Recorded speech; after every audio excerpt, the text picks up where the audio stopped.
Hi, this is Kim Cook from Bread of Life Mission, and we are down here on the corner of South Main and First Avenue, right with the mission behind me, doing conversations on a bench. It's an opportunity for us to have conversations around the issues of homelessness, addiction, and poverty. Sorry, not poverty, homelessness, addiction, and mental illness. I'm going to be sitting here outside the mission for 24 hours. Anybody can come up and talk to me about the issues they're seeing. I've got multiple people that are coming for interviews from different nonprofits and government entities around the city. And we just want an opportunity to talk about the issues and maybe find some new solutions. Obviously, homelessness is growing rapidly, and what we've been doing just isn't working. So we feel it's really important to get those conversations going and maybe even disagree a little, but find our common ground and find what is going to work. I also want to put a face to the issues. It's really easy to look at homelessness and make it about data or people you don't know. And I want to be able to show you that the people that are on our streets here in Seattle are real people, and they deserve dignity. They deserve services that can help them move forward and get out of homelessness. We have an addiction crisis. Fentanyl is just raging right now across our country, and we need to fix it. We need to treat it like a crisis. So I hope you'll join us. Keep watching throughout the night. We will end at 1 p.m. tomorrow. And if you'd like, come on down. The late night spots and the early morning ones are empty. So I would especially like you to come down before 7:30 tomorrow. Just to tell you a little bit about Bread of Life, we are a men's shelter. We have 150 beds in the mission. 40 of them are emergency shelter. That means that people can come in off the street under the influence and get a mat on the floor of the chapel at night. We give them a shower and a hot meal and a safe place to be, and they can have that for 30 nights. And then they have to either go into our program or find another place to be. We also have a Life Path program. The other 110 beds are a program where we believe that life transformation is possible, and we are providing supports and classes and counseling and everything that they need so that they can move from homelessness to being self-sustainable in our community. And so I'll go into our Life Path program a little bit more later, but I wanted you to know about what we do. We are right down here in Pioneer Square in the middle of everything, and it's an interesting place to be. Just to tell you a little bit about me, I have been here for 1.5 years in this position of CEO, and you can't hear me? Talk louder. Okay, sorry. I've been the CEO here for 1.5 years. I came from upstate New York, you think Adirondack Mountains, and I ran a mission there for 9 years. And it was a mission that grew from a soup kitchen only to a full-fledged emergency and long-term shelter with program like I was talking about, as well as a soup kitchen and health and everything. So we built that up, and it's going great now.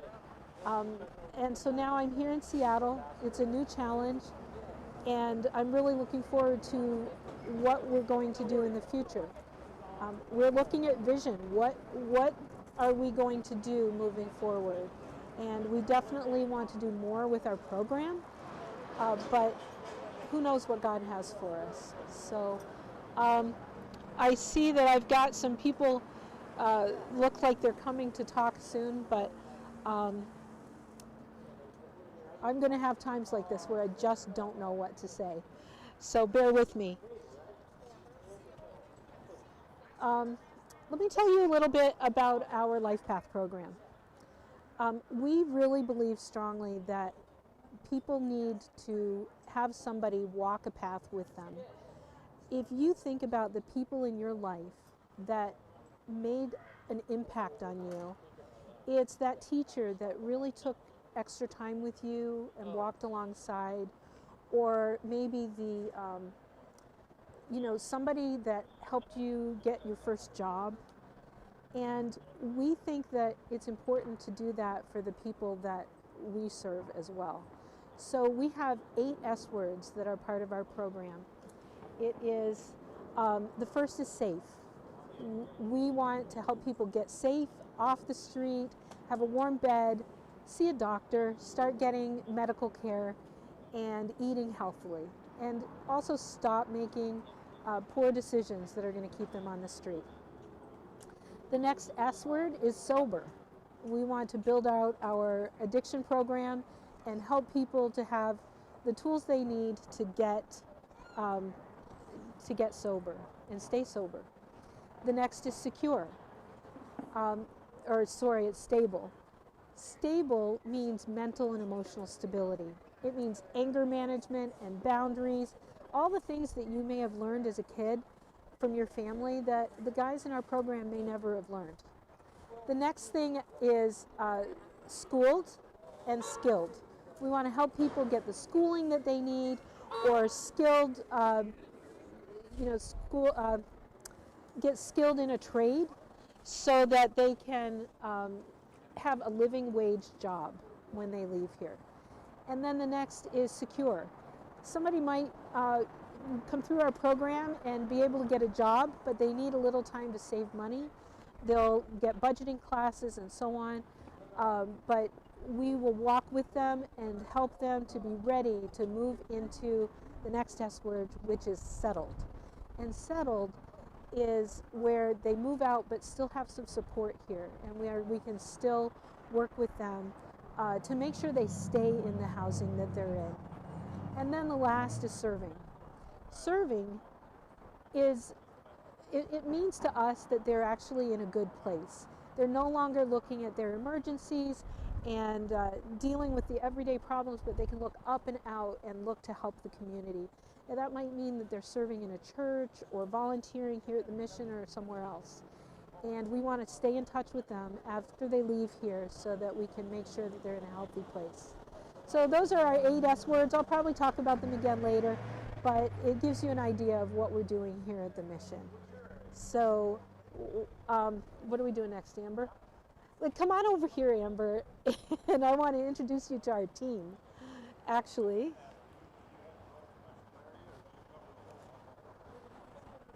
Everybody, this is Amber Vaughn. She is our major donor, major gifts officer. She's new to the staff and jumped in the deep end with me to create this event. So if I'm talking to someone off camera, it's probably going to be Amber. So Amber, do you want to say anything? And I just want to say hello to everyone watching our live stream. We're so thankful and grateful for your support here at Bread of Life Mission. As you can see, we're walking our talk, and we understand that the people that we serve, they don't get the luxury of going home, sleeping in their beds. And so this 24-hour live stream is going to be all about raising awareness to the issues that matter most to the people that we serve. We're here right on 1st and Main Street. If you have questions for Kim, if you want to have a conversation about homelessness, mental health, or addiction, please stop on by. But also, the work that we do can't be done alone. Teamwork makes the dream work. If you would like to support the impactful work that we do, the life-changing services that we offer, please go to breadoflifemission.org and click that donate button. I'm going to turn it back over to Kim. Thank you. Thank you, Amber. You said some things I forgot.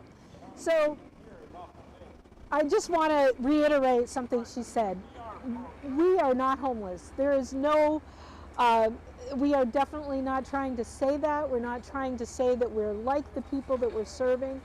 I have lots of coats and warm things to be able to be out here for 24 hours. But It's a bit of a stunt, I'll tell you that.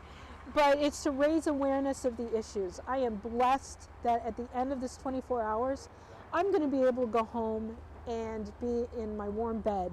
I'll probably sleep for 3 days after this, but we just want to bring awareness to the fact that there are people out on the street, and it is cold here in Seattle. And we hope that people will tune in and learn more about the issues that we're seeing here in this city. So I'm looking for the next person. Ryan, why don't you come on over? I'm going to introduce you. Yeah. It's anybody who tunes in. So, everyone, this is Ryan. Ryan is pretty new to staff as well. We've been growing our team. Started the week after Thanksgiving. And Ryan, why don't you tell us a little bit about you, what you do here at the Mission? So I am fortunate enough to be here now, starting on my 4th week here at the Bread of Life Mission.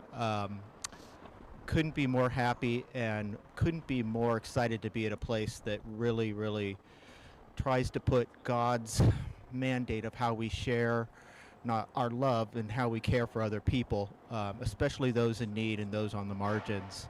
My job here is to help with the programming for our men's program. It's a program that tries to address some of the issues that maybe brought us to this place of being unhoused and on the streets, not just providing a meal and a roof over your head, but maybe trying to address some of the brokenness that being on the streets amplifies, but also address some of the issues that got us there in the first place.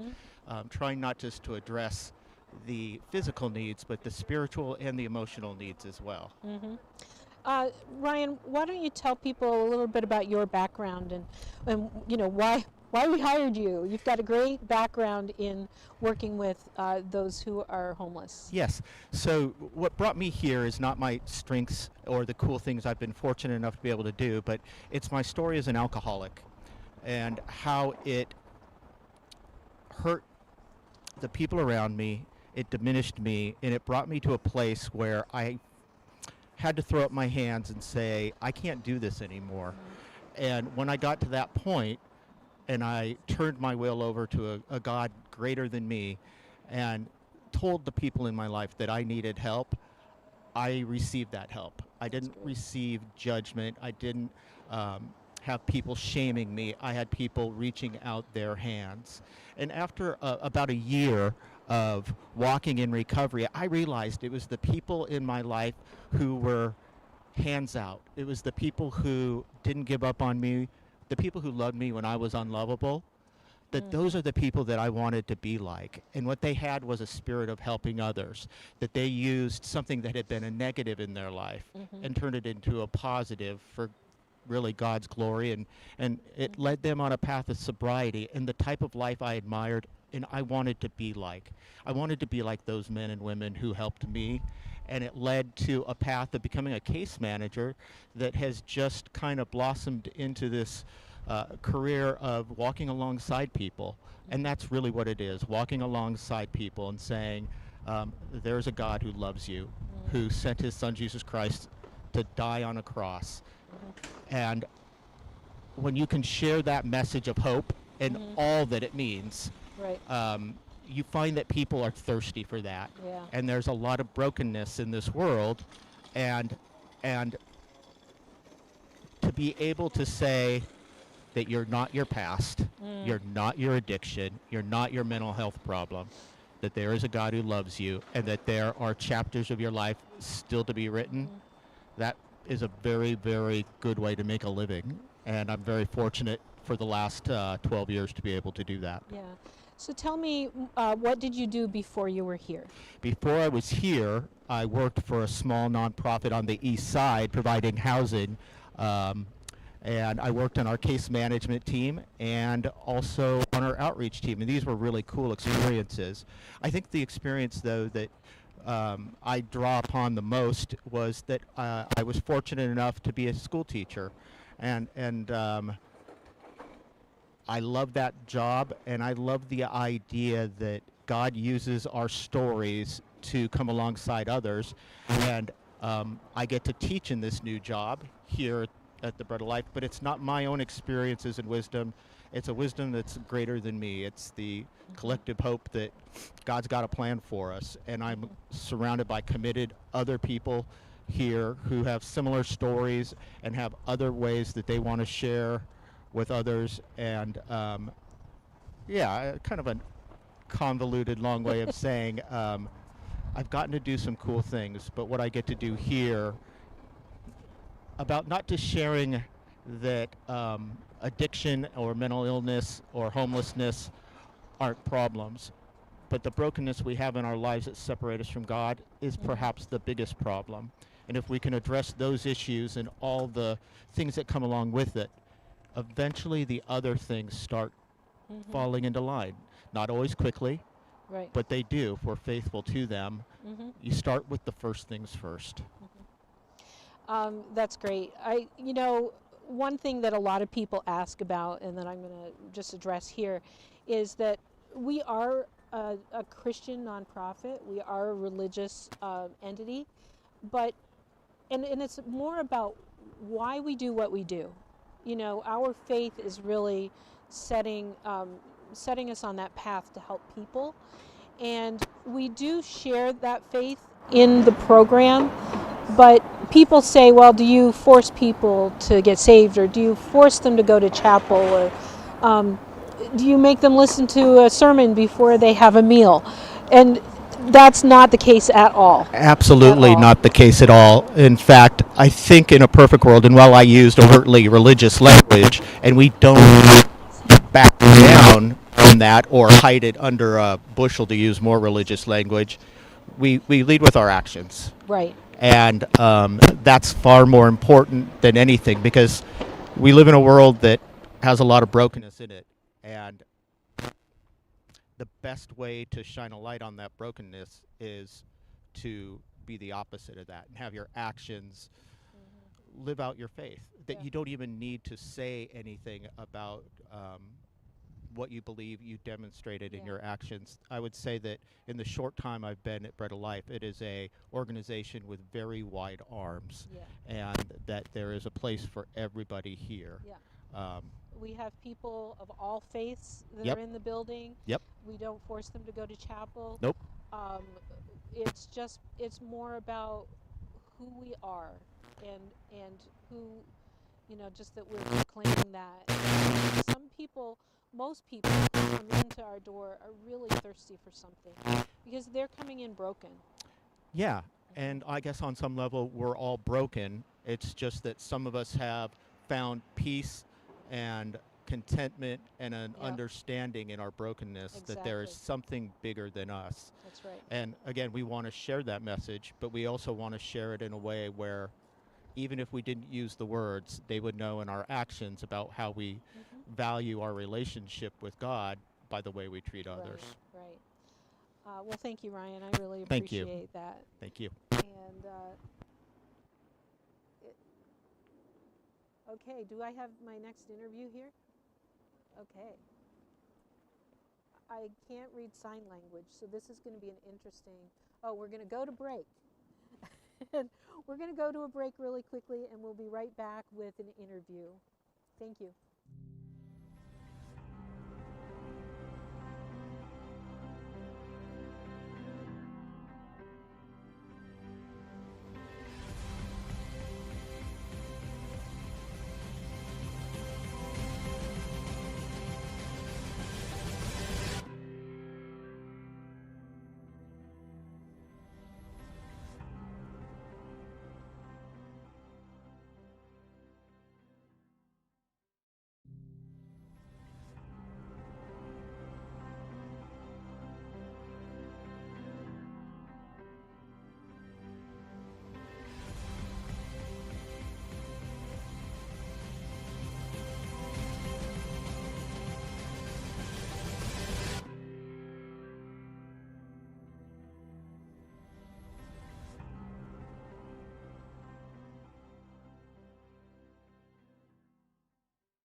Hi, we're back. And I have Riley here. I'm going to ask her to introduce herself and explain. John isn't here, but why don't you tell me who you are, what organization you're with? Yeah, my name is Riley DeHogue, and I'm a case manager. I work for the Health One program, which is a collaboration of the Seattle Fire Department and the Human Services Department. And the Health One program has been around for about 5 years, a little more than 5 years, and it's basically, co-response. So it's firefighters and case managers going on calls together to try to give the best support possible for the client. And so that could be people aging in place, it could be people that are needing shelter, behavioral health crisis. But then for me right now, the program I'm in for the past about a year and a half specifically is our overdose response team. And so what that is similar. It's co-response, so it's the case manager, which is mostly myself, plus our EMTs. And we are going to overdoses exclusively every day. And we are trying to intervene and to try our best to connect people to services that they need after overdose. And then also trying to follow up with them, the following day or the next day and just see what do they need then. Right. And so that's what I've been doing. I know part of the Health One program and the overdose team specifically for about a year and a half. And yeah. It must be really hard to go out and see those overdoses every single day. Are you... I've heard that we've really got a lot of really nasty drugs out there. Do you want to speak to that? How it's changed even in the last, 6 months? It's hard to say, especially. There's always different words on the street about, there's something in this supply or that supply. We follow public health closely, and they're monitoring the supply. I don't know specifically about what's out there right now. But I will say, looking further back, just how different it is from, when there was heroin. Right. And then when fentanyl came here to the West Coast, it was just very notable. And that's just been a whole nother challenge, is just the fentanyl that we're still dealing with today. Yeah. I'll be talking more about a movie that's coming out on fentanyl that is really good, but it's way more dangerous than I realized. I saw this, it was called Fentanyl Death Incorporated. I'll talk more about it later. But I had no idea that it was as prevalent. It's in the whole drug supply. Somebody might think that they're taking, something else. Yeah. And then just pot even. Yeah. And there's fentanyl in it, and it could be a lethal dose. So I Yeah. just had no idea that it was. Yeah, I go to so many overdoses. I believe the count is close to 500 overdoses that I've responded to. And so I try to, whenever possible, talk to people about their experience and what they need. And I do have many times where people did not mean to take fentanyl. And for example, they thought they were using something else like meth and sometimes there's just cross-contamination. Sometimes, it's misidentification of the substance because now fentanyl comes in lots of different forms. Right. It looks like the other things. And so certainly there's a lot of things going on out there. There's people that don't mean to be taking fentanyl, and it's incredibly scary for them to then wake up after an overdose. And in fact, I went on one of those today. So it is. There's a lot going on out there just with overdosing. It doesn't mean that somebody is necessarily addicted to fentanyl. There's that too. So there's a lot going on. Yeah, there is Yeah. a lot. Tell me about the problems that you guys find in your job. Like when we've talked before, you were saying that there aren't enough beds maybe to put people in, and then you can't find the person again. Would you speak to that? Yes, that is still there. There's still a lot of challenges. On a bigger level, the system is not equipped to give the correct support for a lot of the folks that I'm dealing with, and I'm trying to help. And that goes from the healthcare system to the mental health system, just inadequate and not able to really support. And shelters, we've spoken about this. There are not enough shelters in the city, and it is hard to get into shelter. And I think that's something that the public doesn't understand. Right. So shelter is huge, just trying to provide a shelter that I know is open, I know can accept the person, so then I can find them the next day. Right. And that's an ongoing issue, is essentially, people falling through the cracks. And so I can do as much as I can do to help somebody to get them to where they need to go, but sometimes it has to be the hospital for whatever reason. I try to avoid that when I can, but then they're disappeared. Right. And so that's been an ongoing challenge. And you have an amazing shelter. There are shelters out there, but there's just not enough. And a lot of the shelters, it's hard for a lot of folks to get in. Say you have mobility issues, or say you have pretty severe mental health that's untreated. So say you have, healthcare issues. That can be a barrier for people to get into shelter. And I think that a lot of public that don't realize that. Right. Yeah. So those are some of the issues that I continue to face. I think there's a misconception out there that the people that are on the street want to be on the street. Glad you asked that. Yeah. People don't want to be living on the street, and people don't want to be addicted to drugs. It's hard, and I hear these stories all the time. I had 2 young men last week just tell me, please, I don't want to be out here. I don't want to be seeking this. I don't want to be doing this drug. Like, this is horrible. And it's true. It's just, it's the cycle. One is, like I said, there's just not enough support and not enough adequate support. But I think another thing is, especially if we're talking about opioid addiction and just drug use in general, is that, they tell me at first they're just trying to survive on the street. I mean, they don't want to be on the street, but they're trying to not get their stuff stolen, or they're trying to stay awake so they're not, victimized. So that sometimes is the why of the drug use at times, in addition to, history of trauma. But then they're in a situation where then they become dependent. And then what happens is, if they don't use, for example, fentanyl, then they get extremely sick. And so they're just using not to get sick. It's not like they're having fun anymore, Yeah.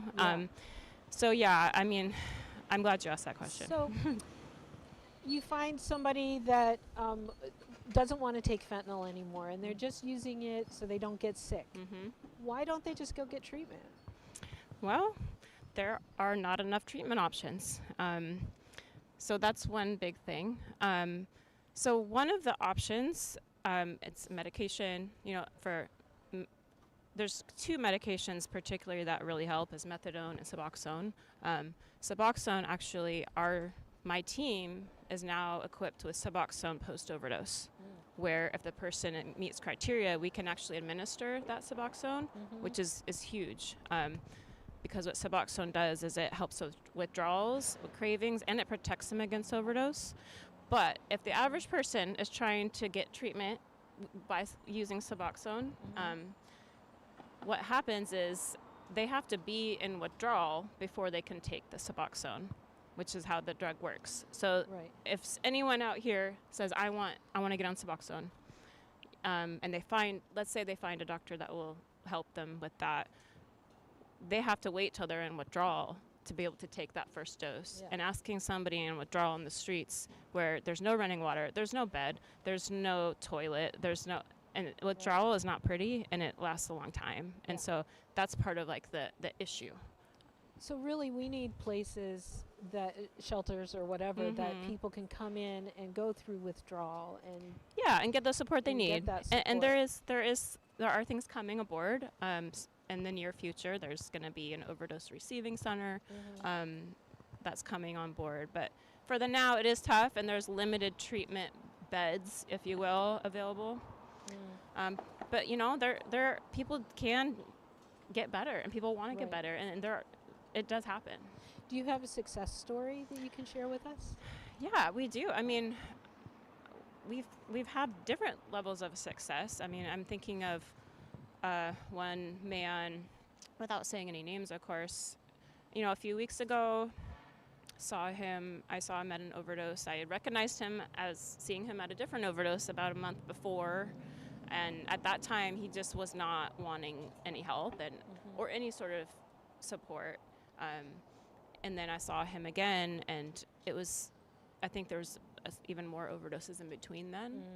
And when we saw him, he was just he wanted some support, and so we were able to help him get that first dose of Suboxone, which is huge because after you're given Narcan, that is typically the time where you can get Suboxone without having to wait. Okay. And so we gave him the Suboxone. We brought him to a partner clinic, a crisis solution center. They continued to work with him. He got on a longer acting form of Suboxone, which he found very helpful, and now he's in a longer term treatment program. And so he said that, that's major success. I have another young man that got into the Suboxone program, and then he was able to get a job because he was able to feel normal again. Yeah. So there are successes out there. It's just, us as a city and care providers, we have to keep advocating for what we need to help support the folks, to give them the best chance. I think it's really important for people to understand that while that first time it might have been a choice, after a while, taking drugs isn't really a choice. Yeah. And I used to really question that, but it really is true. It's a physiological it's dependence. thing. Their body's after a screaming while. for it. Yeah. And yeah. Anybody who has tried to diet, like let's say cut out carbs, and you cut those out, and you're very good intentions, but your body is screaming for that carb. And many of us aren't, we go, oh, well, I'll eat it and I'll start again tomorrow. Right. And that's just with food. Yeah. But these drugs are so potent. Yes. And especially when you're not in a home and you don't have, like you said, a bathroom or whatever, it's so much harder Oh, yeah. to make those right decisions Oh, for sure. and to have the will to stay clean and sober. So, it's not an easy thing. No, it's not. It's not easy. And that's what I hope that part of this can do is just, everybody deserves the compassion and the dignity, and it is, everyone out there, that is someone's sister and that's someone's son. And, I've learned their stories, and it's just, there's some really extraordinary, resilient people out there that happen to be also dependent on opioids, and and it's just, everyone deserves that respect and compassion. Yeah. It's, I think the medical establishment has, in the last few years, come to the point where they've said, we're owning some of our own. Yeah. It's so much more than just somebody going out and deciding they're going to do drugs, One of my kids tore her ACL in high school, and she was on some really strong medicine. Yeah. And she had to decide on her own that she wasn't going to take everything that the doctor was prescribing. And I'm so thankful for that. Right. Because if it wasn't for her understanding that, we could be here with our daughter now. So, it can be anybody. It can. It really can. be. Can you explain, and I don't, if you can't, it's okay, but can you explain to people how Narcan works? Because there are people watching that don't know anything about drugs and addiction, and just how does it work, and why is it important that more people know how to use it and get a hold of it? I will do my best because I'm the case manager, so I'm not the medical person on the team. So bear with me. That's okay. So what the Narcan does is it essentially pushes all of the fentanyl off the opioid receptors. So let's say it's fentanyl. Right. So it's sitting on the opioid receptors. So the Narcan will force all of that off, which allows them to begin breathing normally again. Sometimes they need some more air, but essentially it's the Narcan. Right. It stops their high almost immediately, doesn't it? Well, yeah. What happens is they might not even be high. They might even Right. just trying to feel normal. Right. And so what happens is it forces all of those. The receptors are then screaming, they're saying, I need more. What Yeah. happened? What happened? So it's forcing them into withdrawal if they're using regularly. So it forces folks into withdrawal. Sometimes it can be a delayed effect because the Narcan in nasal form, there's about, I think, a 15-minute peak. So it might take some time for them to feel the withdrawal. And so, and then that, I mean, it's important because it saves their life. I mean, Right. and people should feel comfortable giving Narcan. It doesn't hurt if somebody is not, Right. if somebody doesn't need it, it's not going to hurt. But it's an important piece. And so when it forces, the opiate receptors, they are screaming for something. And so oftentimes that's a very critical time frame in mortality is the first couple days after a non-fatal overdose. Right. The first couple days can be extremely difficult for potential, overdose, Right. again, deadly, and then in the next 30 days as well. And so the good thing about, like I was telling you earlier, Suboxone is if you give them Suboxone when they're in withdrawal, it will bind to those receptors, and then the fentanyl cannot bind on. Oh, okay. But they'll start to feel normal. Not high, but they'll start to feel more comfortable and normal. Right. And so that's where the fire department plays in a role. Right. Is post Narcan, they're forced into withdrawal, not naturally. Not they have to wait 3 days. Not everybody does feel that withdrawal for Narcan, but it's Right. just something that does happen. Right. Yeah. I just think it's really important for everybody to Mhm. have Narcan and to Yes. know how to use it. Yes. And it's really easy, isn't it? Yeah, and to be fair, I've never had to give it myself. I Yeah. think because the firefighters I'm with do it. But yeah, it's super easy, and you can't go wrong. I will say what we do see sometimes is sometimes people panic and give them like 5, and Yeah. you don't need to do that. Right. Sometimes maybe. I mean, I two, think is you're that supposed to right? start with One. I don't I want to say don't the know. wrong Maybe thing. I'm wrong. I think you're supposed to start with 1. But call 911, and they will Yes. advise. So you're Yes. supposed to do both. Yeah. Yeah. The mission that I worked in before this, we did have to use it. Yeah. And it saved that person's life. Oh, for sure. And it, you just don't ever want to be in that position Uh-huh. where somebody is in front Yes. of you and you don't have the tool Yes. to help them. I carry it with me. Yeah. And I haven't had to use it yet, but Yeah. yeah. It's just good to have, and make sure if you do have it that it's still good. You have to Yes. replace it every Yeah, now and then, that is but true. it's definitely something that's easier to get. Yeah. So yeah.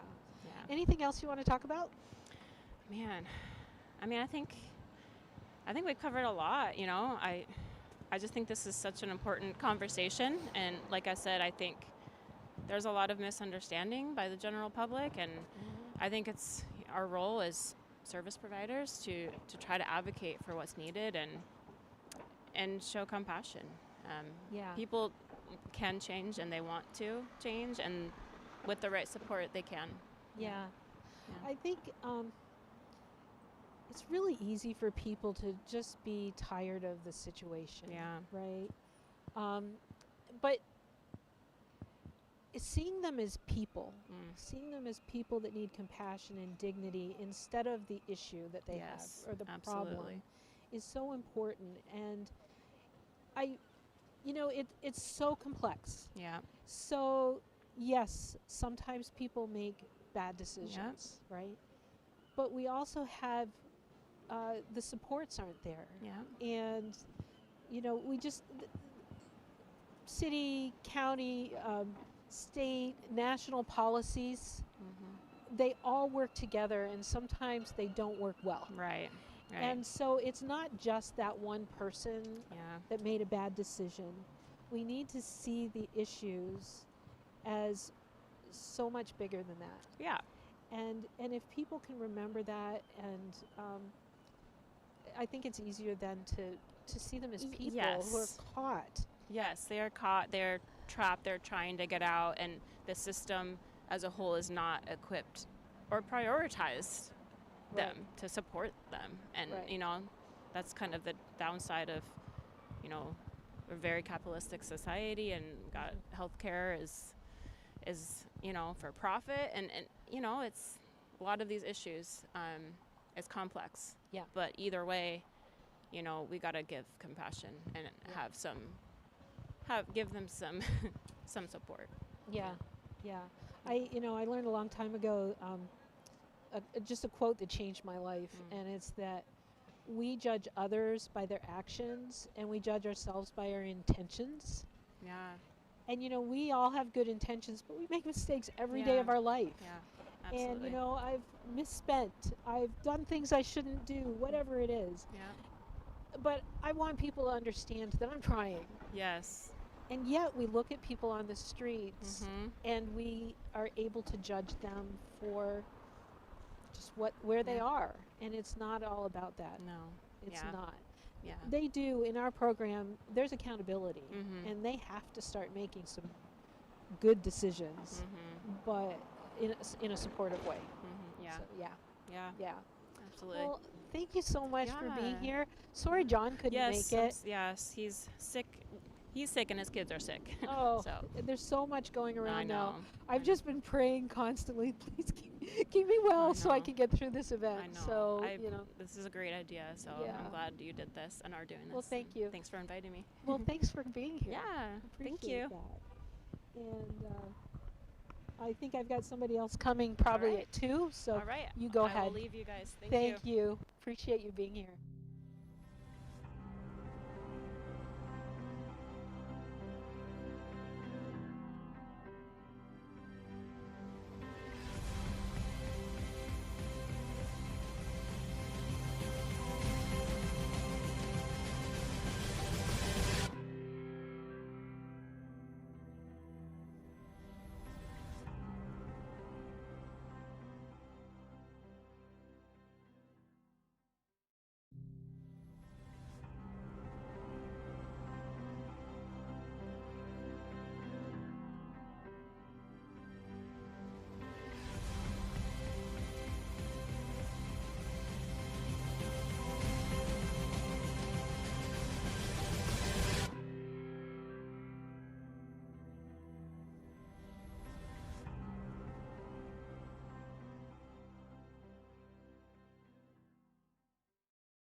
This is Kim Cook again at Bread of Life Mission, and we are here having conversations on a bench. We're going to be sitting outside for 24 hours talking to people about homelessness.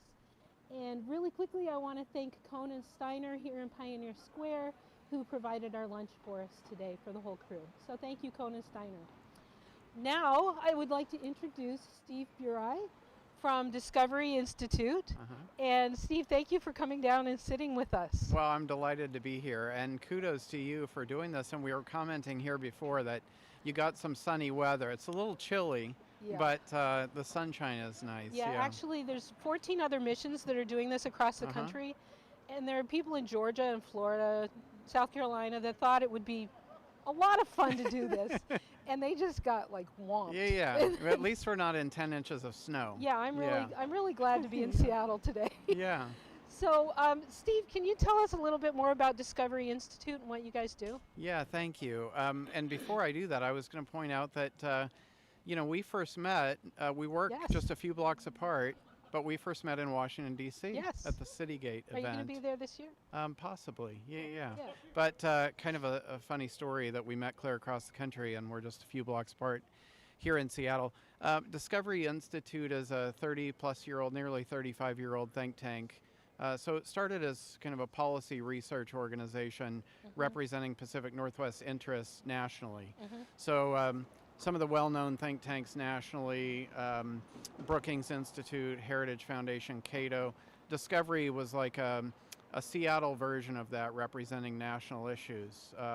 So we have, over the years, become really interested in questions around what it means to be human, human uniqueness. We celebrate human achievement, entrepreneurship, and we advocate for policies that advance those ideals.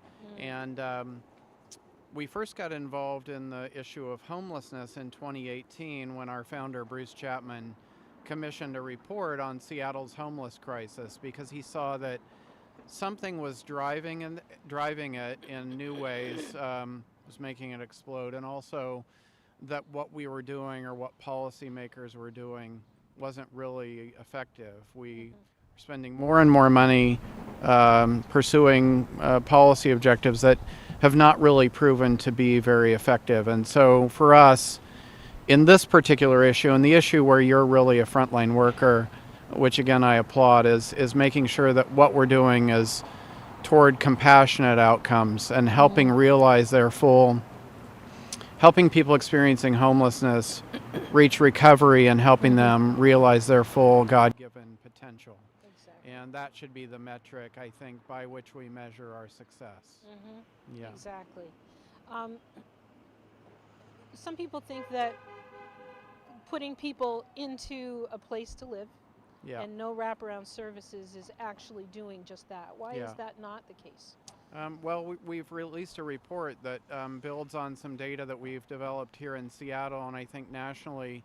I think the metric that you need to look at is anyone studying this issue is that 10 years ago, federal policy, which is where nearly 70% of the dollars flow from the federal government, went all in on, housing first, and that is housing first without any wraparound services, without any requirement for treatment or recovery, and we've pursued this for a decade now. And in 2013, not a partisan issue, everyone wants to, I think, sincerely solve the problem. But 10 years ago, the administration said we're going to end homelessness in 10 years. That was 2013.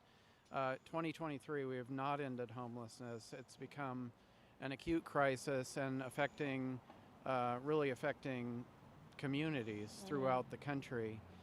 But particularly communities, I think, that have doubled down on kind of the housing first, which in effect is housing only, right? It's Yes. and studies show that people die in higher numbers if there are no rules and you're providing housing and they're unsupervised. And again, if the goal is compassionate outcomes, this is not a compassionate approach, and it tends to be the most expensive and least effective. So I think that's why it's not working.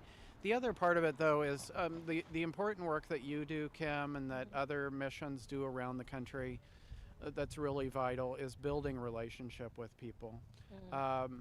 It's very hard for government agencies to provide the kind of service that missions provide, that speak into getting to know the person as a fellow human being, investing in their life, investing in their success and recovery. And it's very hard for government to do that, whereas nonprofits like Bread of Life Mission and others, it's driven first with the heart and with the goal of restoration and recovery. And I think that's really important. Mm. Yeah. So many of our guys are just so thankful for that accountability that they get, and they say sometimes that the best thing that ever happened to them was going to jail. I was about to say that. And my colleague Caitlin McKinney, who I know you're going to be interviewing, I think tomorrow, she's examined this and interviewed people. Jenny Burton, the most famous example of someone who was in acute addiction, and she was sent to jail, and she herself says, I would not be alive today if I hadn't been sent to jail. So for a lot of people, that's a wake-up call, and it's a point of rock bottom where they realize that they need help, they need to turn their life around, and we need more services, missions, both in the public and private sector, services to help people with addiction and mental health, because I think those are the real drivers of the crisis. Yeah, I think you're right that, when I first came here, I would see people on the street and I go, I don't know if that's mental illness or addiction. And then I'm starting to realize it's almost more addiction. But Yeah. if we could just get a handle on those, homelessness would go so, down so quickly. Yeah. But again, it's treating the whole person. We need to Yeah. treat people's mental illness And they're really intertwined, because severe addiction can lead to mental health problems, and severe addiction makes someone, generally unemployable. They're on the street. That's not good for one's mental health. It's a cascading set of issues, yeah. often beginning with addiction, but exacerbated by external factors that kind of snowball, and it results in the kind of crisis we see on the streets around us. Exactly. I do feel like we're making a lot of progress on two issues that I think have been drivers. So the housing first approach, and I know there are different views here in Seattle about that particular issue, but also harm reduction.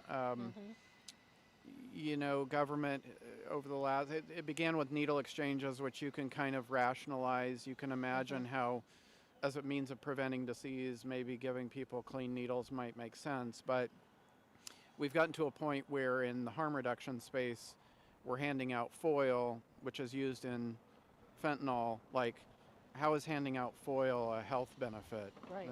It's not. And so again, I've spent my career in the policy world. I tend to view things through a policy lens, and I guess I think it doesn't have to be this way. Like there are different approaches. We know what works, and what works best is people and organizations that invest in the lives of people and get to know them and their families. And I've been in missions before where someone walks in the door and the person at the door of the mission knows their name, knows their story, and that gives value to that person and makes them want to get better. And so I think we need more funds for treatment and recovery, more wraparound services, more required services. And I think this is not an intractable problem. We can solve this problem, but we need a new approach. Right. Can you explain to people about Housing First and how that it doesn't cover like somebody like us? Like we can get money from Housing First right now. Yeah, and my understanding is that it's and I have to say I'm not an expert on this particular point, but for private groups that have a faith orientation, a lot of times they won't qualify for services. I do think that there are, and for a long time that was really a arm's length relationship kind of problem where ironically, the groups doing the best work with the most effective statistical outcomes were kind of given an arm's length relationship on the basis that they didn't qualify because they required treatment. Or they required, I think there's a myth that people are required to participate in faith services and that sort of thing. Right. No, but you have to submit. You can't take drugs here. You can't be in Right. active addiction. You have to be seeking recovery. And again, those are the outcomes that actually work. We know that empirically. And so I think, however, what's changing is not necessarily that problem, which I think maybe a new approach in Washington may open the door to those sorts of changes. But certainly there is a warming here in Seattle on the part of policymakers to partner with organizations that for too long have, like Bread of Life, like the Union Gospel Mission, and others who have not been considered somehow community partners. And maybe I'm overstating that. I mean, you would know better than me, but I feel like that there is a real change there that's palpable and that I think is really positive. Yeah, since I got here a year and a half ago, I've really sensed that people are open to new ideas Yeah. and partnering with us. I don't think it was that way before, but being new, I don't know. I think you're right. Yeah. Mhm. So you came out with a report in the Yeah. last year, and there's some really great data in that report. Yeah. I meant to have it with me, and I forgot. No, that's fine. But one of the data points in that was what will happen in America and in Seattle Yeah. if nothing changes. Yeah, and that's really troubling, and that's why we do need to change course. And I think why we're beginning to win on this issue, if winning is that, hey, what we're doing is not working, we need a new approach. Homelessness in the last count, which was just released at the end of last year, I believe if my figures are right, homelessness increased 12% nationally.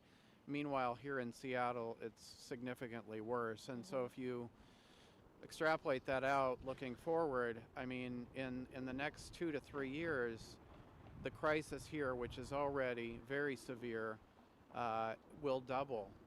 And the other issue that we're finding in certain cities, and our data is centered around the city of Seattle, but just under half of the people who are experiencing homelessness here in Seattle did not start out homelessness here. They've come here for a variety of reasons. One, as a reputation for free services. I was talking before about kind of the health department's approach on harm reduction, free paraphernalia, these sorts of things, ready access to services that, again, with no treatment requirement, which is a federal policy, but also adopted by a lot of folks here. I think the new approach will center around required treatment and recovery, and maybe a repurposing of funding to those types of services. I would say permanent supportive housing has a place, but if you look at the numbers, we've gone all in on that particular approach, and we're not providing enough temporary shelter beds and other means of kind of a point of entry for people who want to get back on track. Right. Yeah. You know, we have a graphic we're going to put up at some point, but it talks about the difference between emergency, like when there's a disaster, disaster relief, and there's 4 different levels, and I've completely forgotten them. But you know, an emergency shelter is like that acute, get them off the street, Yeah. right? And then all the way down to like the life transformation and community development, which is what we do in our program. And I think we've just skipped some steps, Yeah. right? And we're in crisis. We have to go back to putting some money behind this emergency. Yeah. Get them off the street. And what do you do in war? You know, or in an emergency room, you triage. Yeah. Right? And so I think we've got to get them off the street and then figure out what is it going to take. Yeah. And sometimes it's getting them back home. Yeah, or and maybe that's to a mission near home.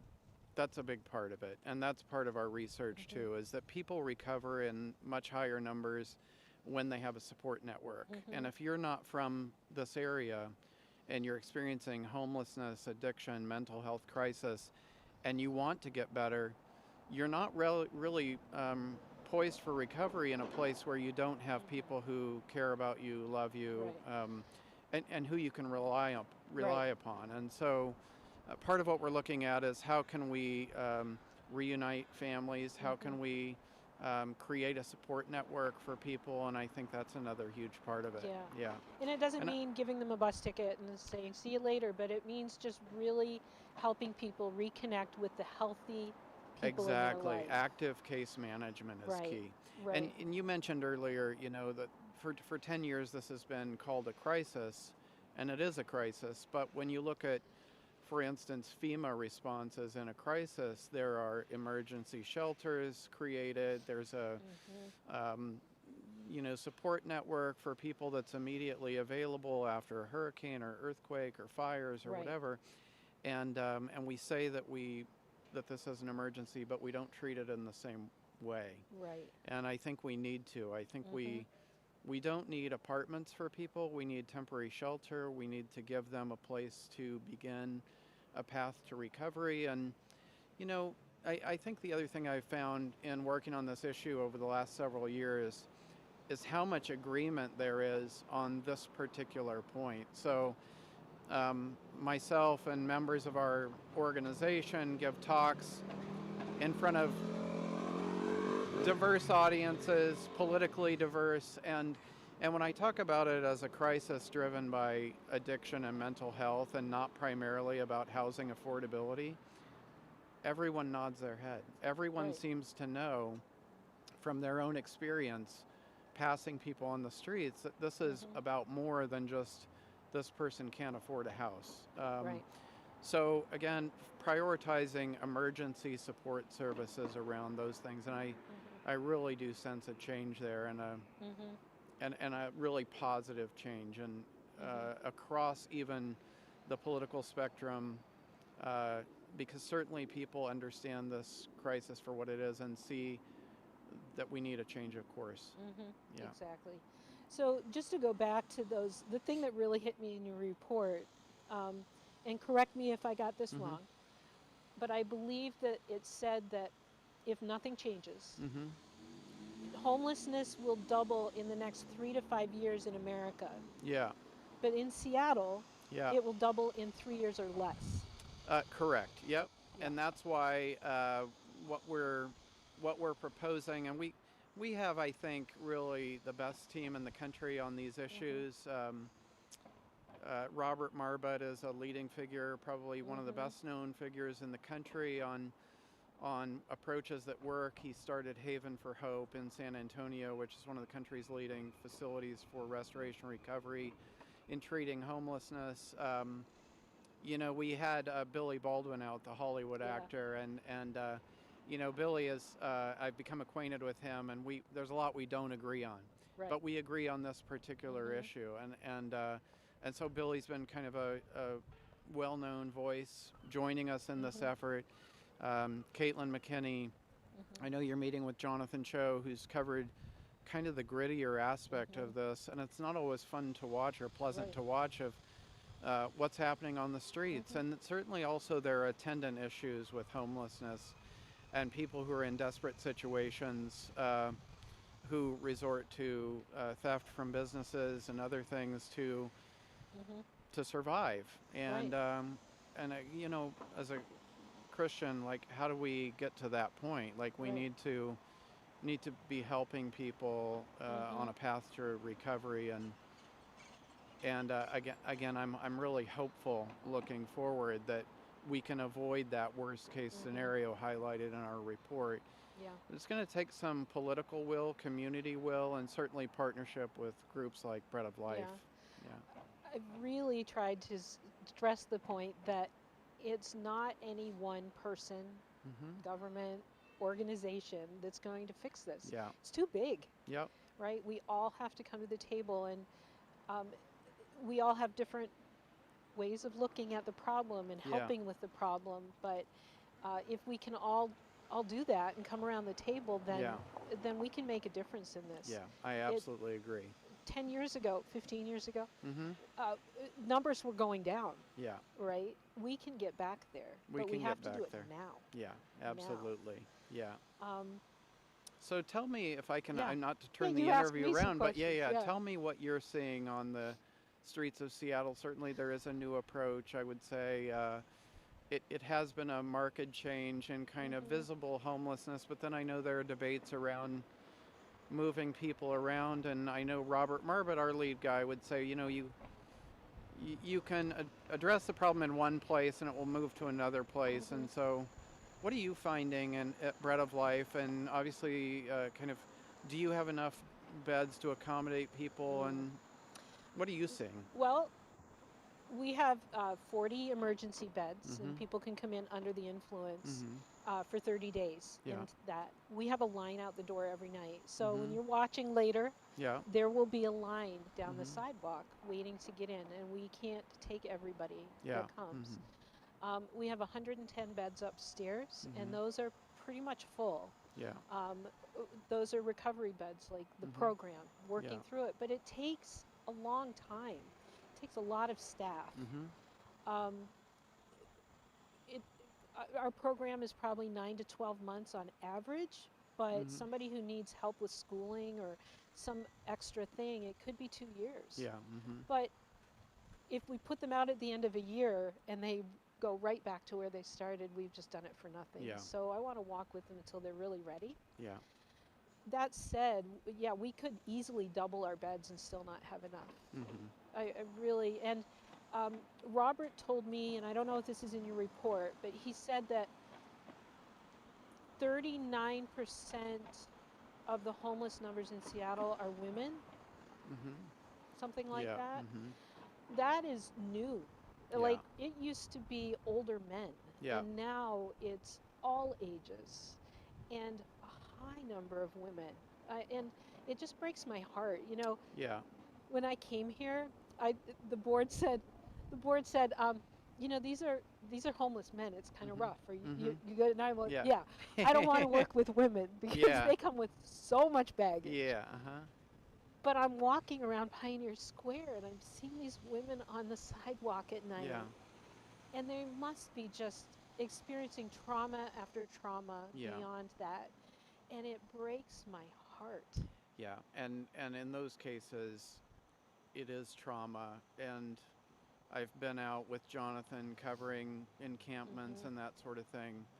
And there's almost certainly trafficking that's part of this problem of women.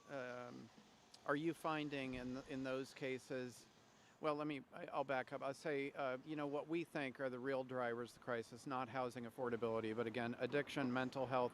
And then the other one is broken relationships. Mhm. And that's why the missions are so important, because they build relationship with people. But those broken relationships can be domestic situations, Yeah. runaway kids. For the women that you're talking about, are you seeing that it is driven primarily by addiction, by domestic situations, by runaways? Why I is that growth happening so I'm much? not sure Yeah. in Mhm. Seattle. Mhm. I suspect that a lot of it is that broken relationships. Yeah. Women have a choice, usually, Yeah. quite often. They can be on the street, Mhm. or they can be in a relationship with somebody who's taking advantage of them in Yeah. some way. Mhm. And a lot of them choose to be in that relationship because at least it's the known, Yeah. right? But a lot of them are out on the streets, and I see a lot of mental illness out here. Yeah. And Mhm. so I think that is a big driver of Mhm. it. But then there's addiction too. Yeah. So, Mhm. until we have some shelters that really are giving women time Yeah. and helping them move along and find life change, I don't think we're really going to know Mhm. because they're just out there. Yeah. So, Yeah. um, yeah, it's definitely a huge problem, and I just Yeah. wish that I could open the doors and let them all in and help them all, and we can't. Well, again, Citygate, the missions that are out there, the Mhm. faith aspect, the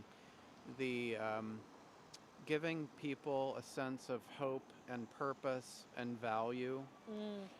that's why missions succeed where other programs don't. And Right. so many people are desperate to recover. There are a certain number of people, and I'm sure you run into this, who want to be out on the street because Mhm. they can set their own rules. Mhm. They're not ready to submit to kind of the rules of society or whatever drives it. But I have to think, as I look around and see people suffering on the streets, most of those people, they want out of it. They Yeah. don't want to be there, but they're Yeah. trapped in their addiction. And a few years ago, there was the documentary on Como TV, Seattle is Dying. And one thing I learned through that is was talking about how the homeless crisis, mental health crisis, has not been properly addressed, and it's getting Mhm. worse and worse. And why is that? And kind of examined the roots of that. But I've often driven by the encampments when they're at their worst, and they're not healthy. There's disease, there's trash, there's lots of lots of opportunities to get sick or injured. Right. I thought, God forbid, if I were ever homeless, I wouldn't live like that. But then the realization I had watching that documentary is people in active addiction, mental health crisis, they don't really see the squalor around them. They're looking for their next fix because Right. they're trying to drown it out in a sense. And so, Mhm. I guess the point I'm making is we need to again focus on kind of the recovery aspect of drug treatment. No, these people suffering, what we're doing is not compassion, and they really want to get better, but Right. it's incredibly hard. Mhm. And you, in one sense, you have to want to get better. Right. In another sense, someone loving that person Mhm. is a first step to them Yeah. having a self-worth where they want to get better. That is so true. So many of the people that come in through our door have lost all hope Hmm. and all belief in themselves. Yeah. And they need somebody else to believe in them for a little while. Hmm. And maybe for a long time. Yeah. You know, Right. I heard once that it takes 5 years to go from homelessness to really being self-sustainable. Yeah. And it's like a roller coaster. Yeah. And they might be looking great and we're so proud of them and they're woo, Hmm. and then they fall. Yeah. And if we just go, well, you've used up your last chance. Hmm. Well, we might be stopping one time too Too soon. Yeah, that's right. And so grace is one of our core values here. Hmm. And I just know that I've messed up so much in my life. And We all have. yes, we all Yeah. have. But somehow we look at somebody with a different problem and we judge them. Yeah. And instead I go, I've messed up and people had grace for me. Yeah. So why can't I give them grace? Mhm. I just need to put myself in that position and go, I don't know how I would do it. Yeah. So let's give them grace. That doesn't mean no boundaries, Hmm. right? It doesn't Right. mean no accountability. It's just grace. Yeah. And seeing them as a human being Yeah. is the start of that. Yeah. Well, for many, you get them on a path of self-sufficiency. Mhm. And for us at Discovery Institute, we think the measure, which for years now, the measure has been how many housing vouchers we're handing out, right? That's how we measure our effectiveness, but it's not a very effective measure in helping a person realize their full potential. Right. The most effective measure is how many of them, as you were just describing, Kim, come to a place of self-sufficiency. Mhm. And they're a contributing member of society, which Right. is what we should want for everyone. Yeah. And so by that metric, we've been failing. Mhm. But again, it's the mission organizations that are doing the on-the-ground work that are churning out changed lives. I see it time and time again, and it's incredibly important. It Really is. a champion, passionate about what you do, and you. thank you for that. Thank you. Yeah. Thank you for what you do. Yeah, of course. I've had a lot of support from your organization since I got here. So glad to have friends there. Yeah. What's one thing, we've got like less than a minute. Okay. One thing that you would still want to say to people who are watching, Hmm. and how can they find you guys? to get more So information? our particular work on this issue is at fixhomelessness.org. It's really a repository for writing on housing issues, on addiction recovery, and our Seattle plan is there. So fixhomelessness.org. The one thing that I think we need to do is to reorient funding, government funding in particular, to treatment and recovery services and temporary shelter beds. I think you would see a dramatic shift. It would go back to what you were saying, that years ago we were actually had a declining homeless population. I think reorienting funding away from permanent housing and towards transitional housing, temporary shelter beds and recovery services, dramatic shift. If I could do that here in the city of Seattle with leadership, I think that's how you're going to see a change. Yeah. That's great. Okay. Thank you so much for being here. Thank you, and Kim. I look forward to seeing Caitlin Yeah. tomorrow. And Jonathan will be here in the morning, Yeah. I think at 7:30. Yeah, And- I applaud everything you do and this Thank you. program and spreading the message, and we're happy to help in any way possible. Thank you. So, So glad you're here. okay, Thanks thanks, a lot. Kim. And we are going to go to break for a few minutes, and we'll be back with our next interview. Thanks for watching.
when he's ready, bring him around my car and come over, and I'll be talking. And when you come over, bring him over. Are my teeth okay? Thanks. Okay, yeah, I already spilled. Is that okay? Okay.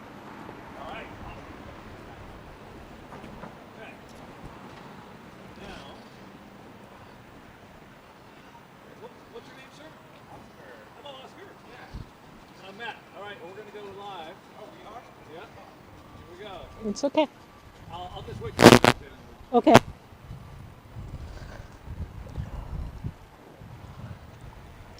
Hey, Oscar, you can either leave this sitting or hold on to the mic, whichever you want. Oh, okay. I'll just sit down. And when you're done talking, when we're done, we'll either go to break or I'll keep talking and you can just exit stage right, whatever.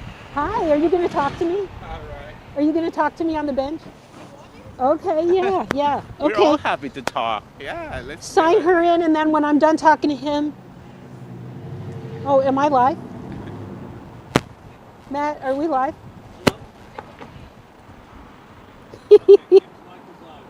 I guess we're live. That's the great thing about being live.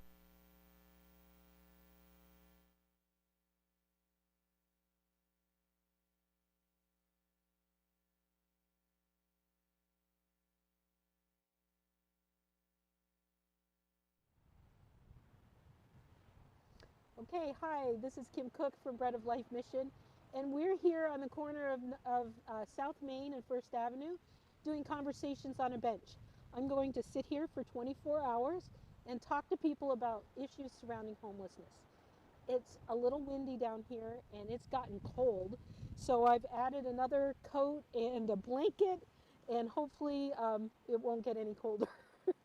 So people are just allowed to walk up and ask to talk to me on the bench, and this gentleman just did that. What's your name? My name is Oscar. Oscar, you want to Oh, grab the mic okay. and just hold on to it. Okay. And so, Oscar, tell me about who you are, what you do, or what you'd like to talk about. Okay, so I'm Oscar Alvarez. I work for Uplift Northwest. Okay. It's a nonprofit organization in Belltown, and we work with homeless individuals who are seeking employment and have barriers. Oh, that's So I saw your video on Facebook, and I thought it was an excellent idea. What a great way to be outside, experience what our population is experiencing, especially how cold it is this week. And then it really prompts the conversation, right?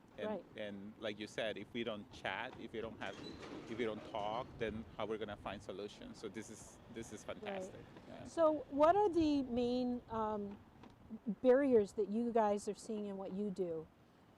What needs to change? So there are so many. So it could be mental health, it could be substance abuse, and sometimes it's just real simple. I don't have a driver license. I lost my ID. Our mission is to help those individuals overcome those barriers and get them to the next step, right? And then it goes into training and getting them ready for the job. And what needs to change? That's why we're here, right? Like if we don't have the answer to everything right now, but just having the conversation and just awareness, I think in general, to have more people hear it and understand that there is a problem, and prompting this conversation will help. Yeah. So we've been talking a lot about the fact that the people who are homeless and on our streets are real people who have dignity and really want to see they want change, right? They don't want to be homeless. Are you seeing that too? In my years of experience working with homeless population, I find like the immense majority of people, they are ready to get out of their situation. They are ready to get back to work, to be productive citizens. Of course, we pay attention to the handful of individuals who are not ready, Right. but the majority are ready. The majority don't want to be on the streets. It doesn't matter what time of the year. They, I feel like most people who are experiencing this problem don't want to be on the streets, and they are ready, and they need an opportunity. Right. And that's what our organizations do, right? Whether that is, one night in a bed instead of on the concrete on a sidewalk, or just a little bit of help to get to training, to get working shoes, uniforms, and things like that. Right. And sometimes that's all it takes. Yeah, I used to be one of those people that said, why don't they just get a job? Me too. Until I got to know some guys who were homeless, and I asked them that, and I just didn't realize all the barriers that were holding them back. I used to talk to teenagers that would come into the mission in groups, and I would say, what are some of the lessons that you've learned from your parents since you were in kindergarten, right up through, right? And they'd be all quiet for a while, and then they'd start saying, to share, to make my bed, to do my chores, to respect my teachers, right? And then they would say, well, they helped me find my job, my first job, or to True. drive a car. All of those things. And you take somebody who maybe was brought up in a house with people in addiction or with mental health crisis or whatever, and they didn't learn any of those. Or they did, and they're out on the streets, and they've kind of Yeah. lost some of those tools, right? And it's just helping them to learn those sometimes, and helping with the barriers that we help our own kids with, right? How to make that phone call for a job, True. Yeah. how to find your ID, how to get that. The basic life skills, Right. and that's something that we That's what you take for do. granted a lot. Yeah. How to use a debit card, how to show up on time, how to deal with individuals with different cultures in the workplace. All those things that we just do because we've been doing it. We didn't born knowing, but we Right. learn, and we've been doing it such a long time. I think it made. I don't know what the statistic might be, but if someone is on the street, how long does it take before they lose that skill? Yeah.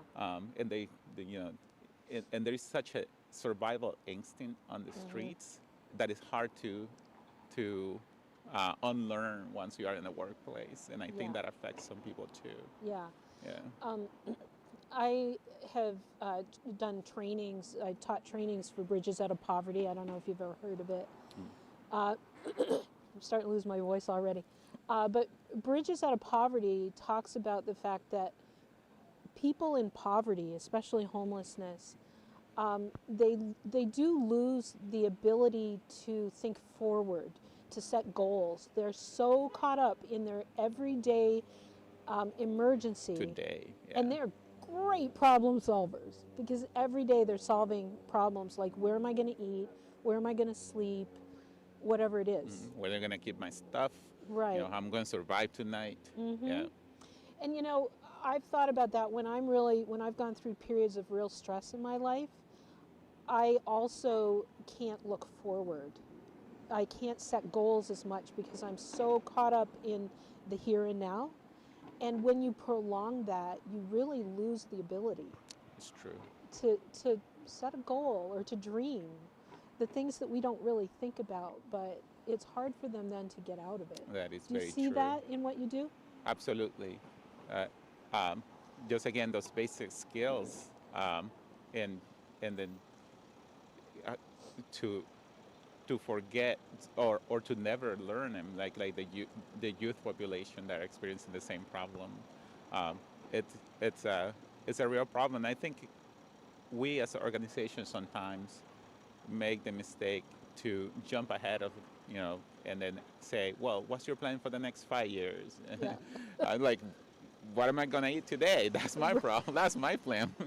Yeah. And then just things that we don't really think about. And, most people don't have to think about these things. Right. Most people, they have a home to go to and a comfortable bed and their families. And most people don't have to think about this. And because most of us don't have to, I think most of us are in the position to help. You know, the few that are. You mentioned a statistic in your video about how many people are homeless. What is it? 30? No, what's it? Earlier, I said that 39% of homelessness in Seattle is women. I don't know what other stat I said, but that if we don't do anything else, anything different, homelessness will double in 3 years or less here in Seattle if it stays the same. Say it again. Right. So right now we're at around 10,000, and in 3 years or less, it looks like it'll be around 20,000. Is that the stat you were thinking? It was somewhere in the mid-teens, and that's an amazing number of people. Yeah. There's no one organization that can help them all. Right. Help them all, and there is no one solution for everybody. And there are different groups, right? It's the Right. youth, it's the elder, the people that work that can go to work. Then it's people with mental health. We can't do it alone. Right. We need help. Our organization helps about 1,000 individuals gain meaningful employment every year. That's just 1,000.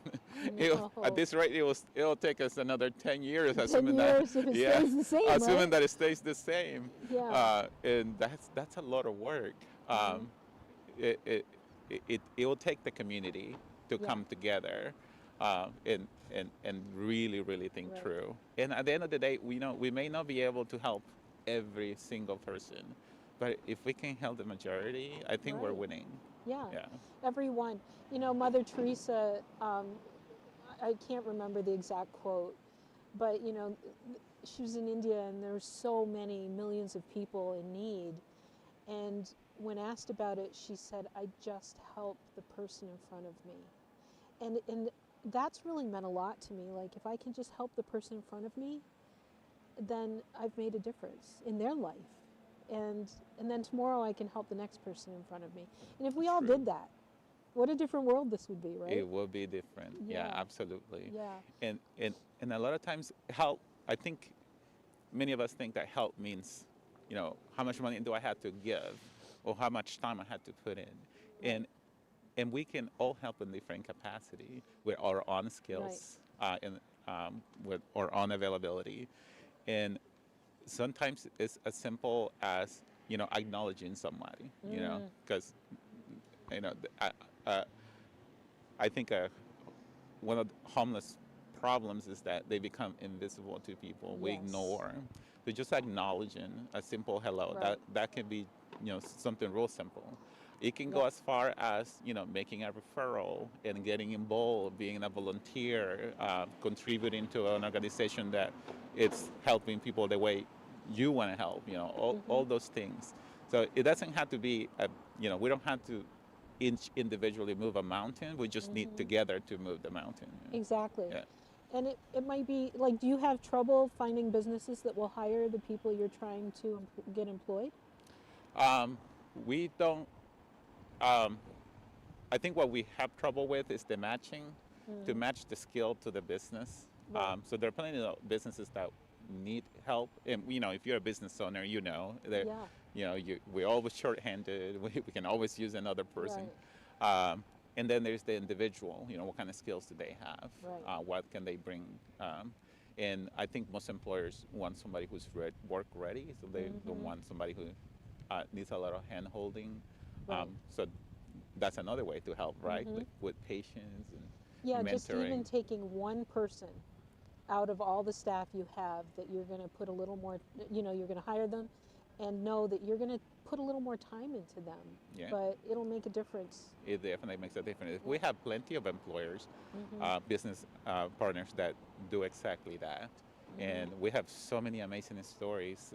Every day, every week, there's somebody who succeed one way or another, going as far as being permanent hires and, getting, their steady paycheck and, finding a home, an apartment. And it's just such an amazing feeling to know that, there's one person that is no longer on the street. And we do everything we can when it seems like someone is going to fall again into that situation. Yeah. Maybe we help them already, and then for some reason they're falling back, and then we're ready to catch them right where they are, and then put them back on track so they don't.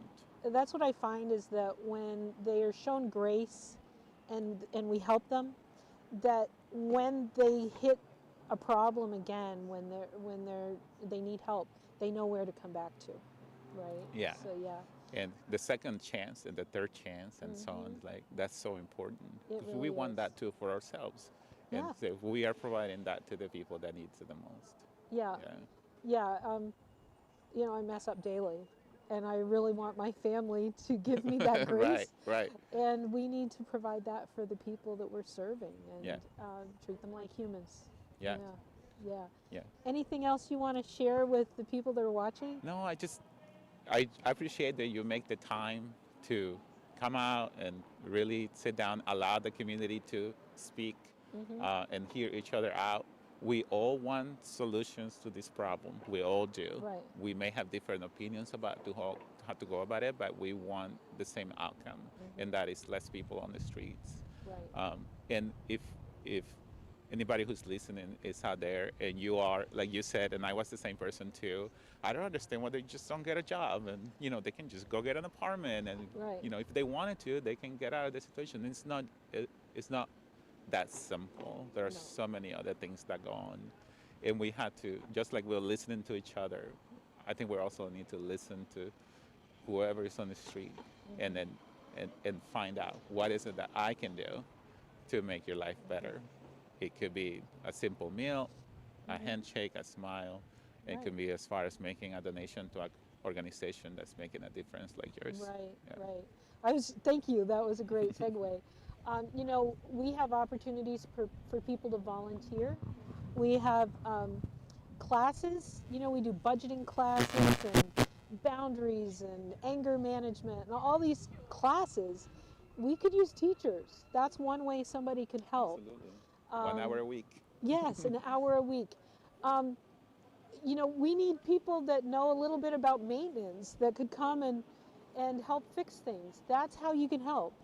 The other thing is, maybe adult homelessness isn't what your heart, isn't on your heart, but what about the kid on your street who is struggling, and maybe a single mom needs some help, and you could come alongside her and help her, and that kid maybe then won't get into drugs or become homeless or whatever. I just really believe that we need to care more about one another in our communities, and as we care, it's going to mean that these problems are going to become less and less. So find what breaks your heart and go serve there. Find somebody to help, right? Great. Yeah. Well, nice talking to Well, you. thank you. Now there's a line, so Yeah. Oh, everybody is there a talk. line waiting to talk to me? So thank you so All right, much thank for you. being here. Nice to and meet you. let's make sure I get your card so that we Okay, can will be do. in touch later. So, like I said, what, you want a break? Okay, we're going to go to break really quick, and I'll be right back with another interview.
Hi, this is Kim Cook from Bread of Life Mission. We're back, and I have a Pioneer Square neighbor here, Renee Votter. And Renee and I met this October and became fast friends. And Renee, you live right here in Pioneer Square. Why don't you tell me a little bit about what you're seeing of the homeless crisis and just whatever thoughts you have, whatever you want to talk about. Yeah. All right. Well, thank you, Kim.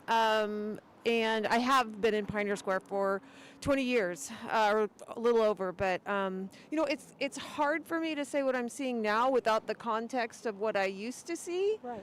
And I think when we first came to Pioneer Square, there were people who were living unsheltered outside. I think probably most of them were recognizable, like you'd see them on a regular basis, and they'd maybe ask for money, but they were also very friendly and weren't necessarily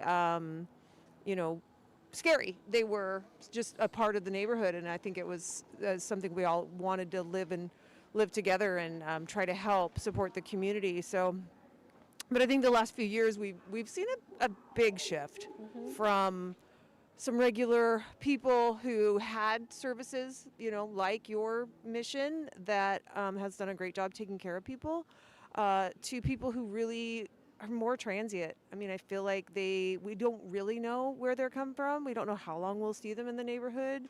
They don't seem to have a place to go on a regular basis. Like they're always kind of searching for help, but not necessarily even aware maybe that they need help. And so it's hard. It's hard to see people living in the conditions in our neighborhood, which, is a beautiful historic neighborhood in downtown Seattle, first neighborhood in Seattle. But it's always been Skid Row, right? Right. So, I think it's part of our vibe is that we have all kinds of diversity in the neighborhood, all kinds of people in the neighborhood doing all kinds of things. But there's clearly a need to help people find housing, find sobriety, help with any traumatic situations and disorders that are going on. So I think, I don't know, I guess I'm riffing. You're seeing more of that. You're seeing more of that on the street, more mental illness, more drug use than you did before. Absolutely. I mean, I think it's definitely been a lot more visible each year. I feel like this year we're seeing maybe some stabilization happening, and we're seeing a lot, the city trying to get more involved. But it's definitely increased. Do you have any sense of what things the city has put in place that's actually helping here in Pioneer Square? So one of the things, a couple of my friends and I started a group called Circle the Square last year, and so we're a neighborhood walk, and we basically go out a couple days a week, make connections in the neighborhood. We try to help our local businesses. We do some graffiti cleanup or pick We up. have a wall for you. Yeah. Yes, I've seen that wall. I'm not sure our wipes, we have enough wipes for that one, but I appreciate that you keep trying.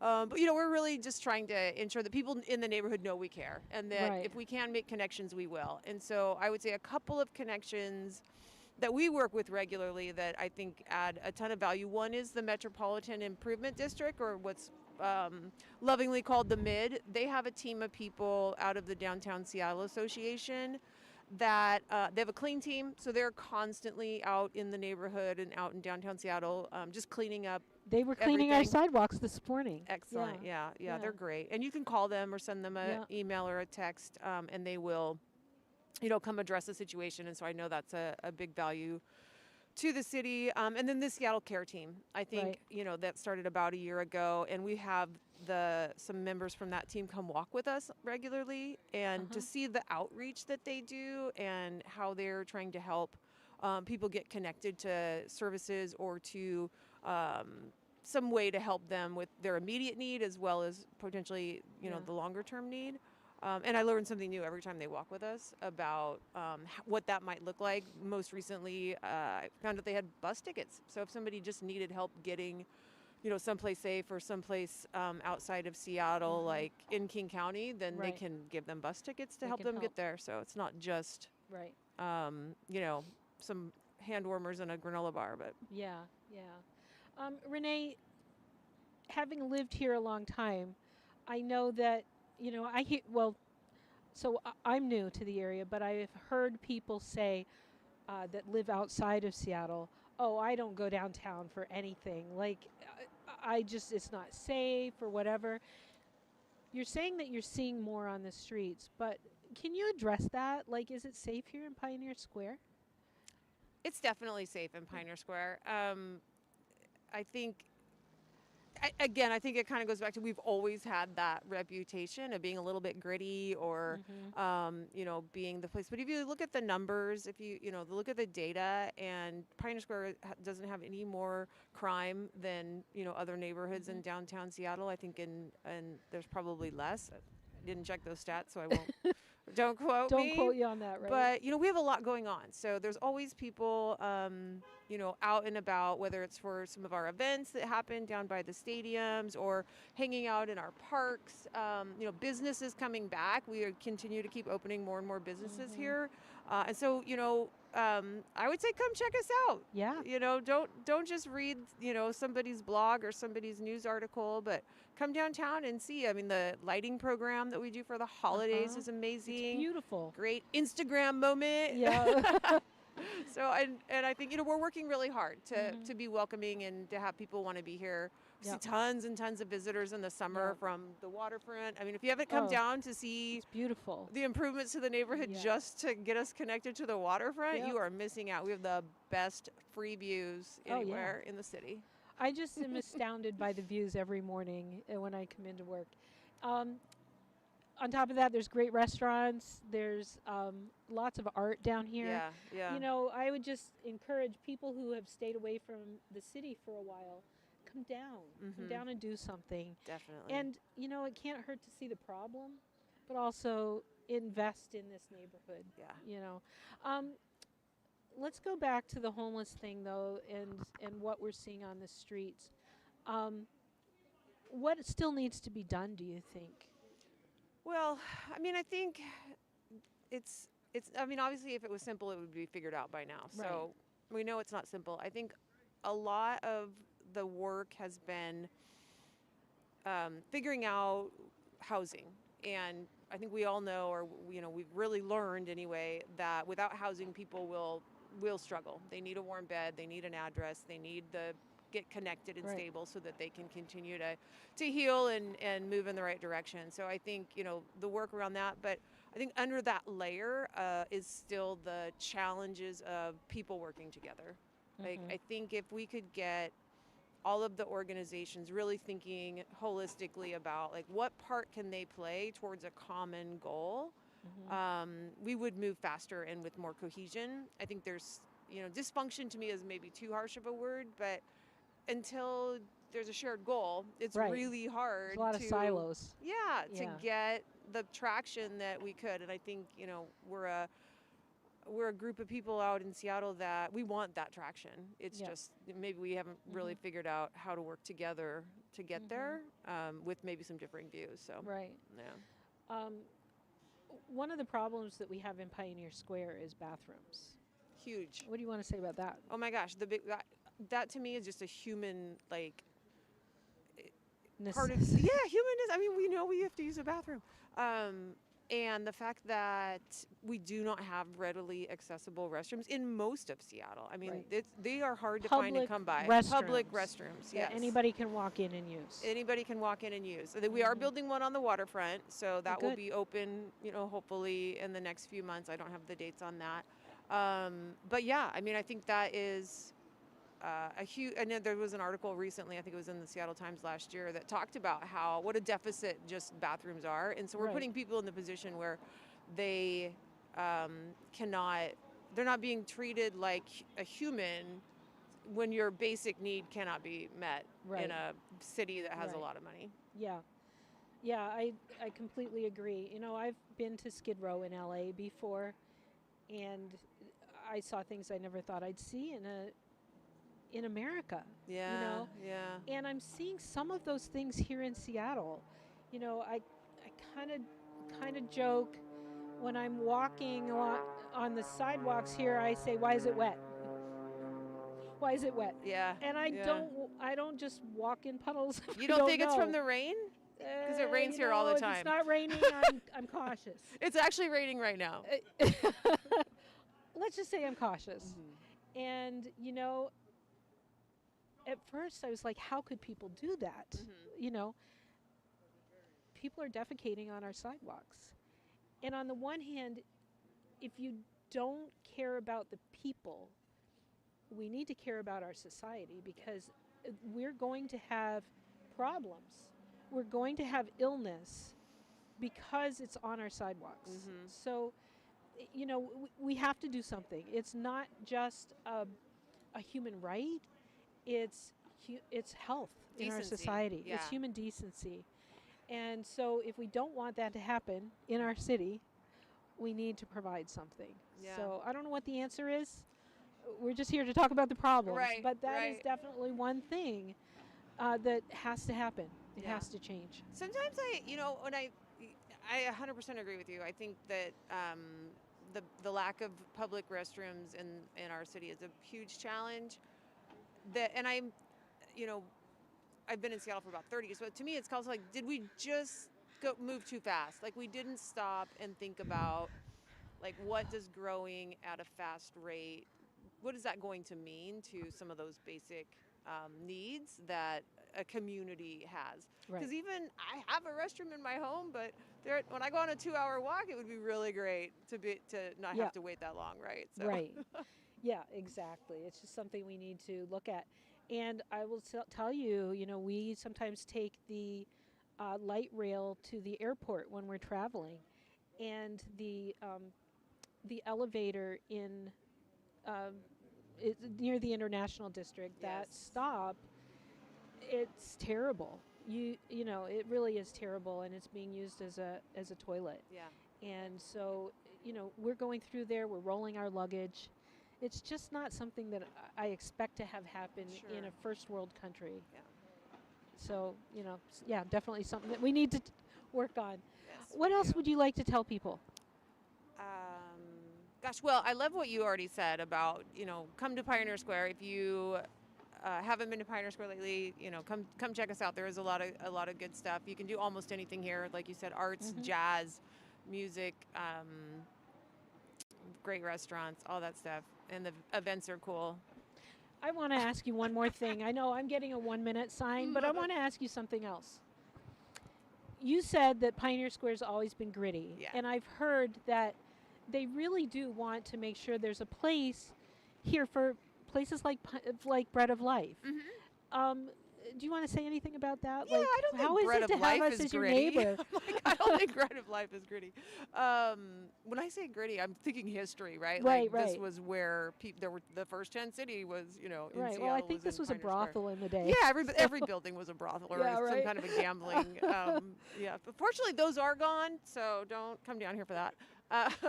But I have a great respect for the work that you do, and just like we were joking about the graffiti on the side of the building. After Kim, after you came here and took the role of CEO for the mission. I noticed a change pretty quickly about how the people that are your clients are being treated. I don't see lines outside very often at all anymore. I know that you're doing a fabulous job taking care of them, and Thank you. I think that's beautiful. And so I want you as my neighbor, right? Thank Like you. I think, my friend Grace and I talk about this all the time. How, we don't want to be NIMBY. Like, that is one of our goals, is to not come across as like not in our. We know it needs to be done, but not in our backyard. Like, we're okay, and we want to live cohesively and together with everyone, but we want to make sure that they're also being taken care of well. Right. So it's kind of like, how do you do both? Well, thank you. Yeah, I like being thank your you. neighbor too. So thanks. Okay, we are going to. What's that? We're going to take a very short break, and we're going to be back with another interview in a minute.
Hi, this is Kim Cook from Bread of Life Mission, and we're back with Conversations on a Bench. I hope you've been watching and sharing this. We have a new YouTube channel, so I would ask you to please subscribe, and that'll build our viewers and just help us as you share it. So thank you for watching. And actually, now we have Scott Cleveland from Seattle's UGM. What's your position there? I'm Vice President of Program Ministries. Okay. Yeah. Scott, tell me what does that mean? Well, it Tell means I people who oversee don't know. all of our men's programs. So we have Right. one right around the corner from here. We operate multiple services from the one on 2nd in Washington. Mhm. We have a dental clinic there. We provide legal services as well. It's wraparound services. We have overnight services as well as something that we refer to as the Enhanced Shelter now. And then we have a one-year residential recovery program. And we have a program for folks that don't have substance use issues, but they have financial barriers. So they've come to us because they've exhausted all their funds and they need to get realigned with employment. So it's a program called LINK. And then we also have a Spanish-speaking LINK program as well. So a lot Wow. of stuff going on right around You the guys corner are from doing here. a lot over there. So it's Seattle's UGM. Is that what you call it? It's the Union Seattle's Gospel? Union Gospel Mission. yeah. So I see them as our sister ministry. We are both part of Citygate Network, who is kind of the impetus for getting these conversations on a bench going. There are more than 300 missions across North America. And so we are both part of that association. We're independent. We have our own boards. We're separate ministries, but Citygate is a great help to us in Washington, D.C., and with conferences and training and support and so on. So Absolutely. we're related, right? Absolutely. But you guys have been around for how many years? A long time. 92 years this year. Okay, so it started, I think we're like 86 now. So Okay. probably not too much difference in how old, but you guys are really covering a lot of different issues for sure. We focus on men and program for men. You guys are kind of hitting the spectrum. If you've seen the billboards or heard on the radio, it's them, it's not us. I have people all the time, oh, I heard you on the radio. No, you didn't. Well, and Not it's yet. interesting. We exchange guests all the time, though. Mhm. You know, so we're serving the same population for sure. We are, and we're trying to learn who does what best, so that we can take certain people and you can, or if we can't help them anymore, we send them to you, vice versa. Yeah, or we're just not duplicating services. Yeah, right? exactly. Yeah, for sure. Exactly. So, although there's enough to go around, but we don't want to duplicate Yeah, if we don't absolutely. have to. So Scott, tell me more about the enhanced shelter. And Yeah, super excited about this. Actually, in 2020, Dr. Robert Marbutt, who you know, former homeless czar under the Trump administration, he came to visit the mission. He was actually supposed to speak to my boss, but my boss wasn't there that day, so we got about a 3-hour conversation with him. But in the midst of that conversation, COVID did one thing for us. It helped us slow down long enough to kind of really examine how we were doing services, and Right. specifically overnight services. And I just started sharing with him. I'm like, I feel like we could do things better. And he goes, it's interesting, Scott, because he traveled across the nation and seen all the missions across the United States and Canada. And he said, people are thinking different. They're starting to actually get really curious about really this specific way that we're doing overnight services. And in a way, I kind of credit him for just allowing me to be creative, curious, and examine kind of different ways of doing overnight services.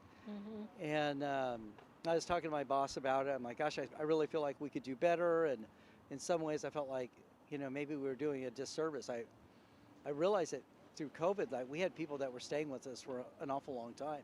right. And we're trying to do a transformational ministry here.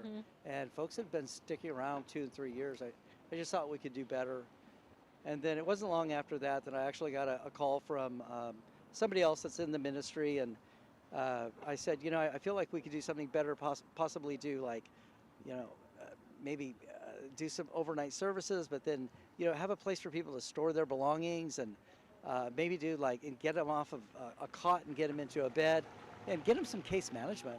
Right. And this gal said, Scott, you're talking about something called the Enhanced Shelter, and Seattle's starting to adopt this. I'd never heard the term before in my life.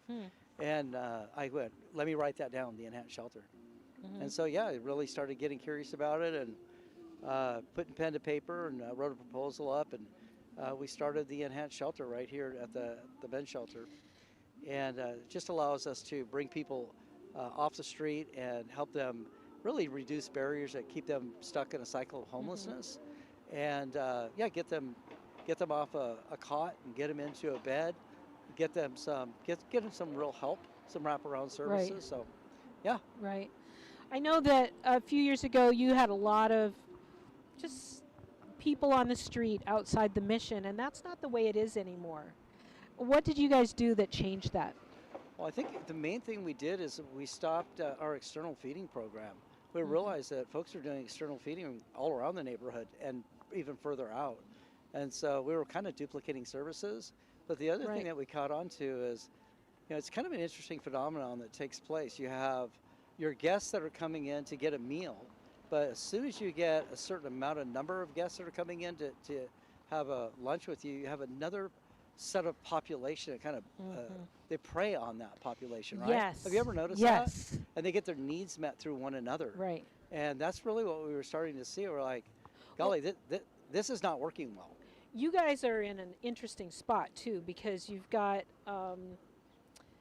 Chief Seattle right nearby. Yep. And what else is near you? DESC. DESC. Yep. And And we're right on the corner, like those little piece housing. of pie. What is the housing across from you? Oh yeah, it's the hub. It's hub like housing. permanent supportive housing, right? Right. So there's a lot of people in that general area that can be preyed upon. That's exactly right. Yeah, and so there's a lot of drug dealing down there and so on that does not help you with what you're doing. Not one bit. Right. And actually, the population we're trying to serve is, folks that are experiencing homelessness. Right. And what we noticed we were doing is we were serving a lot of people who were on subsidized income. Right. And so tons of them. We were serving over 1,000 meals a day. I'm like, is that really our target audience? Right. Because we're trying to get people off the street into program, help them get, reduce barriers that keep them stuck in a cycle of homelessness. It's like, golly, we're kind of doing a disservice here. Right. I lost my train of thought there. Where are those people eating now? Are they going hungry? You're not feeding them anymore, right? Not at all. I mean, one thing about Seattle, I always say we don't have a problem with services. We have a problem with relationships. Yes. Right? We're a ministry. This is one thing that me and you have really in common. Like, we believe that, people are fundamentally hurt in the context of relationship, but they're also healed in the context of relationship, right? And so we want to get them into our programs and get their mental health addressed, get those deep wounds addressed, and start, realigning themselves with really God, community, and themselves. Yes. It's exactly what you do here. Exactly. That's the exact formula that we use. And there are lots of other places that are feeding people in Seattle. Oh my gosh, yes. I mean, within a rock's throw. Yeah. We did exactly the same thing. When I came here, we only had 6 people on staff for 140 beds. Like, yeah. How do you do it? I don't know. And 3 of those were admin and development. So there were 3 people running the shelter. And we were doing 3 meals a day to the public, and we were doing a day room. And people were just sitting around in the day room doing nothing all day. And to me, that is hurting people as much as helping. Like, Thank you. yeah, Thank you. I've read, there's 2 books around that topic. One is When Helping Hurts. It talks more about missions and so on, but it does, like, missions overseas, but also what we do. And there's another one called Toxic Charity. Yep. And I went through that one with my board, and we talked about what are we doing that is really helping people, and is it possible that some of what we're doing is hurting them, but it feels good to us? Exactly. And that's huge. Like, how many people go out and want to feed people or do something because it feels good for them, whether it's good for those people or not? Yeah, in fact, really, honestly, it can oftentimes keep people stuck. Yeah. And stuck in a cycle of homelessness. That's why I personally don't give out money for folks that have signs, right? I just don't do that. Now, I definitely want to get to know people's names. I want to care for people, love on people, share resources, things like that. Maybe do a candy bar or something like that. I definitely don't want to keep somebody stuck on the side of a sidewalk. Right. And we were seeing the same thing too. I mean, we had 177 guests every night with 2 staff. So what really happens in that context is the guests actually are running things, right? Yeah. And our guests are broken, they're hurting. And culture they're does not caught up. happen. Yeah. So it's all culture. bad, Yeah. right? So Yeah. so anyway, yeah, that's the enhanced shelter in a nutshell. Yeah, that's great. Yeah, we also stopped doing the public feeding, other than holidays. You Yeah, know, we want to exactly. help people on holidays, but they're getting meals elsewhere, and it's helping us to put our time and energy into people who really are homeless and who really want life change. Praise God. Yeah, yeah. So tell me about the co-occurring program. I'm really interested to hear more about this. Probably unique. We've got to come visit. Yeah, you too. I'd Yeah. love to get you up there. It's on Capitol Hill. It's probably unique to anything that we're doing in the nation right now. It's a 1-year residential program. Of course, our programs are free, but we provide mental health services there. We have our own mental health counselors and our own substance use disorder professionals as well. And so we recognize that people who have experienced homelessness, 99% of those folks have also experienced trauma. Wow. And so have mental health issues as well. I mean, they're just so intertwined. Yeah.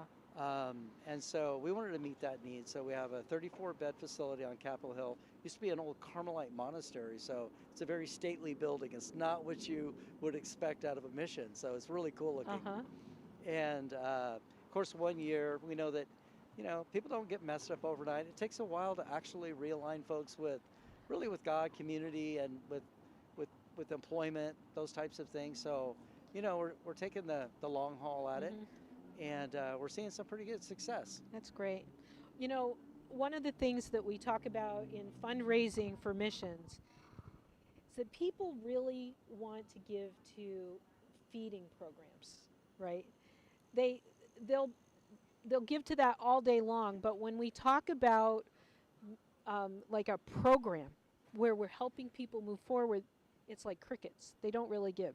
I don't think they get it. I don't think so. And it's easier, I think, to think I'm going to feed them and it'll make me feel better. But what's really going to make a difference in the city and in people's lives is all the supportive services that cost so much more than a meal. This must be a really expensive program because you guys have professionals on staff. Yeah, we do. And I mean, we've been really blessed. I mean, the Seattle Junior Gospel Mission has been around 92 years. I feel like the community has bought into the vision. Of course, we have an amazing fundraising team. And, you know, we just bring a heightened awareness to what we're doing. Lots of tours. I mean, folks can see it every day. I mean, it's hard to walk from one part of Seattle to the next without seeing folks that have substance abuse issues, mental health issues, experiencing homelessness. So we like to bring that to the forefront. And, you know, I feel like we have been around a long time. We have a good reputation, as you do. And folks are willing to give to, you know, to help their community out. But it's not, you have to bring it to them. Right. You have to we make gotta them talk aware about of it. You have to talk about it. You have to show them what you're doing. Right. And I think people want to see results also. Yeah. So, Yeah, I mean, they do. that's part of the And puzzle. it's a really hard thing to quantify, Yes. but we're really working in this industry to have measurable outcomes so that we can actually say, yes, we're doing this work, and we're seeing great outcomes from it. Of course. But it is hard to measure. So Well, and I mean, what's success for one person may not be success for Right. another, right? Right. So, even in the enhanced shelter, if we can get people on meds, get them stabilized, you know, get them employment, like we see that as great success, right. If we can get them into our long-term recovery program, we see that as success too, or realign with their family. You know, there's different ways of measuring success. Right. But we do see great success of people coming through our long-term residential recovery programs. That's We're great. following them 2 years after they've left program. We have an aftercare program, so we maintain relationship with them. I mean, I think there used to be a time where you get people into program, they would graduate, and we'd all say, yay, well done. But it's really not enough. It's not the end. It's not the end. It's the almost, beginning. It's the beginning. It's like right? it's like, you know, when I was young, I used to think high school graduation was it. Yeah. Right? No, that's the beginning. Yep. That's just putting me where I can, you know, go to college and get a career and have a family And that's like our graduations. It's Of course. really just the beginning of a brand new life for them, and they still need somebody to walk with They them. still need a lot of care. Yeah, Yeah. yeah. Scott, how did you get involved at Seattle's Union Gospel Yeah, Mission? thanks for asking. So in 1999, my brother and I were actually living in the Mojave Desert. We were both experiencing homelessness. We were both strung out on Really? drugs. And my brother got really sick, went into the hospital, and went into a coma. And Wow. they contacted my parents and said, you need to come down and, your son is in a coma. If he comes out of it, they didn't even know if he would. They didn't know what shape he would be in. So they came down to actually see Bob. They were prepared to see him, but they were not prepared to see me. And I think I weighed 100 pounds at the time, and had a big abscess on my side. And my mom had been a nurse all her life. She got me into the hospital as well. And I remember waking up in that intensive care unit, small hospital in the high desert hospital, and the smell of the room and the heart monitor, and I mean all that stuff is as fresh on me today as it was 25 years ago. But Wow. I thought it was the end of the road for us, really. The last story, the last chapter, right? Yeah. But it's really where my story begins. It's Yes. like that's when some doors opened up where me and Bob got to come to the Union Gospel Mission and realign ourselves with the Lord honestly. Like I felt like that was the biggest breakthrough for me. I knew the Lord before, but I drifted so far away from Him. But I felt like God really had a calling on my life, and just got to get, had people around me that believed in me, could see stuff in me I couldn't see in myself. Was able to go back to school and, just really start a new life. I had no idea. Like, you just shocked me. I didn't know that was your backstory. Yeah. So, wow, that's great. Yeah. And tell me, what does it help you bring to the job that you wouldn't have if you had never had that in your life? I think I just have a level of compassion that maybe not everybody has. Like I get that, people are. It's a moment in time in a way, right? Experiencing homelessness is like it doesn't define you, and there's hope. Yeah. By golly, there's hope, and I think that's something that I can bring to the table that not everybody gets. Right. Like it doesn't matter where you are or your walk or your history or all of that. It's just, man, there's a pathway back, Yeah. and there's hope. And I feel like, I can see it in people that maybe they can't see in themselves. I think that's so important. It's so easy to think that, like, kind of the people that we see, they're invisible. But if we realize that they are somebody's son, they're somebody's father or uncle or sister or mother, and it puts a whole different spin on it, right? You were somebody's son, That's right. and she didn't know where you were, I assume. Of course. And how important was it to reestablish that relationship with your family in your recovery? Statistically, people that can reconnect with their family just do way better than people that don't have family. And so my family was my biggest cheerleader, for Yeah. sure. Yeah. And I think it was paramount Yeah. to getting me through the first 6 months, right? Right. Those are those tough times. Yeah. Change is difficult, man. I always tell everybody, this is how tough change is. Fold your arms the way you always do, and then do it backwards, right? It's like Yeah. you always hesitate. And that's just folding your arms like, this is how I always sit, and this is backwards. Like, Uh-huh. it's like, change is tough. It doesn't feel right. It doesn't feel Yeah. right. Yeah. It's a pathway. It takes time. It takes resilience. All of those things that you have to just put in place. So Right. Yeah. So Discovery Institute, I talked to Steve Burai a little while Yeah. ago, and one of the things they're saying in their latest report is that we do need to help people get back home sure. sometimes. And it's not, we're going to throw them on a bus, give them a bus ticket, and you're out of here. But more that it's important to help people get close to their family if they're healthy. If they're healthy, I think If that's they're totally healthy. key. Thank That's you. so key. Thanks, Kim. But like maybe get them to a mission near where they have family so that that family can come around them and help them instead of just leaving them here. And then when they leave our mission, they may have no support. Exactly. How do you feel about that? Well, I think you hit the nail on the head. I mean, I feel like, if you have a healthy family unit, right, that you can send people back to, Right. it's a catch-22. Because Right. sometimes we're doing all the work with folks in the mission, getting them realigned with the Lord and, with community and a job and all that kind of stuff, and they'll go back home, so to speak. And if the things aren't healthy there, I've heard people say, I liked you better when you were using, right? If the Oh, family yeah. dynamics are messed up. Yeah. But if the family dynamics are healthy, I agree with that Yeah. 100%. And I You bet. 100% agree that if they're not healthy, that's not the place It's not for going to them. work for them. Yeah. Yeah. Yeah. Anything else you want to share today? Talk about? Hey, thanks for coming out and making people aware of what's happening here in Seattle. Thank you for the great work you're doing here. Thank you. You've done a really nice job in a short amount of time. Thank You're you. a rock star. Thank you. Yeah, thanks for having me. Well, I'm really glad to have a sister up the street from us, and Yeah. we can work together more in the future. So thanks for being here today. You bet. Yeah. So we're going to take a quick break, and we're going to be right back. Talk to you soon.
Testing 1, 2. Okay.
Hi, I'm back.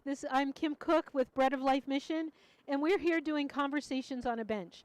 I'm going to be sitting on this somewhat bougie bench for 24 hours, but it is cold out here already. I've added some layers, and I've got a blanket, and but we're just here to talk about homelessness and highlight the issues. And I want to start by thanking our sponsors, Discovery Institute, and several food sponsors are providing coffee. Umbria is providing us coffee. And today for lunch, Conan Steiner provided lunch. So thank you so much for those who are helping us do this. So I have Barb Biondo here with me right now. And Barb, I'm going to ask you to kind of introduce yourself and what you do.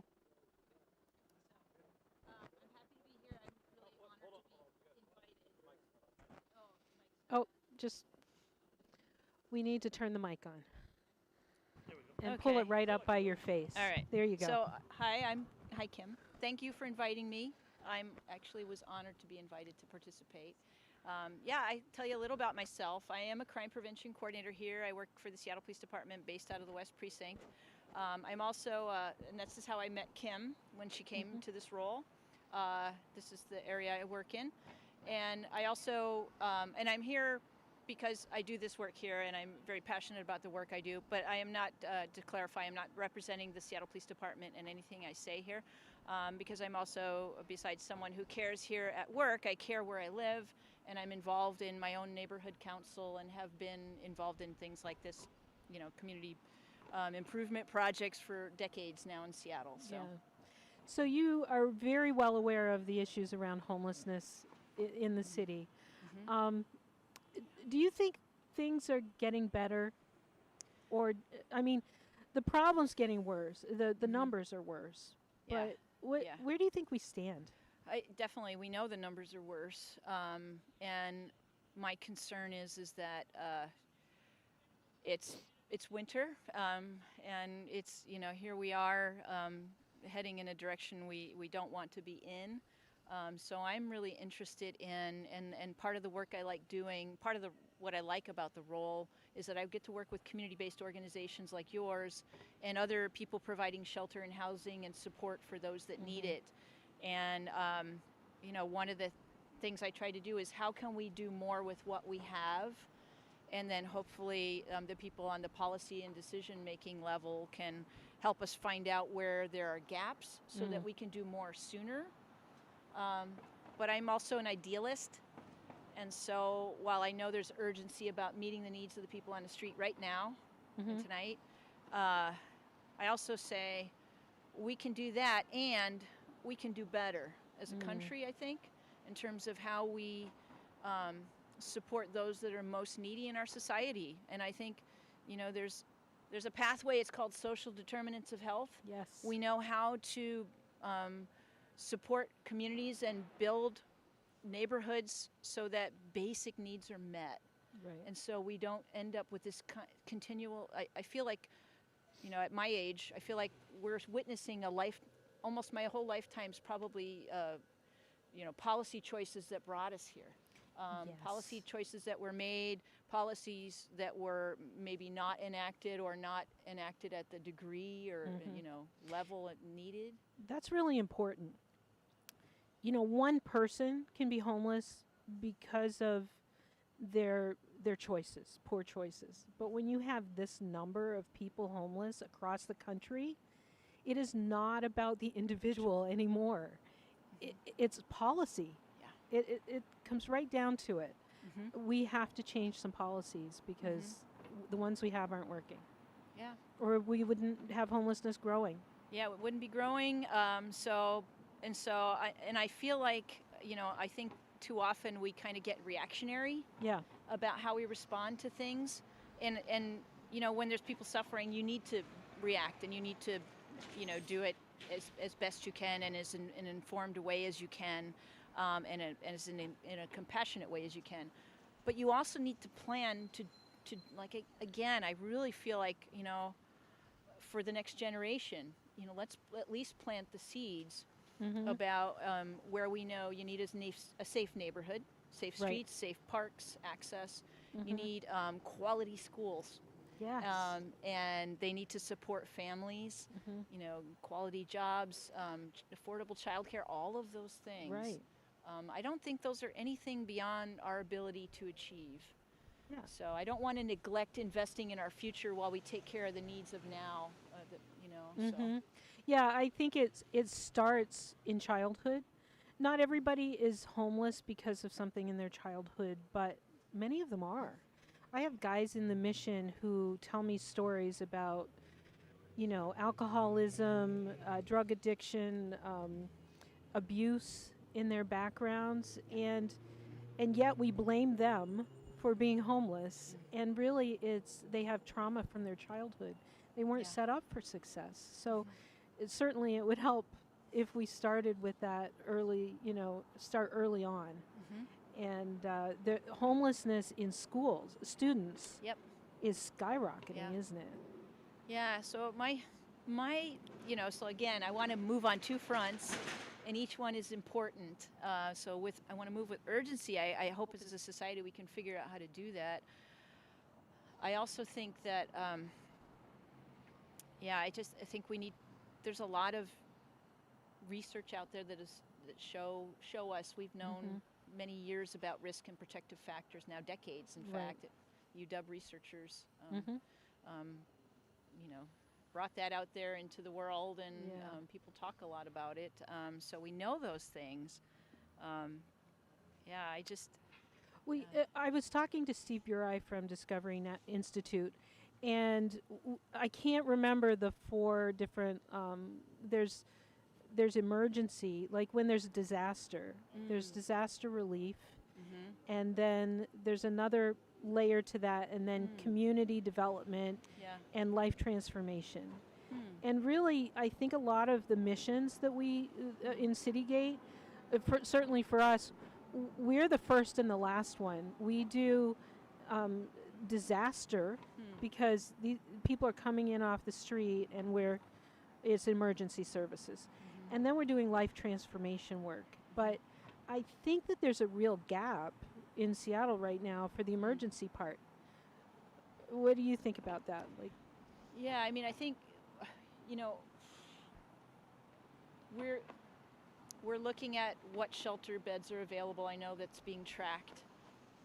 What I'm concerned about is that there's shelter, and then there's also places that provide day center and day supports and hygiene and those kinds of things too. And so I think from what I understand, I hear places that had been open, and we didn't have that many to begin with, and we had a lot of places have lost funding and closed in the last few years.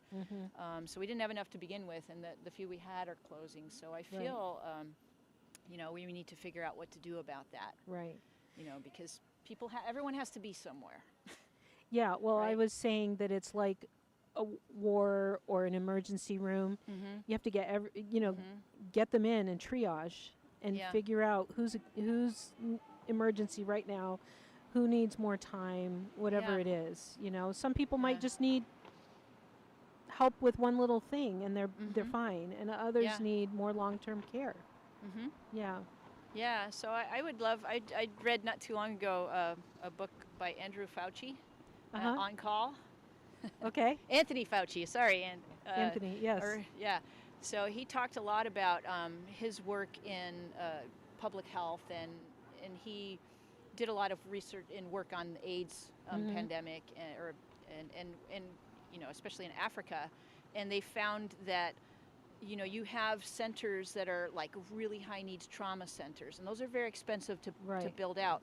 But not everyone, like you said, has that need. There could be a whole, spectrum of levels of need along the way. So a way to cost effectively get people into the network at least and figure out where they belong is to build other levels of connected service points or shelters or Right. where they have access to the case management support. If they're ready for treatment and they want to go there, if they need housing or other things to be addressed.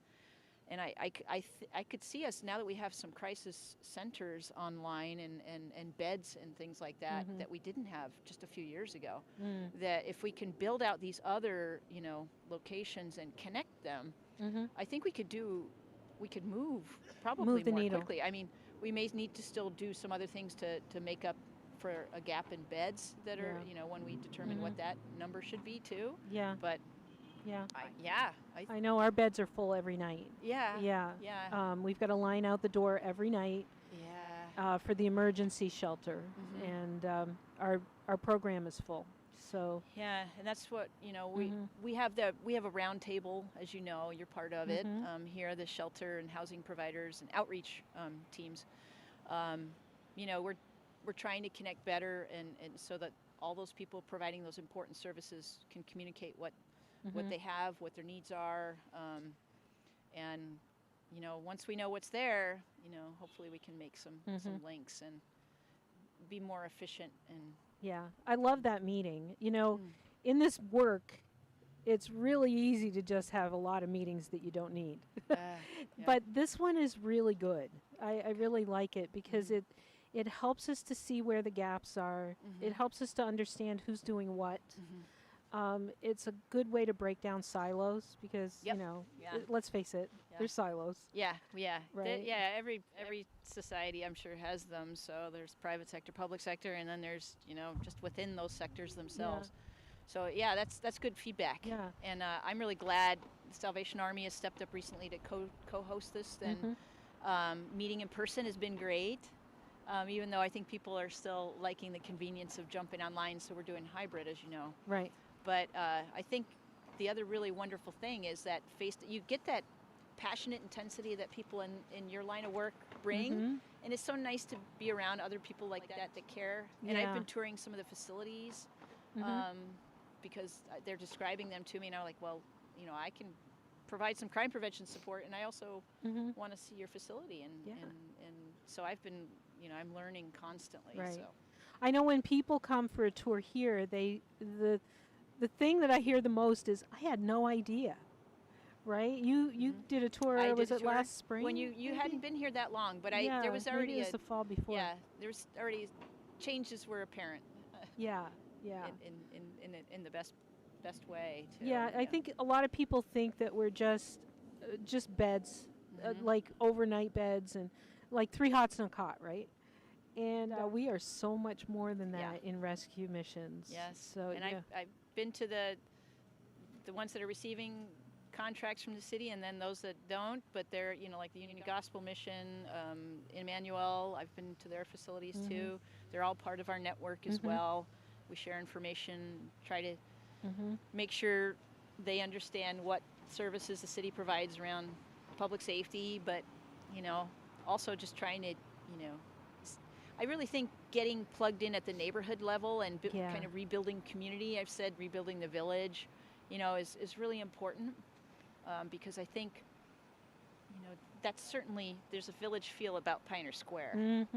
And so you're connected to the other providers and then the wider community, you know.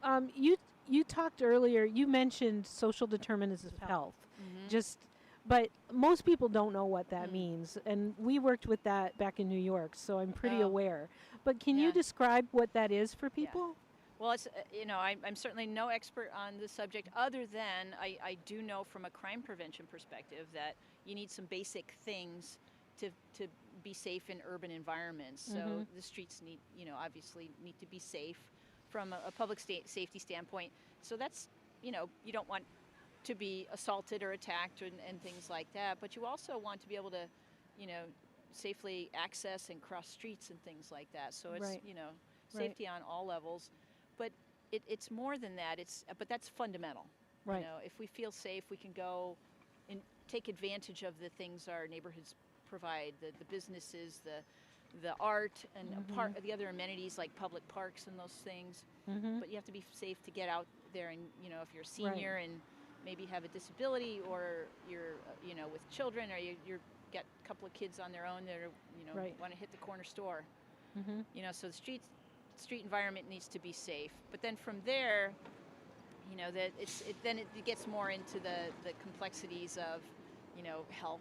You know, do they have access to health care, and again, quality schools? Are families supported with, you know, child care, and you know, teens offered enrichment programs and opportunities to participate in the community, and then, you know, earn money themselves and start to, you know, see the path to their future. Right. So they don't have to worry about what their opportunities are, that, you know, it's they can look around. They don't have to go far to community college is just up on the hill. Yeah. A short bus ride away is Central, right? Yep. So one of the ways that I've heard it explained that I really like is that 80% of our health has to do with things that are not health care related. We spend 80% of the money in healthcare on hospitals and all of the, which I call sick care, but we won't go there. yeah. But 80% of our health has to do with things that are not healthcare related. Like, do you have access to real food? Yeah. Are you in a food desert? Yes. Can you get to the stores that have real food? Can you get meaningful employment? Do you have social support? Do you have, you know, are you lonely? Like elderly people who maybe call 911 all the time just because they're lonely and they want somebody to come and just look at them and talk to them. Yeah. You know, and so how do we fill all those gaps? And what we do at the missions is, I think, it's all social determinants of health. But likewise in our communities, we have to have, like I was talking earlier to Renee about, we don't have public restrooms in Pioneer Square, Basic right? things. That's a social determinant of health. Yeah, access to a clean, hygiene facilities. Right. Yeah. Do you have water? Do you have, you know, a place to sleep? It's like Maslow's hierarchy of need a little bit, right? Yeah, it is. Yeah. Yeah. Yeah. Yeah, I think of that too. I think, there was, you had me thinking of another, something very related. Part of what I was thinking is related that sounded like something you were talking about was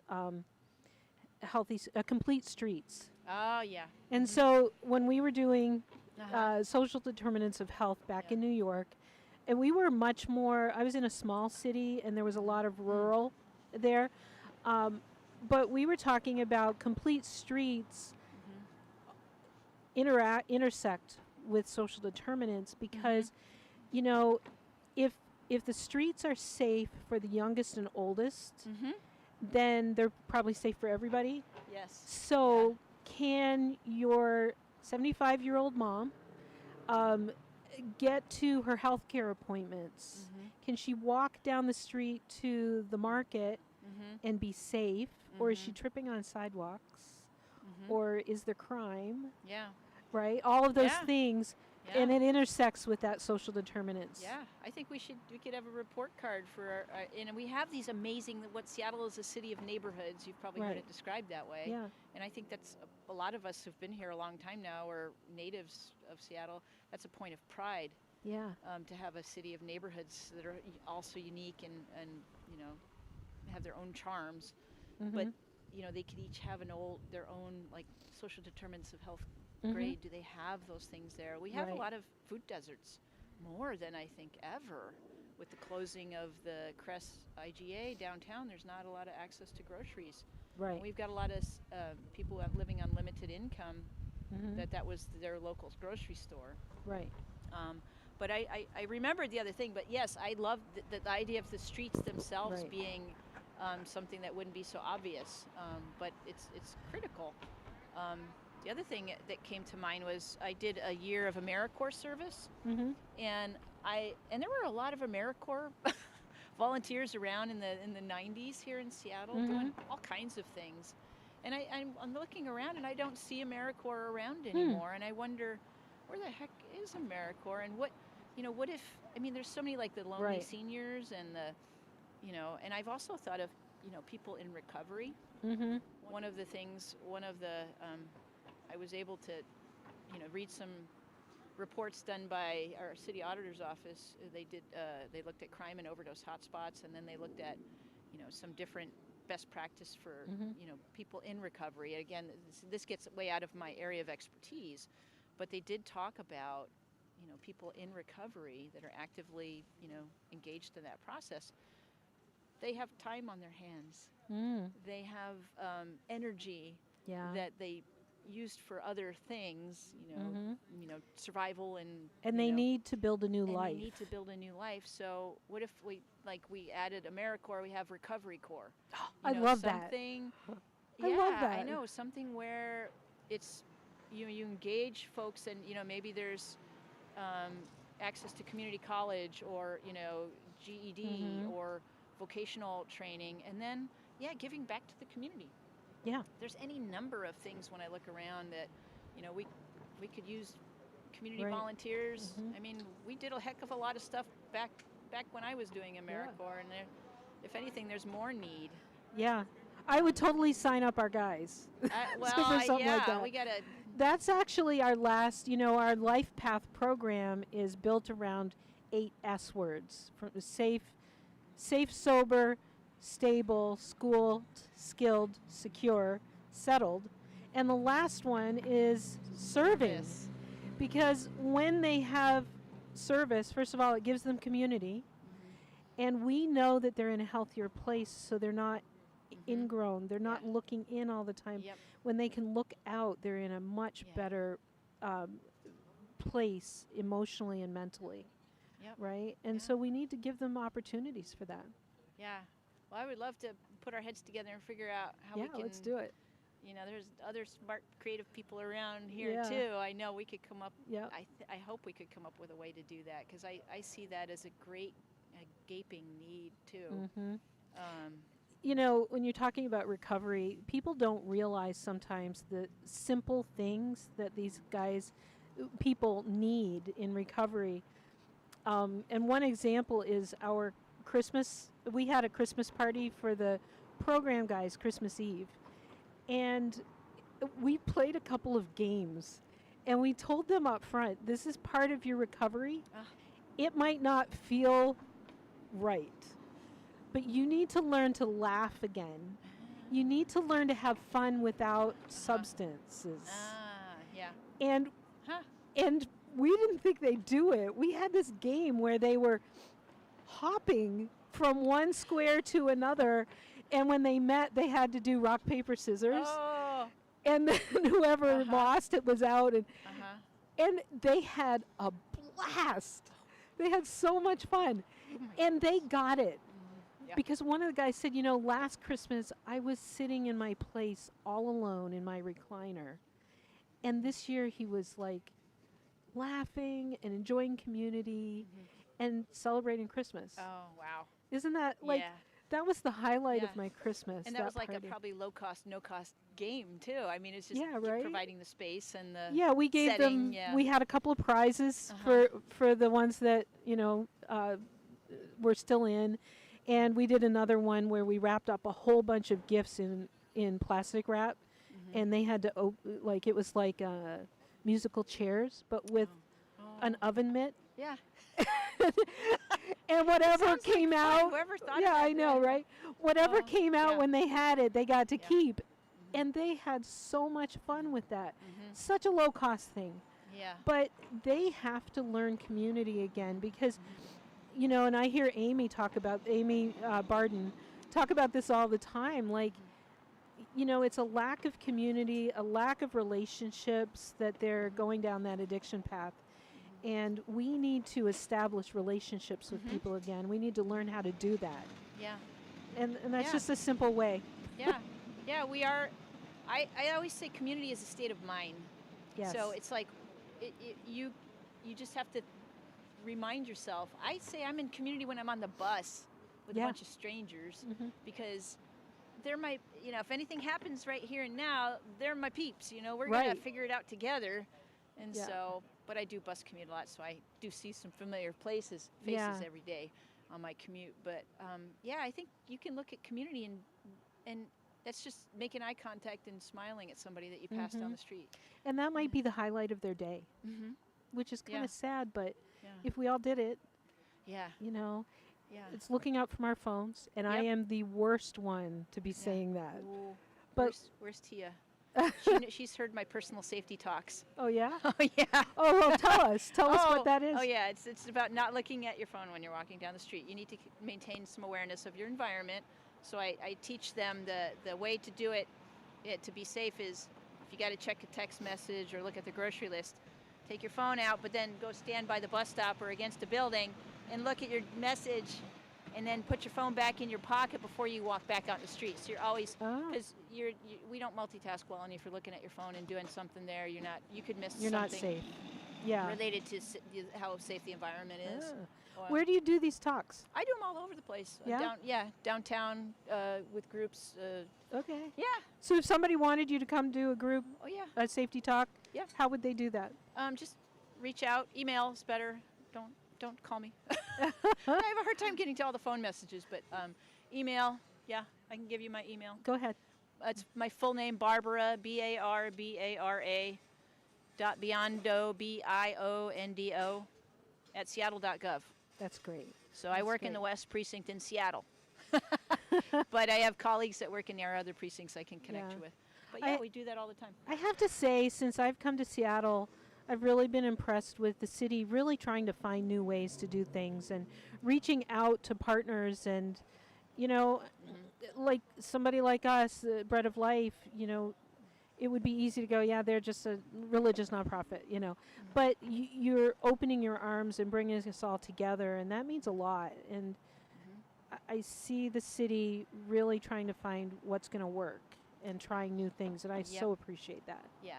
I am proud to be part of city government because of that Mhm. reason, and also the Seattle Police Department, because talk about, Yeah. you know, doing more with less, you know, that's definitely what, you know, we're Mhm. faced with.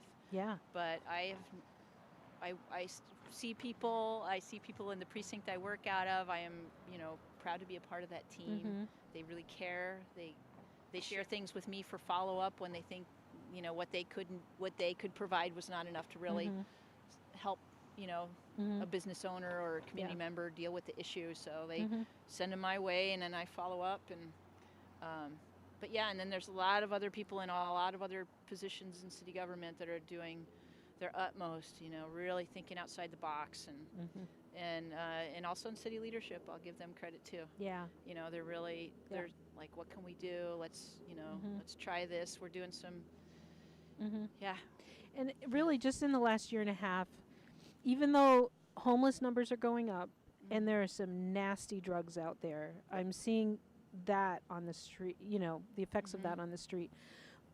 But on the other hand, I'm seeing certain things getting better. Yeah. Even in the midst of that getting worse, I see that the things the city's enacting are actually making a difference. yeah, So, yeah. It's yeah. going to take a while. I mean, we didn't get here overnight, so it's going to take a while. But Yeah. yeah, it's good to hear you're seeing improvements. I see them, and I see it's, you know, I think certainly city government can take credit for some of that. Mhm. But I also think the community itself can for what you're all doing, Mhm. and then, you know, the circle to square, the you know, Yeah. that connective, you know, That's that friendly, grassroots. and it's very grassroots. So I feel like COVID maybe shook. We're all Oh, it coming out shook of that. everything Yeah, up. it shook everything up. We kind of are back on our feet, and now we're going, okay, the landscape's different. But you know, we have a lot of potential here. Yeah. There's a ton of potential Yeah. with the folks and the resources that we have on hand. So it's just, Yeah. you know, Um, connecting. I don't know if you're the one to ask about this, but I think you know probably enough to explain it. Would you tell people about Find It, Fix It? Oh yeah, I tell Because them that's all about it. amazing. Yes, it is amazing. It is. They're gonna get tired of me because I put stuff no, on there all it's the a time. great, and it's gotten better over it's been out for a number of years now. The city's gotten better at, you know, giving us, you know, community members and also city employees. I use it all the time to report something that needs to be addressed. It could be, you know, someone ran over one of the crosswalk, you know, activators, and that's what I reported just recently in Little Saigon. Or it could be, you know, garbage cans overturned, graffiti.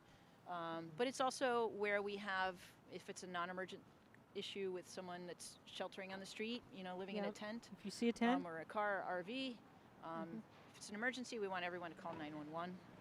Right. But yeah, it's a great way to get services out there. Yep. And have accountability too. There you Right. get tracking numbers, so Yep. you can follow up. And that's important because they know then where the gaps are. Mm-hmm. And they can't be everywhere at once, but Yeah. if they have 5 different people doing a find Yep. it fix it on a tent Yeah. on the sidewalk, that's it definitely gets- going to it get gets the fixed attention. quicker. Yeah, and it's Yeah. also, our city and certainly in society in general, I think we're becoming more and more data driven. Right. So we do look at where the reports are coming in, what kind of reports are being made, and then we look at crime and calls for first responder services. We look at that data all the time, and that's a good. If I could do one Yeah. message, it was like if folks out there are, if you're here wherever you are, and you see something or think something's happening that police should know about, but you're kind of Not sure. not sure.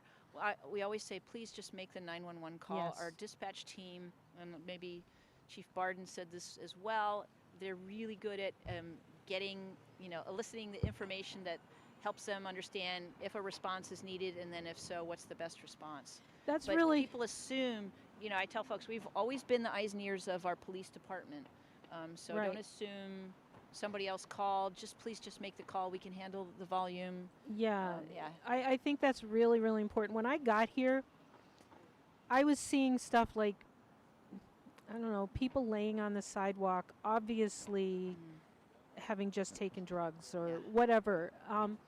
I was seeing issues and just people walking by. And where I come from, that doesn't happen. And Yes. I went, is that really just how it is here? And I was actually told, yeah, you just don't get involved. And the more I've talked to you and Chief Barden and other people, they've said, no, call about Yep. that.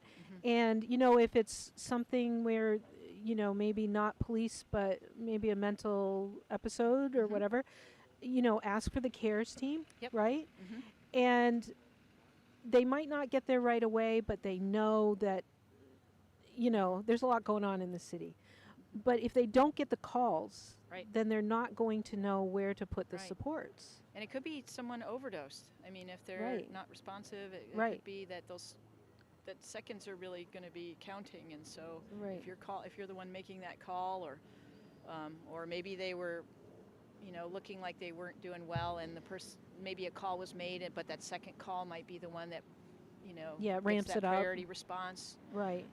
If the situation changes, yeah. So please make the call. You can always call back and cancel if the service isn't needed. Right. That's good to know too. And Right. people shouldn't hesitate to call back. Yeah. And when I have called 911, like I get it's great service. Yep. I get an email or a text or something saying, was this taken care of? And like Yeah. if we only had good customer service like that everywhere. So Yeah, they're really that's trying to great. make sure that's a good system. And if anybody's interested in Find It, Fix It, just look in your Yeah. app store for it. Yeah, you right? find it, just write out Find It, Fix It. It's a free app you can Yep. download. It's very easy to use, It's and you get so you do it after a while, you can make a report in less than a minute. Right. So it's Yeah. And then Yeah. it's so empowering, I tell folks. So empowering to see a result. Mhm. And I say it's a nice way, and I tell folks, these are all my tips for my personal safety talks, 'cause I Yes. talk about resources like that. I talk about, if you're feeling like the city hasn't fully recovered, there's some areas that look a little rough and, or neglected, needs attention, you making that report and then you seeing it fixed. You see that bus shelter. And they tell you. Yeah, they tell you. They email you. And then you go to that bus stop the next day, like I did just recently, and you Yep. see that it's cleaned up, the mess that was there that was making it an unpleasant place to be. It's very empowering. Yeah, and it so really that we is. all need a little lift, I Yeah. think. So Yeah, I sign up for agree. Find It, Fix It, use We're it. all part of it. yeah, And like even something like the street light was out yep. here Streetlights. a couple of weeks ago, Yeah. and they fixed it. You Yeah. know, because I put it Yeah, on the app, it's- and We've got it down. yeah. Customer service. Yeah. City's customer service bureau, I think they're Yeah. called. But yeah, Yep. they do a great job. It's a Yeah. good service. What else would you like to share with people? Community. I call it the force multiplier when it comes to safety. And that could be community where you work, it could be community where you live, or community where you socialize. If you make that effort to make some connections and then communicate with each other around anything, especially anything that relates to safety, I say that do that. Because it'll make those places where you spend the majority of your time safer if everybody's doing that. And always reach out to the Seattle Police Department for support. We're there, and that's what we're there for. Yeah. Make the 911 can't call do it if it's an alone. emergency. Yeah, but yeah. Again, I don't know if you're the right person to ask this, but I'm going to ask it. I know that police department numbers went way down during COVID. It was like 50% of the force, I think. We lost a lot. We a lost lot. it, and it was it was in the year of 2020, and it was And it's being built back. Do you know where we're at on that, or should I ask somebody else that question? I know. I'm hearing that we're finally seeing numbers going in the direction we hope. But I would, other than that, I will defer you. That's okay. Refer you to the I thought I'd ask. HQ folks. But I heard, that's trending positively in terms of hiring.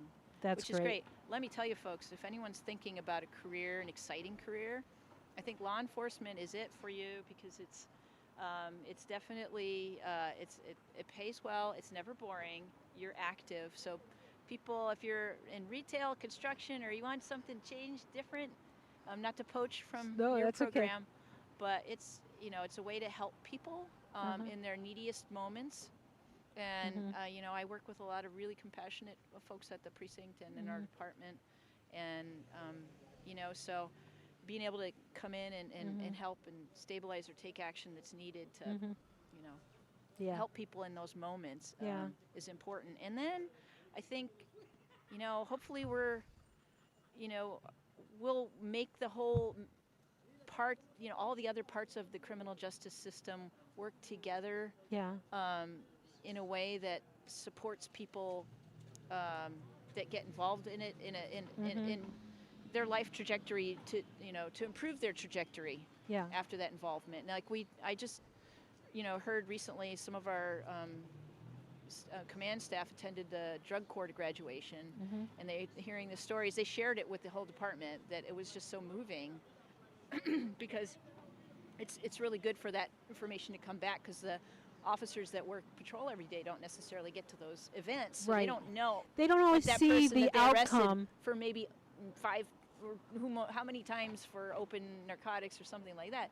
Maybe this person a year or two later is finally gone through all the steps, and their life trajectory is suddenly in a very different direction. I'm hearing really good things about drug court here. So I feel like there's a lot of good stuff, and there's ideas, programs, but everybody's help is needed. And the other thing I tell folks too is, look around your community to get involved. Let's really work on the local level to make whatever you can and participate in any way you can to make it better. People doing the work you're doing, your crew, and then people providing permanent supportive housing and other kinds of services. They all. They probably have opportunities for volunteers or at least board members and things like that. So, Well, Barb, thank you so much for being here today. I appreciate your work and that you bring us all together, and we're getting rid of the silos little by little. I'm so glad you're here. Thank you. I enjoy partnering with you on things in the future too. Thank you. Thank you. I appreciate you. Okay, well, thank you so much, and we're going to take a quick break. And on the hour, I have a Zoom call with the CEO of the Dallas Rescue Mission, and he's also doing a conversation on the bench today. And we're just going to do a quick Zoom and talk about homelessness in different cities. So we'll see you in a little while.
Hi, this is Kim Cook again from Pioneer Square at Bread of Life Mission, and we're doing conversations on a bench. I'm sitting on this bench for 24 hours.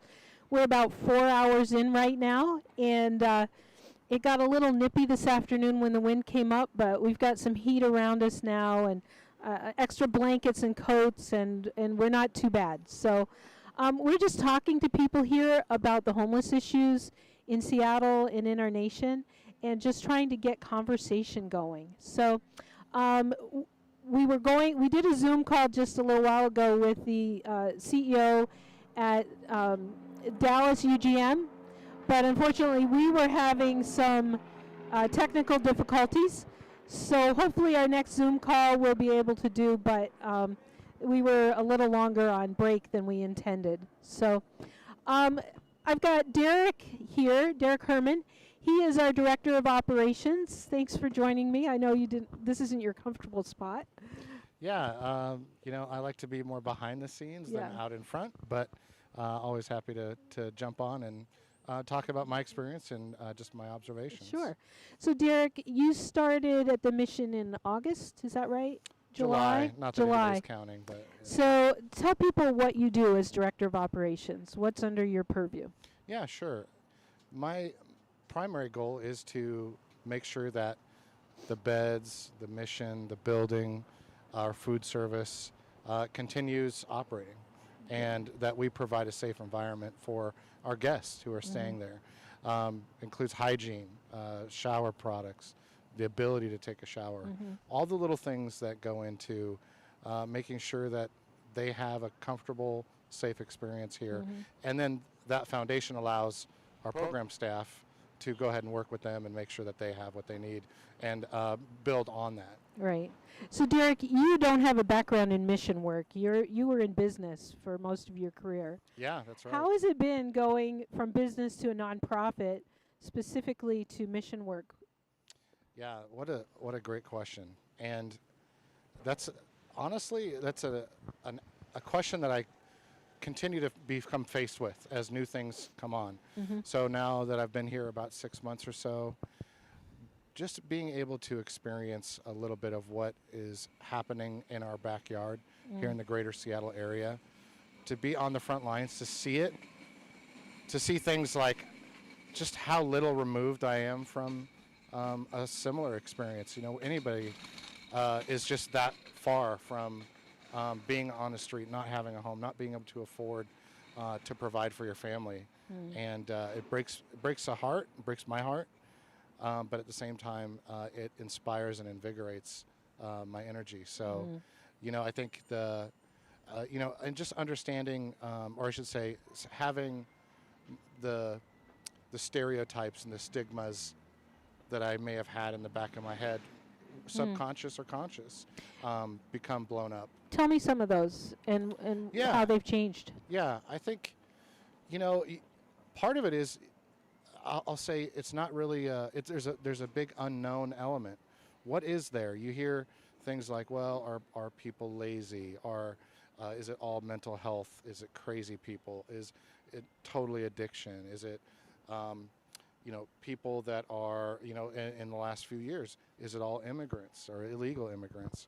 And you hear these things, and to me, it was always a little bit of an unknown. Who are those people? What is really the problem? How does that really look? And to see real people and real lives and real faces, and to see that, primarily I'm experiencing the fact that it's addiction and mental health are the two big factors. The fact that there are a lot of people that the city and the community at large don't want to deal with, and so they are just on the street because no one else will look after them. And so for us to have the opportunity to come alongside and help them has been a huge eye-opener for me as far as who these people are and what's really going on in their lives. Yeah. I've loved having you on staff because you've just taken such a load off of me. So I appreciate that. one of the Thank things you. you've worked really, yes, very much. I could put multiple exclamation points on that. No, no, please go on.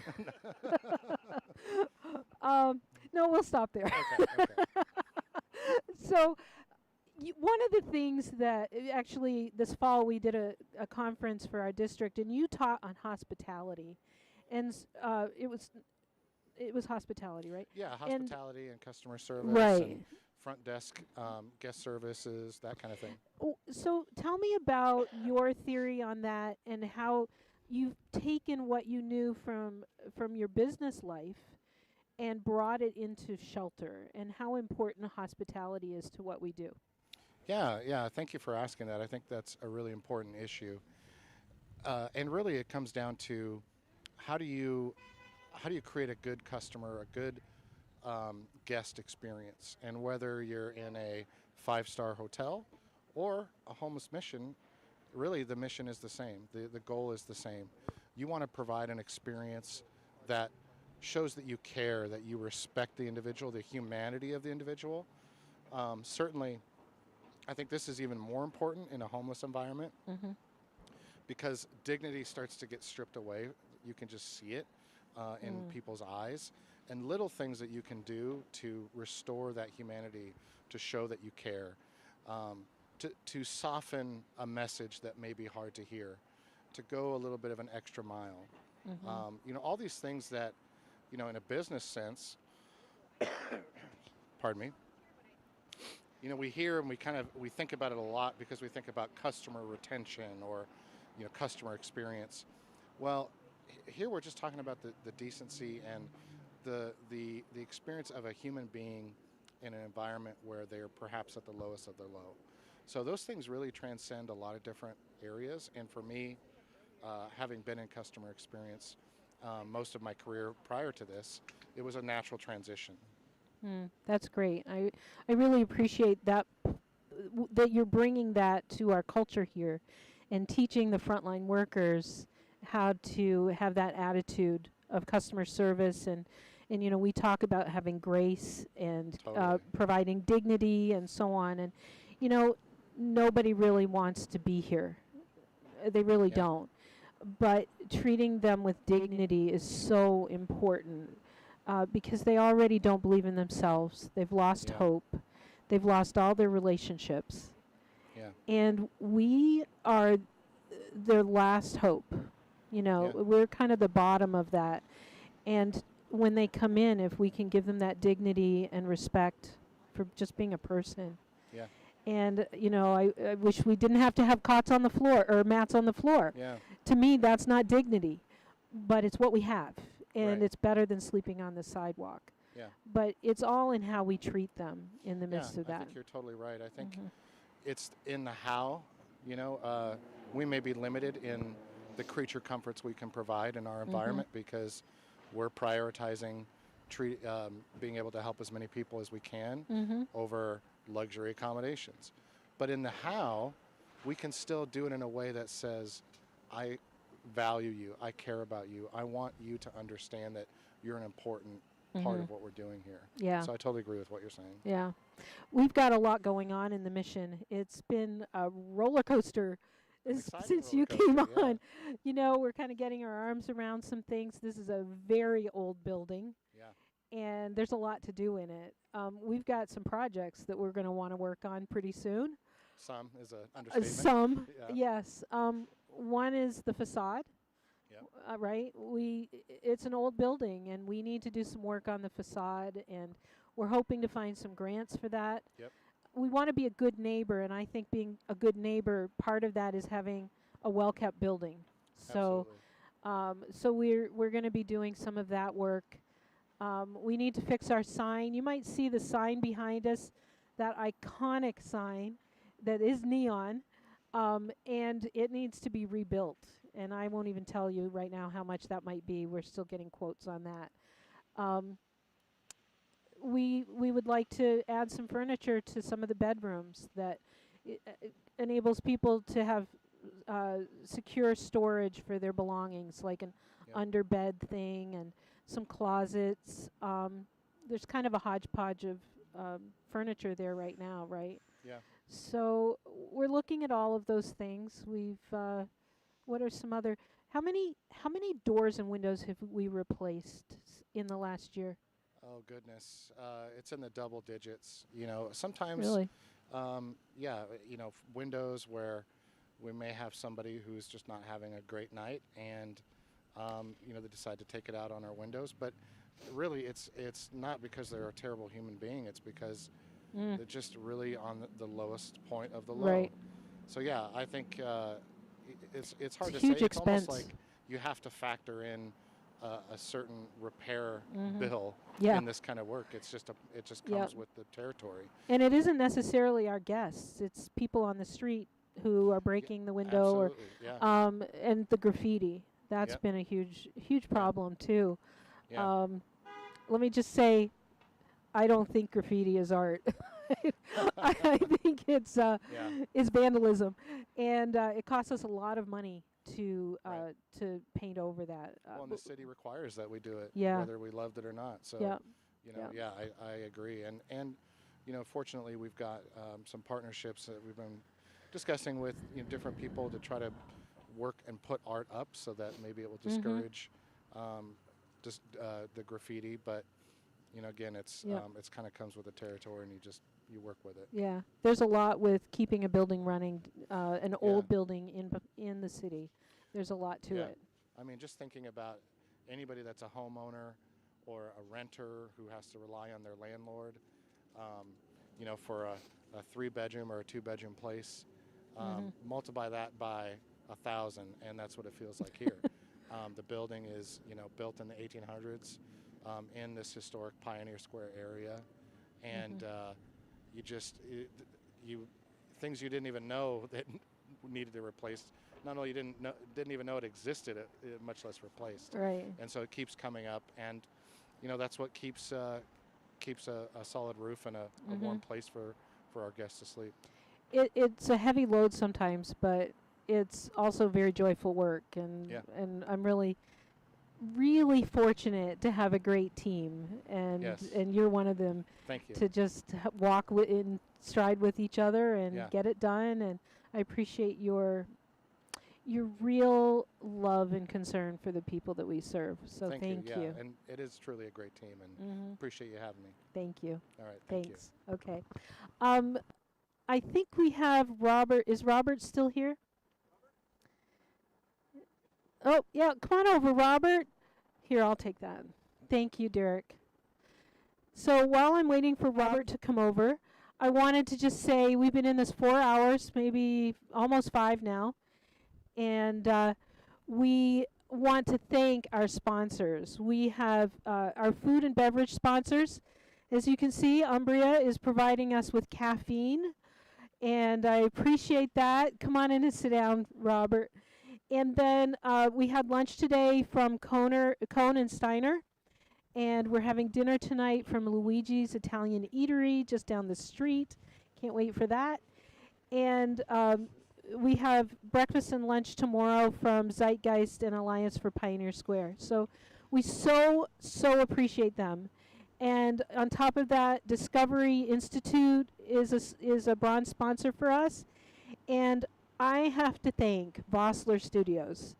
We reached out to them right before Christmas, and Michael Vossler just figured out what we needed. He set us up with a camera and light and told us exactly what we needed to do to run this live stream. And I cannot thank him enough. He's got a lot on his plate. He's got a huge company, but yet he took the time to spend with us to make sure that this was a great production. So thank you, Michael. We're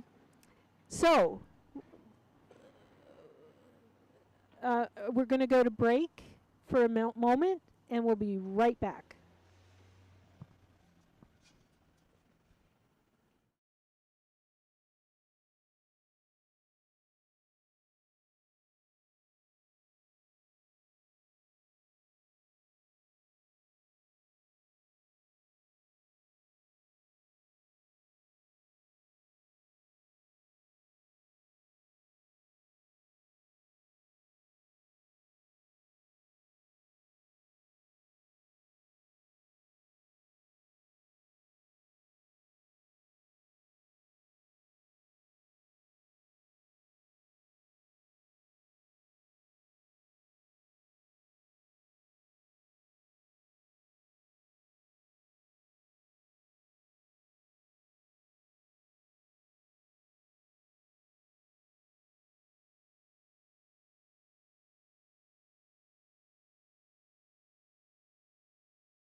Hi, we're back, and I'm sitting here with Robert. Robert, you're in our shelter right now. You're at Bread of Life, correct? Yeah, my name's Rob. Rob, and I'm sorry. Rob, my name's Rob, and I live in the Bread of Life mission, or the Bread of Life, which is behind me, and I'm very grateful. They've helped me a great deal with food, shelter, and clothing. I've got my shoes. These shoes are from Bread of Life, and my clothing is from Goodwill. So That's great. I'm very grateful. Robert, tell me a little bit about your story. What brought you to Bread of Life? I was in San Francisco in the year 2014. I heard that Seattle wanted construction workers. So I hitched all the way up here, and it was good construction work from the year 2014 to 2019. And then COVID hit, and they closed everything down. And after 2019, everything went online. Everything went online, which meant that they were very careful with the people they employed. They went through databases and stuff like that. Right. So, so if you haven't got a really good background, or if you've got a tiny few blemishes, the databases nowadays really sort you out. So that's a problem with a lot of us. We've got 2 or 3 slight blemishes, but the databases push us to the bottom of the employment agenda. Yeah. But anyway, 2019, COVID closed us down, and then day labor went down, and the housing shot up. The housing went up in price. I can't afford the housing on the day labor wage. Okay, so you were a day laborer, and you just couldn't afford housing. So you were housed before, you just early on. Here, I wasn't housed in 2014. The Bread of Life housed me. Okay, I see. And so, the cost of living is pretty high. You really can't afford housing on minimum wage here, even, let alone just day labor, right? Well, when I arrived, day labor was $11 an hour in the year 2014. And then they had a big shift up, I think, in year 2017 or 2018. But when I arrived, it was $11 an hour. How does it feel to be working really hard and know that it's not enough and that you can't afford housing? That must be hard. The way it worked, and the way it does work is that at the end of the day, you get a paycheck, and then you buy cigarettes. This is the way it worked for me, so I speak for myself and myself alone. You buy cigarettes, a bottle of beer, and a fried chicken, and then you fall asleep on somebody's porch or stoop. So it's like a cycle. It's like a cycle. Yeah. That's a true cycle. Yeah. So I think there are a lot of people that are living that cycle right now. Yeah. This is why this is so helpful. So tell me about your experience coming to the mission for the first time. One day I was in the library, going up and down the elevator, and somebody said there is a mission that can actually cover you a bed. So I listened on the elevator in the library. I was on the elevator, and I listened to I overheard conversation. So that's how I clued into this. And how was it when you first came in? Did it feel like a relief, or was it just really strange? What was your experience when you walked through the door? Anything's better than the street. So when I come in, I was very grateful. A lot of the day laborers think this is very important in their lives, and I do too. Yeah. I did then. Besides warm hot meals and new clothes, what has the program done for you? What are you getting from the program? It's allowed me to step out of the rat race. It's allowed me a few minutes to build myself up. It's allowed me to get resituated, to start organizing my life in little ways. it's allowed me time to organize a different way of living. That's a great way to say it, Rob, because we all need that sometimes. We all need it. And every day we need that in our home, to be able to go home at the end of the day and let down. But also every now and then in our life we need those times. And so people who are on the street don't have that opportunity at all. So I'm really glad that that's what we've been able to give you. Go One ahead. interesting thing is I used to work in day labor, but I didn't have a watch. So I used to sleep outside of the door, So you wouldn't be late? so I wouldn't be late. Oh, But living in this, they wake you up at a certain time. So I'm never late and I can sleep inside. So that's how important it is. wow. So, You have a job at the mission, right? Like everybody does chores at the mission, just like my kids did chores in my house, when we all had chores. What is your chore? What do you do? my chore is to do diner. Mm-hmm. In diner, I clean the tables, sweep the floors, and keep everything clean and tidy.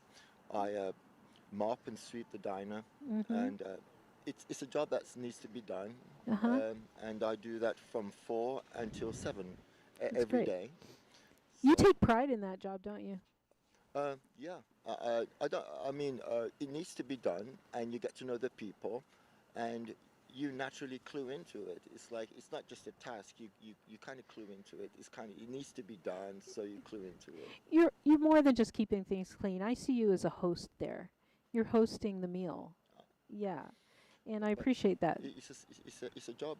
It's a job that needs to be done.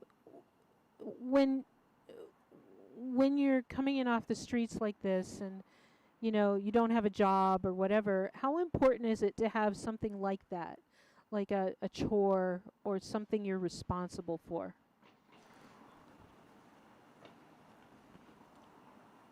Um,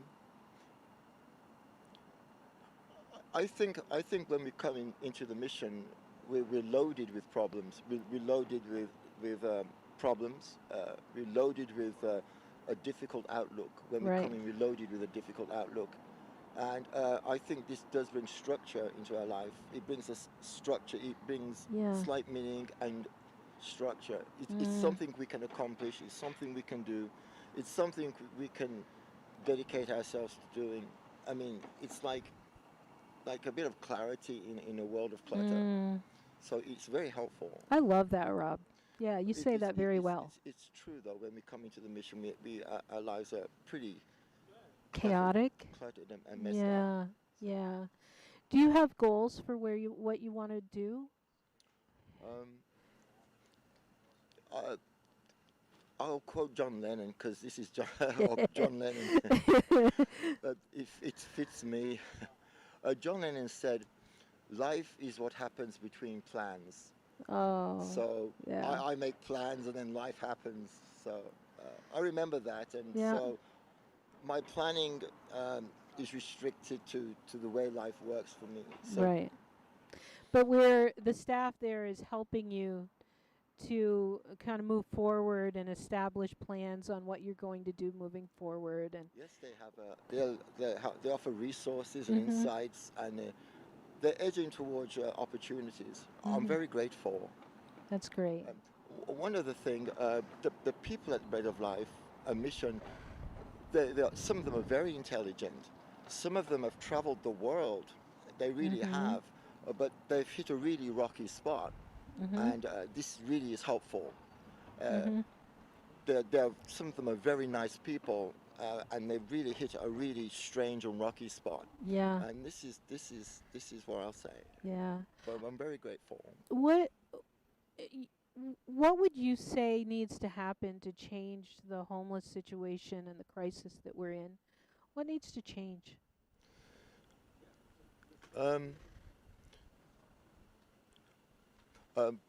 The first thing I say is we want money. That's honest. It's honest. But maybe that's just a short-term relief. That's a short-term issue. I think if they could simplify how to obtain a home or how to move into yeah, a home situation, if they could simplify it a little bit, maybe we can the corridor of movement, if they could simplify that. We really desperately need workforce housing for people who are more affordable housing. I know that coming from New York, upstate New York to here, my rent on half the size house I used to have is 3.5 times what it was in New York. That is nuts to me. I cannot imagine somebody who's doing day labor or minimum wage how they can even think about renting. Well, most of us who do lay labor actually build these skyscrapers. We actually are on it, building it. But they're far beyond our means. Yeah. But I think Bread of Life is really helping people do what they can with what they've got. We're very grateful. Well, thank you. If you could tell people what, how should I put it, what you would like them to know about seeing homeless people on the streets or their attitude about it, what would you like them to hear?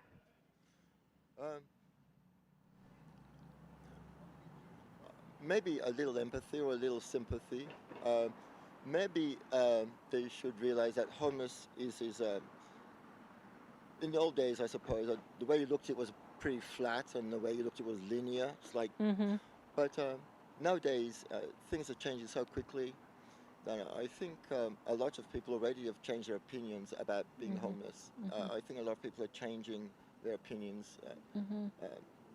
Like it says, life is what happens between plans, and a lot of people have a lot of plans. Yeah. So. Yeah. But I think a little sympathy would go a long way. Seeing you as a person, not a problem. Yeah.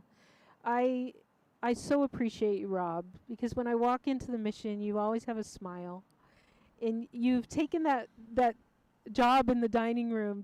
You've just taken it on, and I see a light in you, and I see hope in your eyes. So I appreciate it. I'm so glad you're here, and I can't wait to see where you go, because that's what we want for you. We want a life and a future.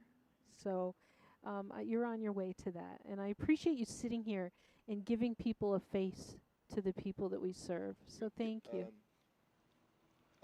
Like I said, a lot of people are surprisingly from different walks of life and from different levels of society, and things are changing, sometimes too quickly for some people, and especially if you're not educated in computer science or stuffing. That must be mentioned a little bit. Yeah.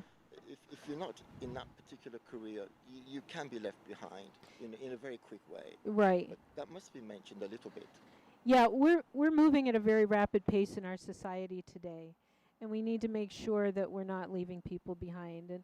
But at the same time, the trades desperately need people. Yes. So we need to make sure that that there's training and helping you guys get educated in something where you can make a living wage. I don't know if people realize a living wage means that they can live within the kind of average in society.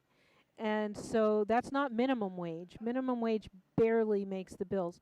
But somebody who can work and have a paycheck and enough left over after their rent and food and basic needs to maybe go to a movie or go out to dinner now and then, that's a living wage. And so we want to help you guys in the program to get into jobs and get trained so that you can have a living wage. And you'll be so much further ahead that way. So, Rob, thank you so much. Thank you. Okay, thanks. We're going to go to a quick break, and we'll be right back.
Hi, I'm Kim Cook from Bread of Life Mission, and we are here at the corner of South Main and First Avenue, and I'm doing Conversations on a Bench.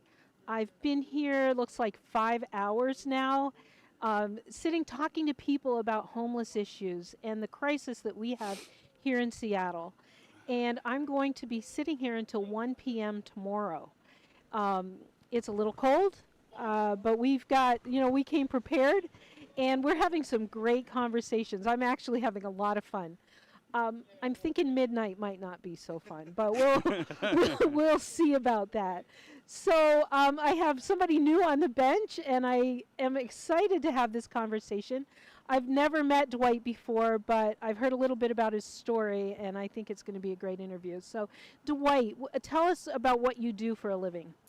I'm a supervisor now for the MID. We are a downtown business association that inherently does a lot of outreach to the homeless community by way of having to try to keep the businesses open and just help them with their struggles too. Yeah. You guys are kind of boots on the ground for the first line of defense when there's an issue on the streets. Isn't that kind of right? We get a lot of calls from the business owners and stuff when they see homeless people struggling or in their doorways or whatever. So when somebody sees something like that, what do they do?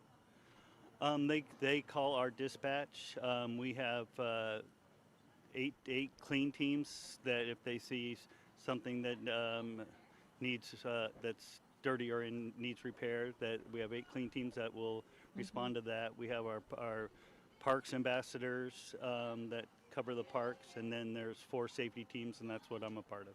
They're the guys in the blue and yellow vests that I see Correct. all over the place. I love seeing them. Yes, correct. Yeah, and they've got a heightened presence here tonight for us, so I appreciate that. No problem. So tell me a little bit more about what you actually do. Like you were talking about, you guys go out and so overdoses and different things. Typically, what we are, it's the safety team. We're out there to be a presence, to, whether we're doing concierges, just giving people directions, getting them where they need to go. We have a Safe Walk program that people can call upon us, and we will walk them from their business to their car, to the transit if they're feeling unsafe. If we deal a lot with the homeless community, make sure they're okay. We do some outreach, handing out snacks, gloves, socks, stuff to keep them warm, that kind of stuff. That's great. Yeah. So why do you do what you do? Like what brought you into this work? For me, I was homeless for 30 years probably. Struggled with drug addiction the whole time. It's a very good fit for me. A couple years back I got clean, and being able to give back and keeps me going in the right direction, and I can it's easy for me to understand kind of the troubles and struggles that a lot of them have, because I was in the same position. Wow. I never would have guessed. So were you here in Seattle those 30 years? Yes, my whole life, yeah. So you probably knew a lot of the cops in Yes. They knew you too. Yes. I'll bet they're surprised when they see you now. Yes. Yeah. Yes. I've heard from the prosecutor's office and everything else. I was incarcerated 4 times, in prison, and multiple other run-ins with the police also. What happened that you finally got clean and sober? It was a number of things, all at the same time. Obviously, I knew my family didn't want that for me. Once again, the law had stepped in and intervened. I went through drug court, which was a very good program for me to turn my life around. Drug court. I'm hearing great things about drug court in Yes. Seattle. Yeah. Yeah. What does that look like for somebody going through drug court? So I guess the model they're using, I guess, would be like a housing first model. They make sure that that you are in a stable place. Then the assessment is made, whether it's what mental health help you might need. They don't expect you to, when they first contact you, to flip a light switch and all of a sudden you're going to be clean and you're healed and all that. They know there's a lot more that goes into it than that. That's really good. So there's a little grace in the program? Yes. That's good to hear, because I've heard of other drug courts that are pretty rigid, and it's just not reality for somebody in recovery. Yes, right? Exactly. Yeah. I'm trying to think what else. There's so much I want to know. What would you say people need to know about the homeless situation here and people in addiction? Like, the homeless situation here it's to me it is very complex. There's like I said, the housing first model, that is one that I obviously definitely believe in, but there has to be DESC seems to be getting a hand on that with the new building they're opening up, where they'll be able to assess the mental health, the drug addiction, and do it both while the people are in a safe place. I was talking to Barb Biondo a little while ago, Yes. and we were talking about the importance of helping people coming in recovery to have a new life, to learn things like how to have fun and laugh again, and like how to have things that they love outside of addiction. Is that something you want to talk about? Definitely. I'm blessed that I get to work with a lot of people I work with have had a lot of the same struggles I've had.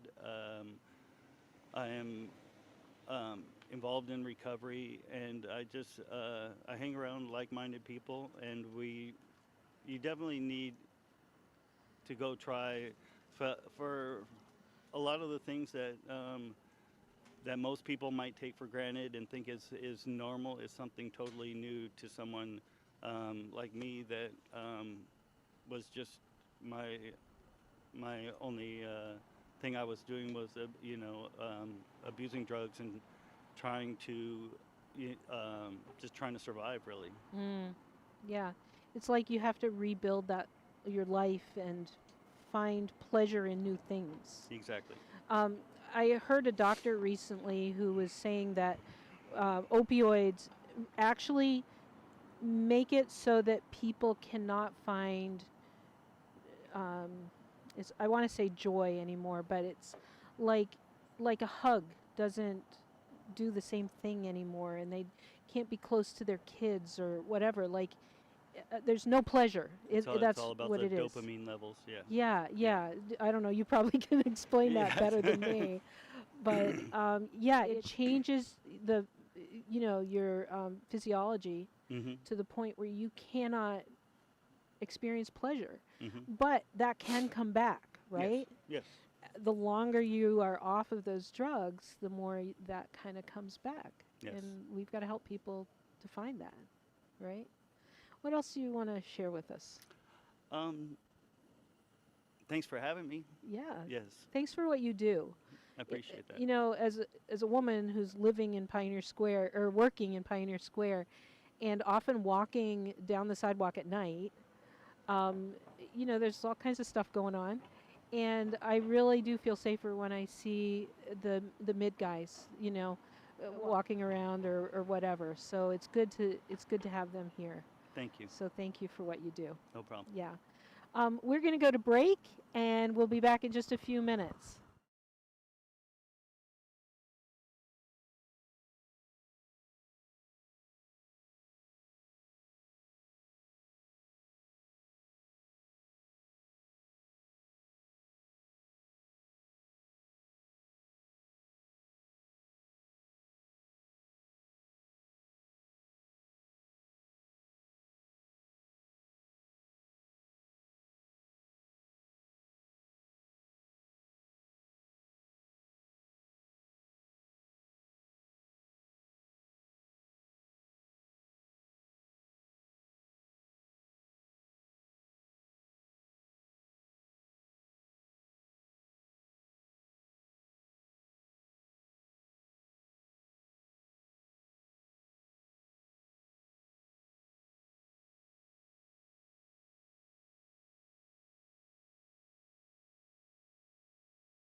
Hi, this is Kim Cook again from Pioneer Square.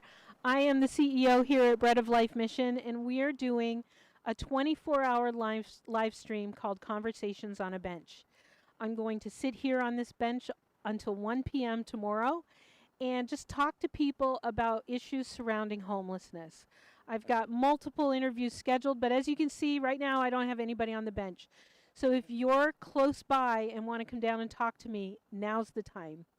Also, late tonight and early tomorrow morning before 7:30, I would love to have some people come on down.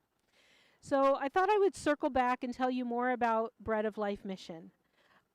We are a men's shelter primarily, and we do two types of program. One is the 30-day emergency shelter. People can come in off the street and get a mat on the floor in the chapel for 30 days. They can be under the influence. They can't use on a site, but they can come in under the influence, so it's a low barrier shelter. We hope that people will take the opportunity to get into our program or use that time to find something else, not just to stay in homelessness. Then our actual program is upstairs, and excuse me, in order to go into our program, they have to promise that they are willing to stay clean and sober. They get UAs and so on, so we do test. And there are 8 S words that we use to talk about the path that we walk with people. Because as you've seen here on the bench, it's really important that people establish relationships. Somebody, I think it was Scott from UGM Seattle, said we get hurt in relationship and we heal in relationship, and that is so true. So all the people that we're serving have hurt and trauma, and they have broken relationships for one reason or another. So the very first thing we need to do is come in relationship with them and help them to feel safe. We need to get them off the street, give them 3 square meals a day, help them to get medical treatment. Many of the people that are on the streets just have a ton of medical issues, so we want to set them up to find a doctor and to get medical care. Maybe get their ID, those kinds of things. They've lost it, their stuff's been stolen, whatever it might be. So many of them don't have any ID. So the first step to our program is safe. I think that's pretty clear. The next one is sober. Not everybody needs this, but many of the people we see need to be in recovery. So it's not where we want it completely yet, but we're building out a sober program so that people can get sober and stay sober when they move on. And that's really a lifelong journey for them. So it's not a step that they leave and move on to the next step. It goes with them throughout their time here. And then the next step is stable. Stable's actually my favorite step because I think that's the meat of our program. It is mental and emotional stability. I was talking to somebody else on the bench, and I was saying that many of the people that we serve did not grow up learning the things that we all take for granted as children or adults. Things like, you know, how to get a job, or how to pick up the phone and call, make a call to set an appointment, or anger management. Anxiety is rampant in our society right now, and the people that are coming in have high anxiety and trauma, and so we want to work with them on that. We want to teach them the skills and help them to find emotional and mental stability. So we have a class that's on anger management. I teach a boundaries class regularly here on how to have healthy boundaries. I also teach an Enneagram class, which is a personality profiling to help people understand themselves and why they do what they do. We have different discipleship classes and just helping people connect with counselors, all of that. So that really is a big part of our program. I think that's going to take at least 6 months, maybe 9 months for the average guest that we have. And then our next step is schooled. Some of the people coming to us haven't finished their don't have a high school diploma. They might need to get a GED. Some of them actually have college, and they might need, let's say, 3 credits to finish their college degree. I want to give them the space to get those classes and graduate before they move on from us. So we want to help people get whatever schooling they need. Then the next step is skilled. We can help some people to get skilled in a living wage job. Not a minimum wage job. A lot of them come in and think, I just need to get back to work. And yes, they do, but we want to give them space to heal the other parts of their life, because we're treating the whole person. It's not just about getting a job. What I've found is that the people that we serve can get jobs, but they can't always hold jobs. So there's a lot of healing that needs to take place and training so that they can do that. But we want to help them to get into some type of training so that they can have that great paying job, so that they can have a living wage and do more than just pay for the absolute bare necessities each month, but so they have enough to go to dinner or go to a movie or whatever it might be. I think that's the minimum that we should expect. And we don't want them to come back to us, so there needs to be margin in their income as well. And then the next step for us is secure. We have multiple men living in our building who are working right now, and they are taking budget classes, and we're making sure they're saving money so that they can then move into an apartment, get housing. But we give them the time so that they can save that money toward that and help connect them. Like we have an MOU with Habitat for Humanity so that some of our guys can maybe get into some of their housing or whatever. So that's secure. It's being in a place where they can support themselves and their family. And then the next is settled. It's where they actually move out. We're putting together move out kits so that we can give them a box when they move out with all the basic necessities that they need to get into an apartment. And we have had multiple guys from our program move into places of their own in this last year. It's so exciting to see that. One of the guys that graduated our program and moved out ended up kind of falling off, and he went back to drinking for a while, and we lost track of him. But he came back and he said, I really miss this place. Can I volunteer? And so he's volunteering at the mission. He still has his apartment, but he knows that he needs to be in community. So we're helping with that, and we love having him as a volunteer. So that's settled. We want to help people get settled. And then the last step is serving. I don't know about you, but when I'm caught up with all the emergencies going on in my life, I have no time to look up and out and to help other people. Especially when I'm feeling depressed or bad about myself or whatever.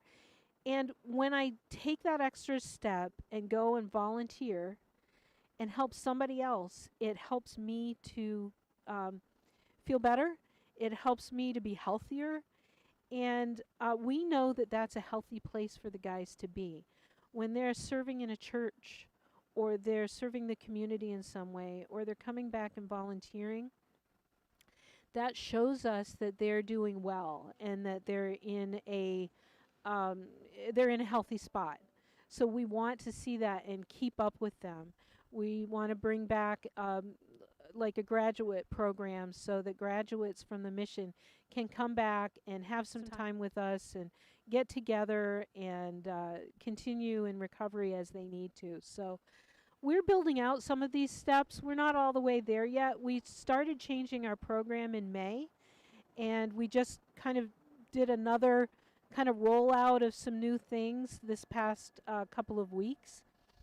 And we're building that out. We're looking for collaborative partners who can help us. We don't need to do all of this. We are very collaborative minded. So if there's people who are doing it well in the community, we don't have to do it. We'll just connect them.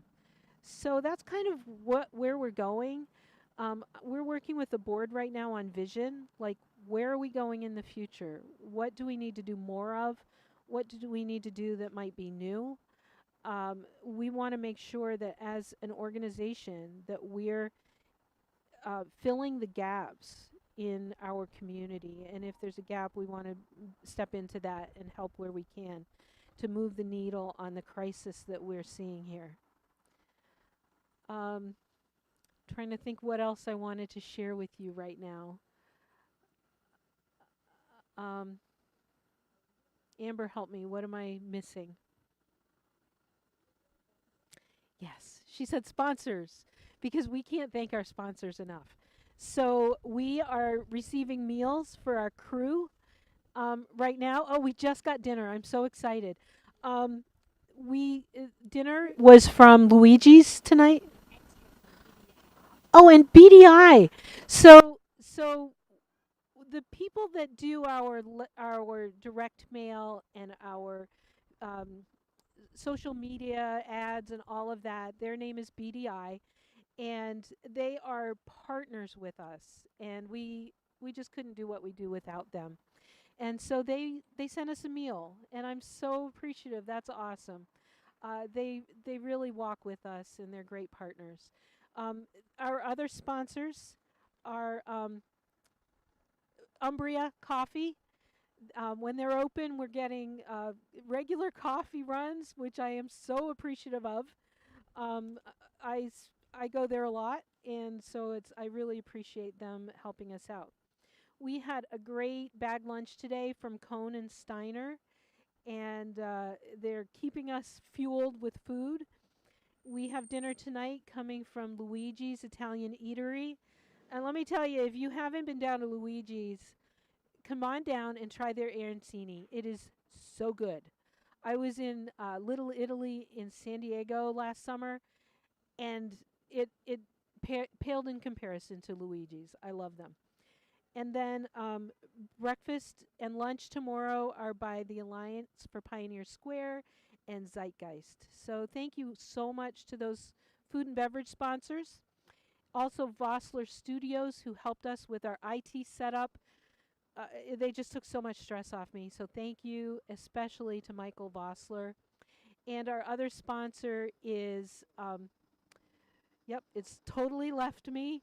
We had them on the bench here, and it's not right. Discovery Institute. I'm sorry. We had Steve here from Discovery Institute a little while ago. Tomorrow morning, Caitlin is going to be here, and they're great partners in the work we do. They're more on the data side, and you can find them online. So thank you so much for sponsoring us. We are going to take a quick break. I'm going to get some dinner, and in just a few minutes, probably 5 minutes, we're going to be back with another interview on the bench. So thank you for watching. Be right back.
Biggest challenge before coming to the mission was staying focused. At the time I got into addiction, I was like around 21, 22. So like going into adulthood, it was pretty bad. I got sick a lot. I wasn't able to perform as well at work. I was lost everything. I lost my job, my car, my apartment, just because of bad decisions on drugs. You know, that was a turning point for me. I wanted to do better. Saw myself as a person that I don't like that didn't really get help when they needed it. And coming to the mission, I was able to like look past that and just see that the time came and God was there and a better life was there also. And it was at the right time. I'm thankful to the mission because they gave me a place to stay and feed me and just a bunch of stuff that I can't thank them enough.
Hi, I'm Kim Cook from Bread of Life Mission, and we're here doing conversations on a bench. I'm going to sit here on this bench until 1 o'clock tomorrow afternoon. Yes, it's cold. But we came prepared. So we're just having conversations around homelessness and the crisis that we have here in Seattle and really across the country. So right now, I have Lisa here from Pioneer Square Alliance, the Alliance for Pioneer Square. The Alliance for Pioneer Square. Yes, I always say it wrong. All good. So Lisa was actually one of my very first friends that I met here. To be honest, like I met you really early after I started. It was early. Yeah. and she's been awesome. She's been such a support. When I have a question, who do I call for this, or do you have a supplier for that? She always gives me names. So, Lisa, tell me what. And you're the ED, Executive Director. I'm the Director of the Alliance for Pioneer Square. Yes. Yep. Tell people what that is. So what we do, it's the Alliance for Pioneer Square. We're a nonprofit 501c3, and we work for the betterment of Pioneer Square. So we do economic development for the historic district, and that includes a number of program areas. So we do marketing and communications, run all of the Pioneer Square socials, and then we also do business development, and that's anything from business support to retail recruitment to upper floor office occupancy strategy and planning. We do public realm projects, and that's anything from making sure that the trash cans are getting picked up all the way up to long-term visioning for our parks and public spaces, advocacy for Pioneer Square specifically, and we're overseen by, we have a 501c3 board, and then we also manage the Pioneer Square Business Improvement Area, which is the geographic district that funds specific initiatives for Pioneer Square. Yeah, you guys kind of have your hands full. Just a little bit. Yeah, just a little. But it's all great stuff. I kind of say, I kind of relate it to back home in New York. We had, I was very active with the Chamber of Commerce. Yep. You're kind of like that, but also work with the residents and nonprofits as well as business and Just a slightly different funding structure, but yeah. overall very similar missions. Yeah. It kind of helps me get it. Yeah. It's kind of like that, but not. It's the right category. Right. So you guys do great work here, and Thank I you. appreciate that you support the nonprofits as well. I was talking to Renee Vodder earlier, and Awesome. we were talking about how that Pioneer Square's a little gritty, but you guys really welcome. I mean, you're not looking for more, but you're really welcoming the nonprofits that are working with homeless, that community. Can you tell me more about that? For Pioneer Square, I think we use the word authentic a lot. And we also recognize that one of the things that makes Pioneer Square interesting and a really great place is because we have such a diverse usage of it. It's everyone from human services and shelters to cutting edge tech and startups. And the mix is what makes it special. There's been shelters and services here since way before I've been around, 50s and 60s, and even before that. And it's an important part of our history, and it's an important part of our future. Yeah, I really agree with that. And so many places just are like, no, we don't want that. You need to be out of our community. But it really is about having things for everybody and coexisting and being a good neighbor. Being a good neighbor is critical. Yeah, we really for everyone. Yeah, it's not. When we talk about public safety issues, it's not equivalent to homelessness. There's public safety issues within nightlife and event days and any time when large groups of people are together. Yeah. And so I think there's so much space for the nuance of creating a community where everyone is welcome. Yeah. And we have the perfect place here to do that. Yeah. I really have appreciated that we can kind of work together. One of the things that I've always said is that any kind of program we do or service that we provide, anything we do, needs to be good for our residents, good for the organization, and good for the community. Yep. And I just think that's so important, that just because it's good for them doesn't mean it's going to be good for our organization long term or whatever. Yep. And those are hard choices. Yeah, they really are. Yeah. And stopping our public meals. It wasn't good for our organization because we were understaffed. Right. And there's an organization right around the corner that is also serving 3 meals a day. So we stopped that, and it ended up being good for the community. So I was like, yes. It was the right choice, even though it was the hard choice. It was a hard choice. And sometimes we make those choices and decide you know what, that wasn't good, but that one Right. was. Yeah. That one was. Yeah. So you see a lot of the crisis here in Seattle. You've taught me things about, oh yeah, like I hear stuff and I'm like, really? Where's that? So I'm hitting year 17 in the organization. Wow, I didn't know it was that Time flies long. when you're having fun. Yeah. And my very first office was up on 2nd and Yesler. A very small organization at that point in time. We had, I would say, 1.5 employees. I was the full time, and so you know, You're the one. I came from the Midwest and I moved here not knowing a lot, but just observing what happens on the street and over time, especially. Yeah. I've learned a lot on what that means. Yeah. Tell me some of what you're seeing and the hard things that we need to get a handle on. I think, you know, just touching on the change over time, I feel like there's always been people who have engaged in services. There's always been a misperception about who is and isn't down here in Pioneer Square. But I think now, post-COVID, one of the things that we're seeing is that there's more need for mental health and behavioral health, and a need for both immediate response for crisis. We were talking on the street last week and we witnessed a crisis together. Yes, we did. And not just the short term, immediate, like how do we intervene and keep this person safe and keep the community safe around them, but also what is the mid and long term plan to make sure that we're not just repeating all of the challenges over and over and over again with the same people not getting the help that they need. Yeah. How has that affected the businesses down here? I think it's definitely challenging over time. I've seen people respond to it in all different ways. I do, you know, a lot of times it is a stress response. You know, you're trying to figure out how do you keep your doors open? How do you keep your customers safe? Being able to differentiate from people who might be, you know, there's a lot of petty theft, retail theft in the downtown over time, versus just that humanity piece of wanting to help people. Yeah. You know, and it's anything from, you know, people will have employed, this guy's going the wrong way on a one-way street. Yeah, that's Sorry. the second one I've seen this afternoon. Oh. Just a note for everyone watching. Some of the streets are now one way. But it is, you know, there's people who really try to help people to the point of trying to help them get them housed, individuals housed over time, become really close to just trying to keep their doors open day to day. Yeah. And it's very, very hard. Yeah.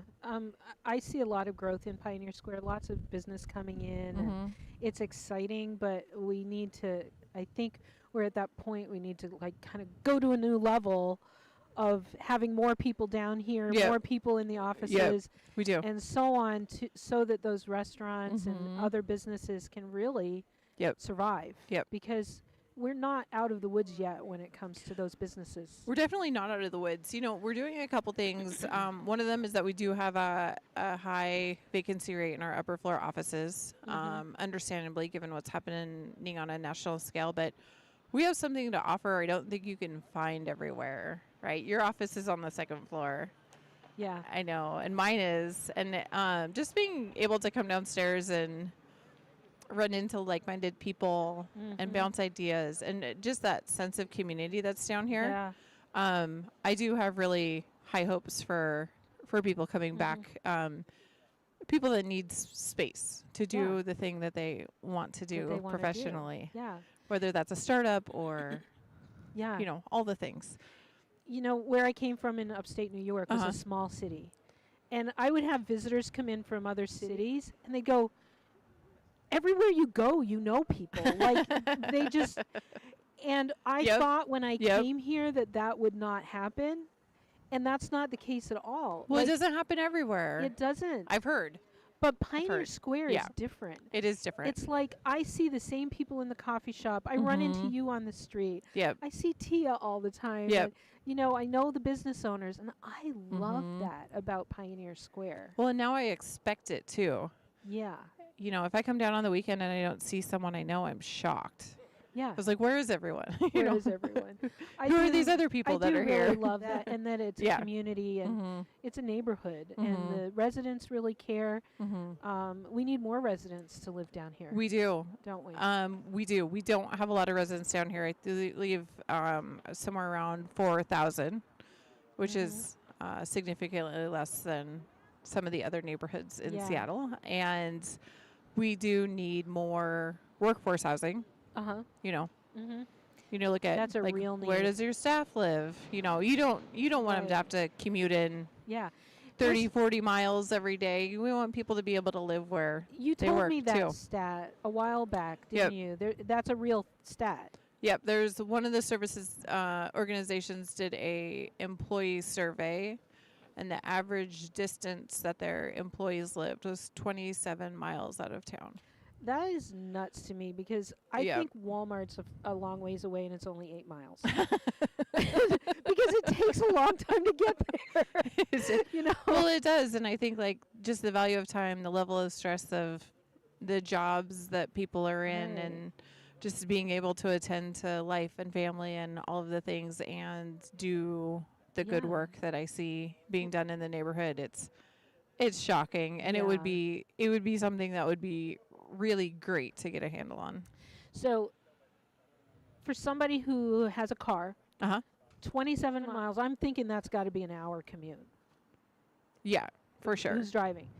But when you think about it with people in poverty and lower income, that becomes a whole different thing because they can't always make public transit work Right. at that distance. Well, right? especially with the times, right? Right. Not everybody goes home at 4.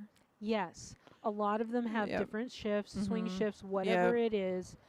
The cost of that is too much for them sometimes.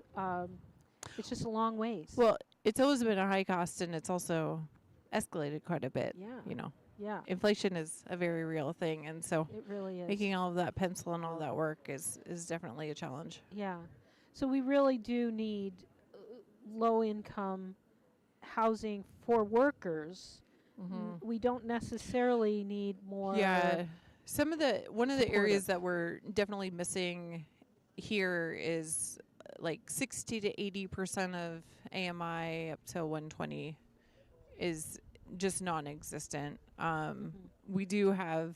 Say that in a way that people who don't talk about AMI all the time understand. So the way that they categorize it is annual median income. I should have looked up these statistics before I came Okay. on here. Somebody will correct me, right, on the live stream. I want to say Seattle's is somewhere around 90,000, which is higher than a lot of the national averages. But it's subsidized housing can exist under 30% AMI or 60% AMI, whether it's fully subsidized or income restricted. And then you start getting into the middle levels, like the Right. 60 to 120% of.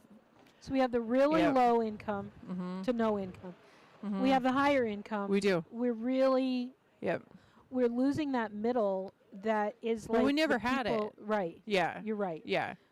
So we don't have the middle, and those Mhm. are the people that keep things running. They do. Right? They're Mhm. really important jobs. They wait here. the tables. They give you your drinks. Yeah. They bake the bread. Yes. They do yes. the things. They fix the things. They fix the things. They Right. paint the things. Right. We Yes. need to have that. We do. In order to have Mhm. a city that functions. Yep. Right? Yep. Yeah. Yeah. What else are you seeing? I mean, you've told me stories about, oh yeah, that area there's a lot of drug dealing going on, or that area there's a lot of human trafficking. Like, you seem to know it. You always know Well, stuff. and remember that's over time. Yeah. So a lot of things have been resolved. Good. I do see if we're talking specifically about maybe people setting up tents or living on the street, there's a lot of movement in Seattle right now. And hopefully that's equating to people getting help and getting into shelter at Yeah. night, especially as the cold is hitting us. Yeah. Overall in the neighborhood, though, for Pioneer Square in general, there's always arguments against this, but I do see a lot of stabilization. January is always a hard retail month. It's always a hard activity month coming off of the holidays. But you know, tonight there's jazz across the street and people in the restaurants, and it's just, it's beautiful out. There's people walking around. It's absolutely amazing. I see a difference in that just in the last year. Yeah, for sure. Really, Yep. I do. Yeah. If you haven't been to Pioneer Square for a while, come on down sometime and have dinner. You know, go to the jazz night, do some art exhibits. Art Walk is Art Walk. absolutely amazing. Yeah.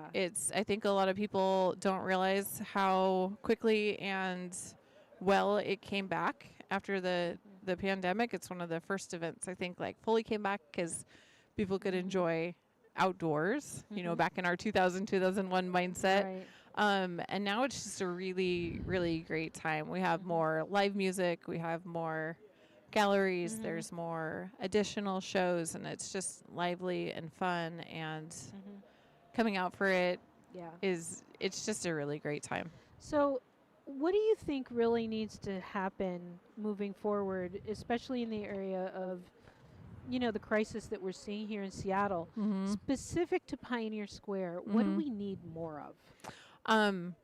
Right now, I would like to see more on-street crisis response. And to me, that means also midterm, right? Like in the moment, but also the 2-week follow-up. Oh, yeah.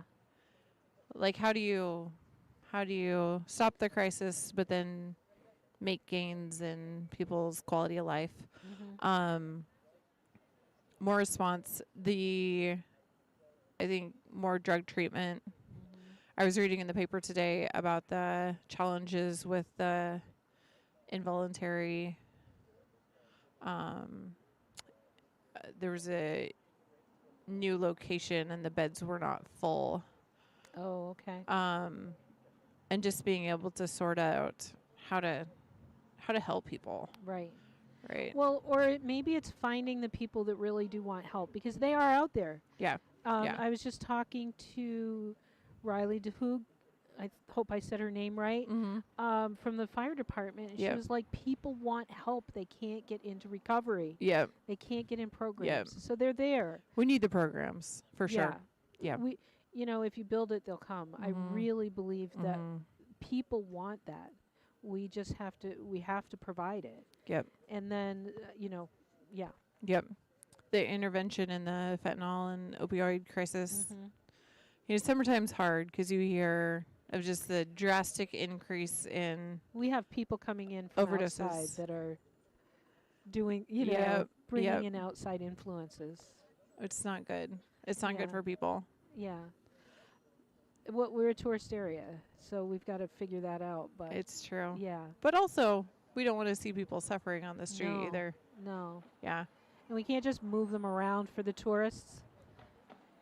But at the same time, the businesses need to be able to function and survive. So it's a catch-22. I get it. It's really hard to make these policies. It is really hard. What else do you think needs to... you know, I talked to Renee about public restrooms. Yep. How important is that in Pioneer Square? Pretty important. Yeah. We've tried it a number of times. Infrastructure here is hard because of the historic infrastructure that you're building in. So capital costs are high. I think you can get through that, but then maintenance and operations is something that also still needs sorted out.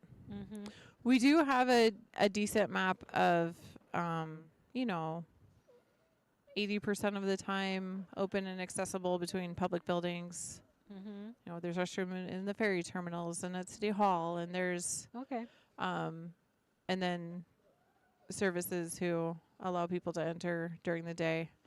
But it's not enough. It's not. It really isn't. It really isn't. Yeah. What about the fentanyl crisis? What do you see here? Are you seeing? I hear about it more than I know about it, and part of it is I'm not in it. Don't forget, at the end of the day, I'm an MBA. Yeah. I observe things. We're trying to help address the systemic issues which are hitting us, but the numbers are too high. It needs to be addressed. Yeah. I've heard anecdotally, you know, I've heard the stories about it being, you know, them really trapping people, like people not realizing that they're taking fentanyl. Right. Yeah. Or thinking that they're doing something else and it's laced. And I think that's just Fentanyl is completely through the Mhm. whole drug supply right now. Yeah. Like what I heard is that and I saw a movie recently that's coming out. It's on a paywall right now, but it's called Fentanyl: Death Mhm. Incorporated. And Oh. it is, please, please, please watch that movie. Yeah. I learned so much from it, and like I see it every day, but I learn things. Yeah. And I didn't realize like fentanyl is like crystals of salt. It 2 is. crystals of salt Yep. could kill you. Yep. And it is being laced with things like horse tranquilizer and other things. Yep. But also like they're processing it like on a table, and then tomorrow they might be processing marijuana. Oh. And it's in the marijuana, and so somebody might think that they're safely Right. doing marijuana, which I question, but it's not, and it could kill Yeah. them. And Yeah. so it is just through everything. Well, just So, I know addiction is one thing, but lack of consent of something at that level, yeah, you know, yeah. I feel like we just all have a moral responsibility to figure it out. It's a huge crisis in America It is. and in Canada. Yep. And we need to make some changes on all fronts. It's just so easy to Right. get, and it's so cheap right now. Right. So people who used to have trouble getting, opioids, Yep. it's just gotten easier and easier, Yeah. cheaper and cheaper. Well, and it's not just here. You know, traditionally, yeah, I've been in this job a long time. I talk to a lot of people Right. about Pioneer Square, and I think there's, you know, sometimes people are like, well, it's a their problem, and fentanyl, drug use, what's happening right now in Seattle it's not a Pioneer Square problem. No. It's a Like- city and regional problem. Yeah. The thing is, you see them and you think, oh, that's just some homeless person. No, it's Yeah. not. It's somebody's son. It's somebody's daughter. Yep. And they come from, all walks of life. Right. All income levels. Yep. You're seeing them at the bottom. Yep. But and I saw something else that said if somebody's addicted to fentanyl, they probably have 18 months or less to live. Like, Which is a death sentence. what? Which is a death sentence. It is a death sentence. And it's not okay. It's not something that we can take time Right. to sort out. Right. We need to fix it now. Exactly. We are losing an entire generation. We are. 2 generations probably. I told my guys one time at the shelter, I go, I really think that the people who are in addiction, if they were healthy and part of Mhm. our society, and we might have the cure to cancer in one of those people, or some of our major issues in our Yes. society. Right? Yep. We've lost so many people. They might have been the one, Yep. right? But addiction has taken them, Yep. and that's not okay. Yeah. It's not okay. I have moms calling me all the time, Oh, that's or heartbreaking. messaging me. Yep. I had a woman last week who was obviously combing through social media Yeah. and saw our Christmas Eve pictures and said, I think that's my son. His back was turned. This is Oh, what he wow. looks like. Yeah. Can you tell me if it was him? It wasn't him. Oh, And it was heartbreaking to tell her that wasn't him. it wasn't him. Yeah. And she thinks he's here Yeah. in this area. And Yeah. actually, it's possible, that we saw him at some point. But Mhm. that's the thing. It's like the Yeah. people that are coming in our doors, they're somebody's son. Well, that's why you do what you do, right? Yeah. Yeah. Yeah. Oh, that's heartbreaking. It's hard. It's hard. It is really hard. Yeah. But anyway, You had Chief Barden on earlier. no, she hasn't been here yet. Oh, she hasn't been here yet. No. She's coming though. I hope so. I I do want to say that I watched part of the segment with Barb Biondo, and she's one of the best partners. She's awesome. She's amazing. I Barb, met you're her amazing. early on too because of you guys. Yes, You because and she's Tia. amazing. Yes. Her, responsiveness and just level-headedness and information she can help share and education that she gives to all of us. Yeah. Through her role at SPD is just absolutely a gift. There are a lot of really good people working in Seattle right now. There really are. Yeah. I'm really am excited about the expansion of the Unified Care Team. The what? Unified Care Team Yes. is tell me one of about the it. city programs. I'm not an official spokesperson for the city of Seattle. Official disclaimer. I don't know. Official disclaimer. It's the cross-functional team that responds for cleanups or on-the-street response for pretty much anything and everything in Seattle. And in addition to the standing up the care team with Chief Barton, she's just a wealth of knowledge, and her understanding of the data and the problem and willingness to dive in is something that I'm really thankful for right now. Me too. You can understand all the data and you can understand the problem, but to have somebody with that depth of knowledge and understanding who has such a heart for people, yes, you don't get that very often. I know. So, yeah. She's a unicorn. Yeah, she is. And we love unicorns. We do love unicorns. Yes. I just, there, with all of the challenges, there are some really great newer people in the system. Yep. Newer positions in the system. Yeah, there's a bunch of turnover that's happened. And there's just, I feel like there's a lot of really great things coming together right now on the city side. And I'm very excited about that. I feel like in general, I'm seeing hope. Yes. Right? We talk about that a lot. Yeah. Internally. Yeah. We really, every meeting I'm at, it's not like, oh no, what are we going to do? And we keep trying the same things. There's really new things that people are trying. Yep. We're working together. We're breaking down silos. Yep. And there's real hope that we can make a difference. For sure. So I'm really excited about that. Me too. Because the loss of hope, then it's all over. Including your organization.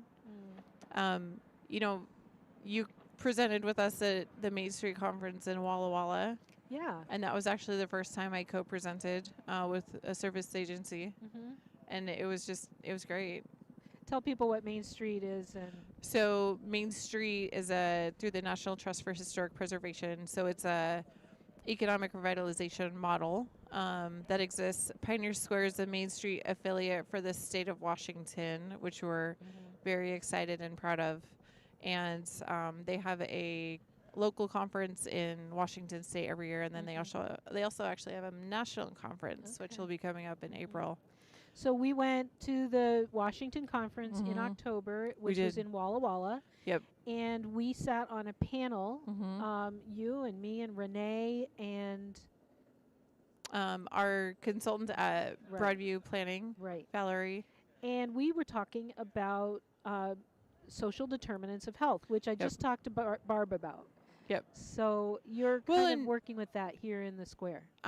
What we're doing from our economic development lens is we recognize that we have some chronic issues over time in Pioneer Square. And they're really challenging to overcome as a community, as individual businesses, as individual nonprofits, and looking at if there is a not reinventing the wheel. All of the information is out there, but how do we put it together perfectly for our community to be able to intervene to raise the health equity in Pioneer Square? Yeah, it's like making sure that they're, as I said to Barb, it 80% of our health has to do with things that are non-medical. Right. Right. Exactly. So it's all the things like community and access to good food and sleep. sleep, yes, and bathrooms. In bathrooms, yes. All of those Yep. things. And it's not just for people who are homeless, but the people who the Mhm. residents of Pioneer Square. Can they easily get to health care, Mhm. or when they're sick at night? Yep. Where can they go quickly to get Yep. medicine? Yep. Cough medicine. Yep. Like things like that you don't think about, but Mhm. making sure that we have all of those Yep. here in Pioneer Square, Exactly. so that there's equity, and so that everybody here can be healthier. Yep. It's So like, can you get your prescriptions? Do you have Yeah. access to healthy food? right, It's all part of it, and it does intersect with economic development. It Yeah. really does. it's really important. Yeah. Yeah. So I appreciate that you're working on that, and that I really appreciate how much Pioneer Square welcomes us as Mhm. neighbors. Not that we're always an easy neighbor, but we hope we're a good neighbor. You are a good neighbor. So, thank Well, you. and I don't think we mentioned, but you're serving on the board of the Alliance, which we truly appreciate. I love it. And the people on the board have been so welcoming. Yes. They're a great group of people. It's a really great group of people and Yeah. a good cross section of the people who are like here businesses and stewarding the neighborhood. Yeah. I'm learning And a lot. I'm really from glad them. you're part of it. Thank you. I am Okay. too. I really And thanks love for being having me on it. tonight. This was really great. Thank you for being here. Thank you for all you do to make this a great place to live Thank you. and work. And work. And work. So, okay. And play. Yes, yes. Everybody come play in Pioneer Everyone Square. come play. Well, it is 7:28, and we have somebody else coming at 7:30. Is she here? Or he? Oh, okay. So I'm going to take a really quick break, and we'll be right back with another interview. Talk to you soon.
Hi, I'm Kim Cook from Bread of Life Mission, and we are back. I'm getting signals here. We're back with Conversations on a Bench, and I'm here with Mark Garcia from Salvation Army, and you're the executive director, right? Correct, of operations for our Seattle Social Services unit. Yeah. Great. Tell me what that means. Like, what do you guys do? Yeah, we, you know, I help oversee and operate a variety of programs for the Salvation Army's Northwest Division. The division itself spans all of Washington State, northern Idaho, and most of western Montana. That's kind of a big district. It is a pretty big division, and we're actually part of a greater territory that spans, you know, kind of like the Rockies west, all the way to kind of the outer islands of the Pacific. Oh my goodness. Yeah, so it's you know, the Salvation Army is an international organization. We are officially headquartered in London, but we're in over 130 different countries officially, providing hope and healing to anyone we can give it to. Yeah, we do a lot of the same work, don't we? Yes, absolutely. I don't know if you know this, but Citygate, we're part of Citygate Network, which is more than 300 rescue missions in North America. It's an association. But Citygate, Salvation Army, and Teen Challenge are working together. Oh, that's wonderful. Because we really want to bring, you know, come together on our outcomes. Yes. So when we go to D.C. and we say, you know, we're doing this great work. Yeah. That there's numbers behind it. No, absolutely. I mean, strength in numbers, right? Yeah, right. And especially in an environment like D.C., it makes for a louder voice, more of a seat at the table. Yeah, I think a few years ago, people in D.C. were saying, well, you know, it's all government. Yeah. Government's the one that's taking care of homelessness, and we're doing 90% of the work. And there was a study that came out from Baylor University. Were you aware of that? No. This was pre-COVID. Okay. But there was a study that came out that studied, like, I don't know, 14 cities across the country. Yeah. And I think, don't quote me on this, but I think it showed that we were doing, I don't know, like 50 to 80% of shelter beds were actually religious nonprofits. Yep. Yeah. Completely different narrative, right? Yeah. I think it's I think you know, the faith-based nonprofits, both of which the Salvation Army and Bread of Life are, you know, like many nonprofits, but maybe faith-based especially so. We sometimes fly under the radar a little too much. Yeah. So, you know, moments like these are incredible to gain exposure for the great work we do. You know, people don't always understand religious nonprofits. You know, they think that we coerce people and all that, and that could not be further from the truth for us. Talk to me about what it means to be in this work. Yeah. And the motivation that we have through our faith. No, and absolutely. What that means. I mean, for me on a personal level, Kim, it means everything, right? It's why I'm here. I personally wanted to align sort of my faith and my profession to create sort of that unique purpose that, you know, I learned a lot in my previous lives, previous careers, but to be able to land at a place like the Salvation Army, to live out my faith on a day-to-day basis is incredible, right? I think, you know, I think I took a look, and Bread of Life's mission is to just offer hope and healing to the homelessness in challenge in Seattle with a Christ-centered approach, right? The Salvation Army's mission is to preach the gospel of Jesus Christ, to meet human needs in His name without discrimination. Right. And I think, to your point, people sometimes have this misconception that, you know, there's all these kinds of gating criteria to get through our doors to get the help. We're here to help everyone because, from our faith standpoint, God created everyone, right? And so it's just our job to love on everyone, offer everybody hope without, again, discrimination, and by doing so, I think we're living authentically to our purpose and our missions. Yeah.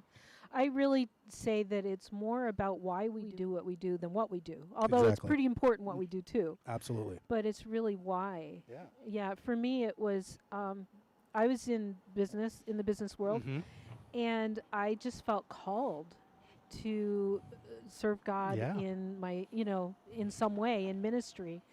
And I really feel like God started putting people in front of me who were homeless. Absolutely. And going, what are you going to do about this? Absolutely. And I could not just say, well, somebody else's problem. Exactly. I had to decide how I was going to Yeah. respond. Yeah. And it was like specific situations Uh-huh. where I had to go, uh-oh, what do Not- I do? This isn't happenstance or randomness, Yeah. right?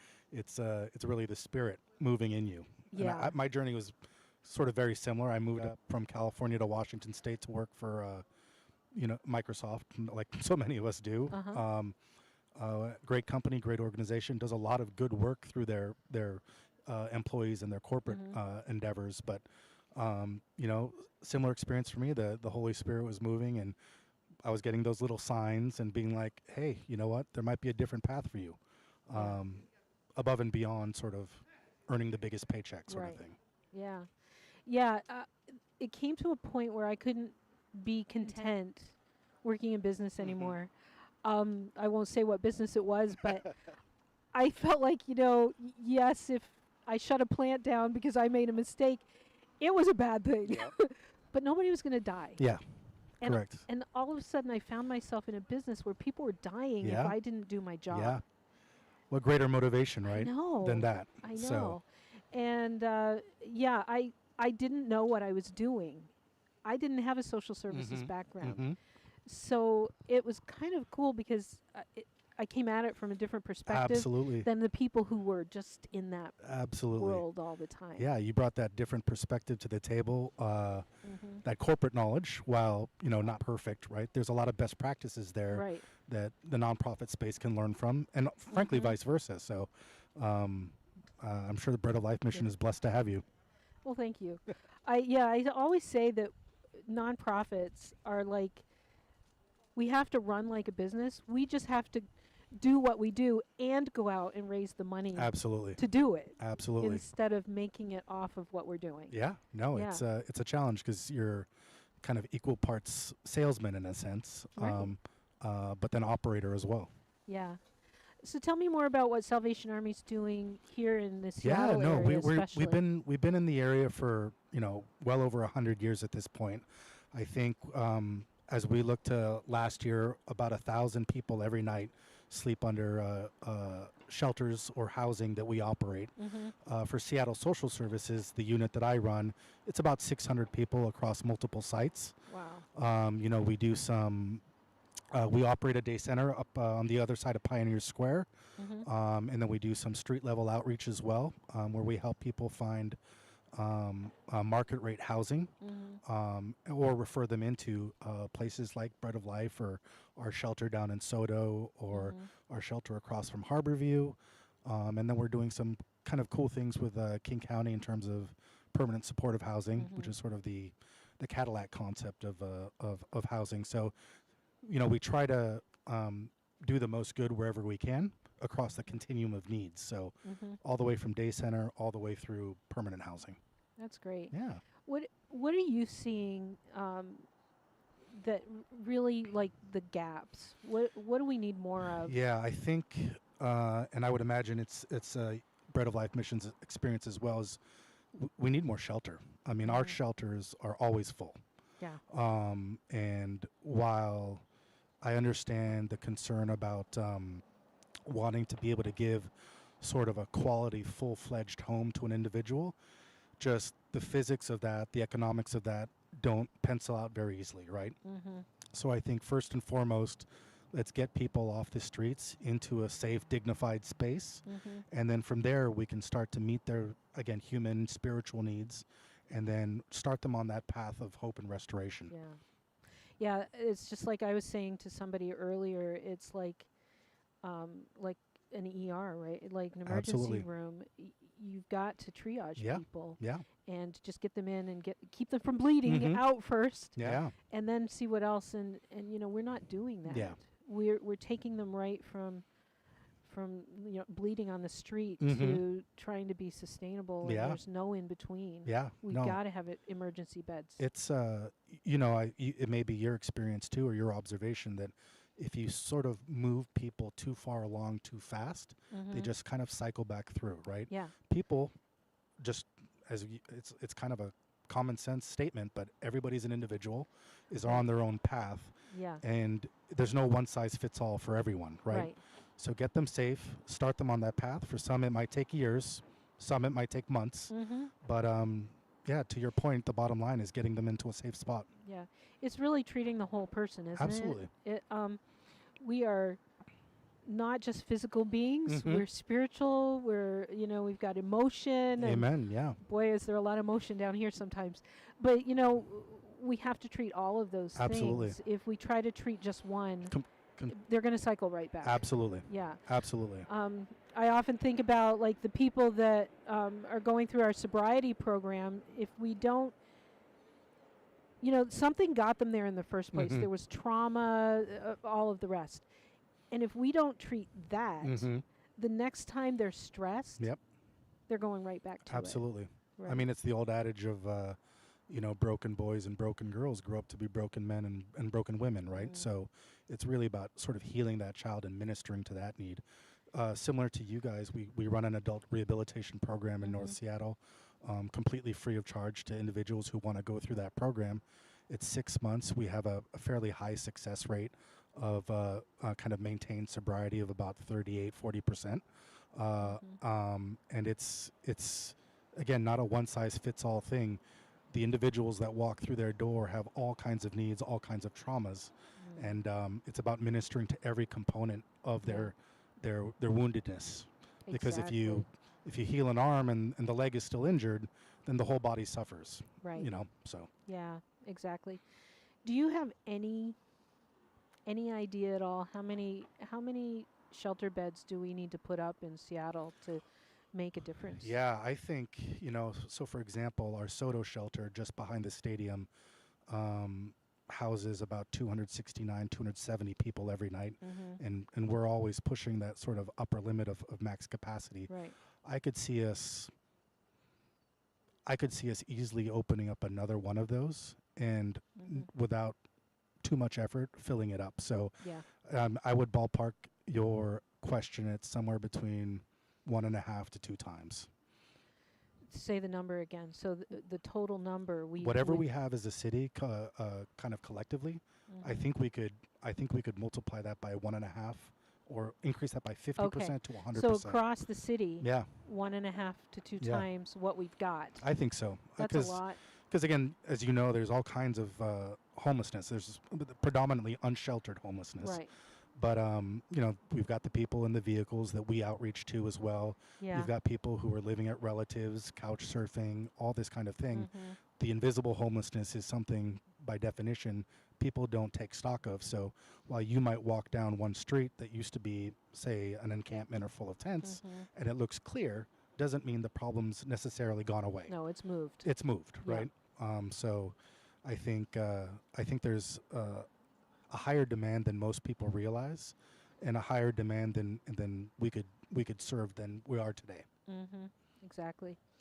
Are you guys doing anything in the fentanyl area or with addiction and? Yeah, addiction. I mentioned our adult rehabilitation program.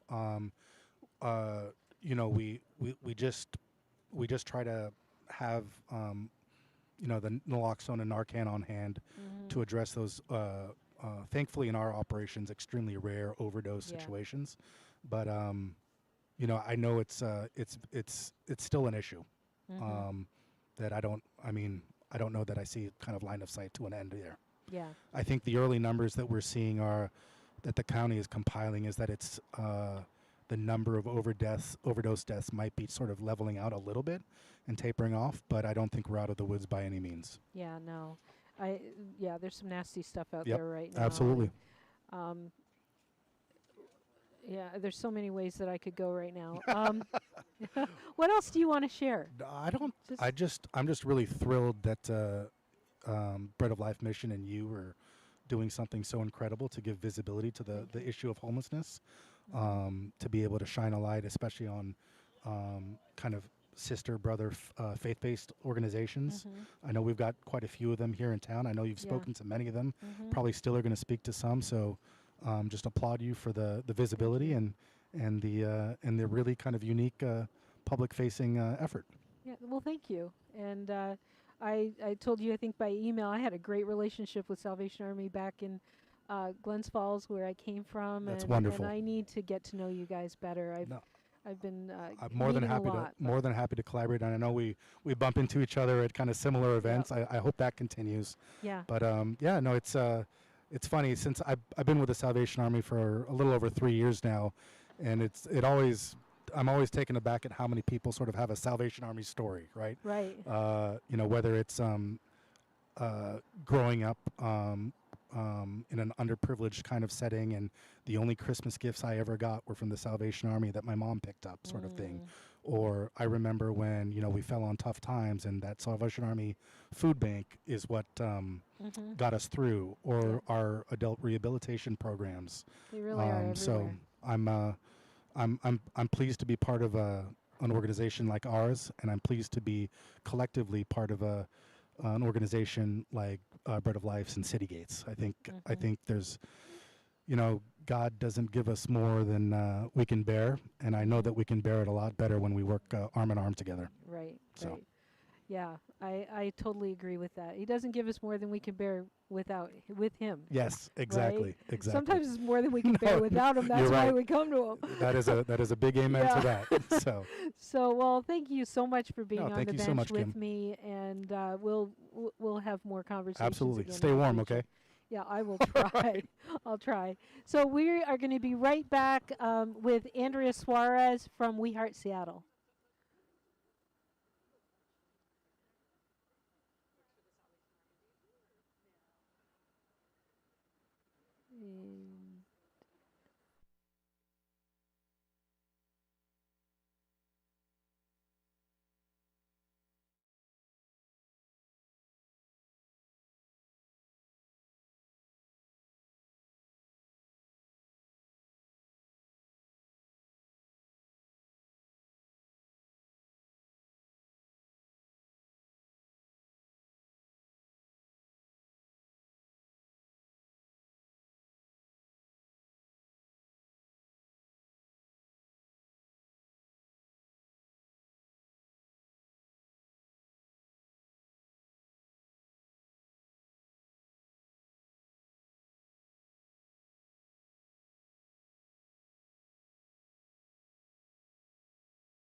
Hi, I'm Kim Cook from Bread of Life Mission, and I'm here doing Conversations on a Bench. Yes, I'm going to stay here all night. I'm going to sleep on this bench, or I'm going to try. And yes, it's cold. But we've got some heaters. I've got a blanket or two, so we'll be okay. But for right now, I have an interview with Andrea Suarez. Andrea is with We Heart Seattle, and I'm just excited to talk to her today. So, Andrea, tell us what We Heart Seattle is. Thank you for having me. And yes, we are in Seattle in this beautiful historic Pioneer Square, and myth busting that it always rains in Seattle. We've had a very cold, sunny January, so glad to be here. We Heart Seattle is a grassroots organization that mobilizes volunteers citywide to clean up all of the abandoned encampment trash, debris that we see in our parks, our slopes, our underpasses.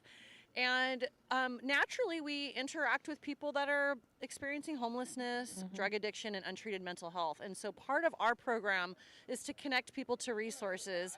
And to date, we've helped more than 250 people off the streets to sustainable long-term pathways to reaching independence. And we really pride ourselves on not just pointing a person to a cot for the evening, because those are pretty readily available. We love what you guys do here at the Mission, but to talk about drug addiction, untreated mental illness, and substance use disorder. So we really use that trash waste management as a form of harm reduction to reach people where they're at and build trust with that type of unique olive branch.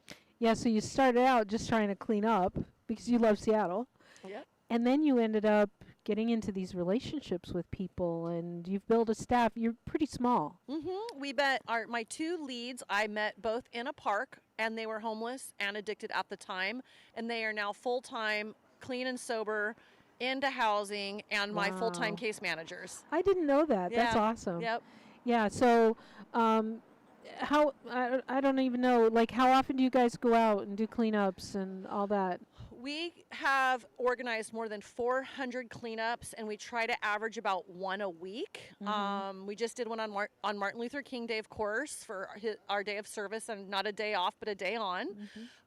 We average about 10 to 15,000 pounds of trash removed a month. Wow. And yeah, that is our program, is to be a volunteer platform.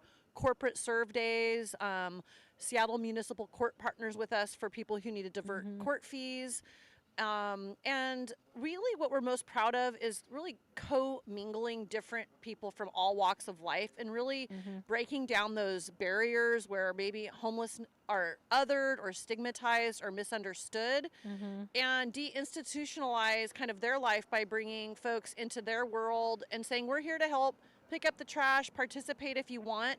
And people are like, wow, what compels you all to pick up my needles, my trash, my garbage? They're a little embarrassed, but they're also like giving a hand up, because we have a basic needs stipend program where we provide gas cards or runs to the supermarket or pay a cell phone bill or a storage bill as part of participating in our program. So we really pride ourselves on giving a hand up versus a hand out. And we believe that is more humane, that is more in dignity than just coddling and treating people like little baby birds. These are human beings that got to where they are in a multiple different ways. And when you start treating people like the human being they are, that they can reach independence, miracles do happen. Yeah, it really does. I think that there's a lot to be said for accountability and letting people, helping them to make the choices to find healing. You know, we need to support them, but we don't have to just go, well, you're down and out and you're never going to change. That's right. Right? And I think a lot of the policies that we have in this country around homelessness are just the idea that, well, they're homeless, they're addicted, that's it. Yeah. Right? We're going to just put them in housing and let them stay there and not expect any more. Yeah, I think that strips them of their psychological drive. You know, Yeah. as a gainfully employed, housed woman now in my 50s, you know, in sales we say stay hungry. You know, you kind of Yeah. want that, like, maybe not the best metaphor, and we're talking about people living on the streets, but Seattle does have 8,000 hot meals a day through Operation Sack Lunch, shout out. So no one ever goes hungry in this beautiful city. Right. But, you know, like having that drive to reach another level in their recovery, or, Right. you know, when we go out and pick trash with people, we know that for 2 hours, somebody's not going to do as many drugs. And we hear that from people, like, because you guys are here, I did less drugs today. Because you guys are here, I now have gas in my car. I now thought about getting my ID, my birth certificate order. I now see people who have showered, who have a full, you know, set of clothing on, laundered, working, bending over, picking up the trash with each other in community. And that's very empowering and showing that through example, you can have a path out. We will help you. And we really pride ourselves on helping connect people to resources with first and foremost in mind that people can reach independence and to do something for something. I know it's not popular when we think about like housing first, and you shouldn't have to do something for a basic need. And I think that just, again, I think it strips people of their psychological drive, and it's basically saying you aren't able to do that. And I just don't think that's the right approach. Yeah, I think we were created to work and have purpose. Totally. And we need to have hope. Yeah. And you know, I learned that I used to do some international missions. And when you would go into a country and, let's say, build a hospital for them, when something broke, it would stay broken because they thought that it was yours. You should come back and fix it. Exactly. But when you build it with them and train them to, you know, on all of this, it becomes theirs, and they have a pride of ownership in it, that it's theirs, it's not ours. That's so true, and a great example of stakeholdership, all in this together, working together in community, building community through action. The old teach somebody, you know, to fish, and they're fed for life, right? They're self-sufficient. Right. And anybody I know that's in recovery has found a higher power, for sure, whatever that is for them. But also they are, they use terms like sustainable freedom, self-sufficiency, independence, being on their own. And that is the holy grail, you know, being able to not have to rely on so many resources to get by, and teaching people how to get there and showing them through action, through example. And it takes a village. It's not like, here you go, there's how you do it. It's together in action, together in community.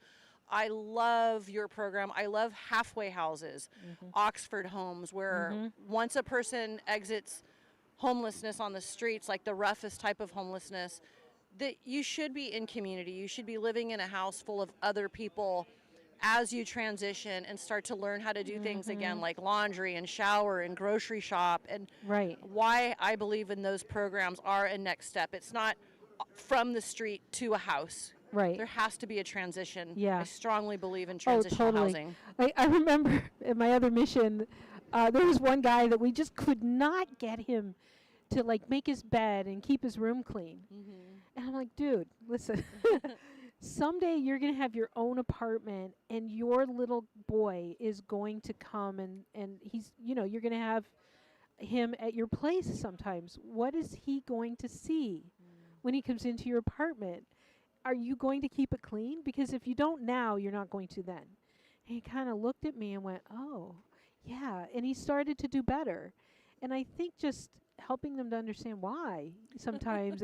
And that's what we do. We teach people to, you know, starting in the mission, to have chores and how to keep things clean and live in community and all of those things. Make your bed every day. That's the basic one, right? It is, you know, it's the first thing you accomplish all day. I have to say I'm not always great at that. I always blame my dog. I'm like, I did make my bed, and now my dog just went and ruffled it all up. I don't have a dog. I can't blame it. So, is there anything that you've learned in this that you've changed your mind on since you started, where you thought a certain thing and you got started and went, oh, no, I was wrong? Gosh, that's a really great question. I started out, again, needles were everywhere, trash. I didn't know what to do. I didn't know that everybody can be an outreach worker. That's my mantra, my message to that question, my answer to that question is I knew I could pick up the trash. I knew I could make a difference by picking up that scatter, those needles, working with people in parks to keep their area clean. But what I did not realize is that you don't need a piece of paperwork to care. Yeah. And that now I have a relationship with somebody and I have a phone. I can help broker that resource. And there are an army of capable people that can come out and lend a helping hand on the streets, in the parks, in the missions, in the transitional houses to get involved and volunteer. And that volunteerism in your favorite backyard charity of choice that's out there helping to improve a person's life. Anybody who has a heart can be an outreach worker. Yeah. That is what I did not set out to think that I would ever be a organization that is establishing ourselves as a human services organization that brokers resources, that provides continuation of care, that finds housing, finds jobs, drives people to detox, gets a ticket home back to family, runs them to an errand, a doctor appointment, a court appointment. Anybody can get involved and help another human being. Yeah. It's really about getting in relationship with people. But I also tell people, don't try to reinvent the wheel. To be honest, I'm not sure we need more nonprofits in our country. The new, yours is a great one and yours is really new. And so, but we don't necessarily need that. We need support for the nonprofits that are doing great work so that, because we know what we're doing, and come and join us. That's right. Yeah, just I'll go stop to your that. pantry, go to a day center, go to learn. a church, a feeding, look at your local, event center, what's going on. Is there a litter pick? And absolutely join one of your favorite organizations and get hands-on, boots on the ground, hands and feet with the crisis, and you will get addicted to that daily difference you can make in a person's life. Yeah. And the thing is, maybe you do that and you see a gap and you go, that's what I'm called to, and you do start a nonprofit. That's great. A niche, niche. That's great. But get trained. Figure it out. Like, go volunteer. Go work for somebody. We have jobs open.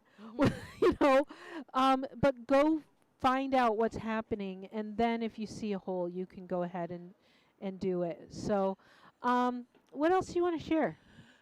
We have a little fan club behind us, by the way. Do we? Okay.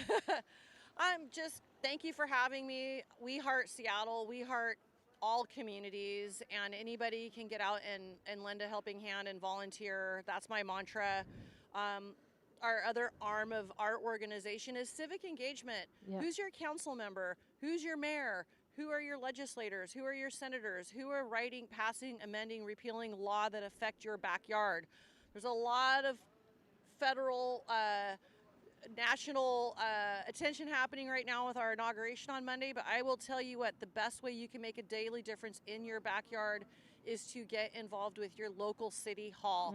Show up to a meeting, hold a town hall, get to know who those folks are, because they will listen. They want to appease their constituents. And something to answer your question again earlier, I never thought in a million years I would be, in fact, I ran for office this last session to be a legislator. I just never thought in a million years I would be in this space by starting out to pick up trash. Yeah, right. And so that's how you how you vote for the backyard you want, is to volunteer and to get out there and get to know your local politicians and elected leaders. Don't just complain. Nobody else hears it. No complaint. You gotta go and talk to the right people and get involved. See something, do something, for sure. Yeah, that's right. And thank you for your time, Kim. Thank you. And, Thanks for being here. Get you going to your next session Yeah, here. Thanks, I've everybody. got somebody else. We'll be right back with another interview on the bench. See you in a few minutes. Biggest challenge before coming to the mission was staying focused. At the time I got into the addiction, I was like around 21, 22. So like going into adulthood, it was pretty bad. I got sick a lot. I wasn't able to perform as well at work. I was lost everything. I lost my job, my car, my apartment, just because of bad decisions on drugs. You know, that was a turning point for me. I wanted to do better. Saw myself as a person that I don't like that didn't really get help when they needed it. And coming to the mission, I was able to like look past that and just see that the time came and God was there and a better life was there also. And it was at the right time.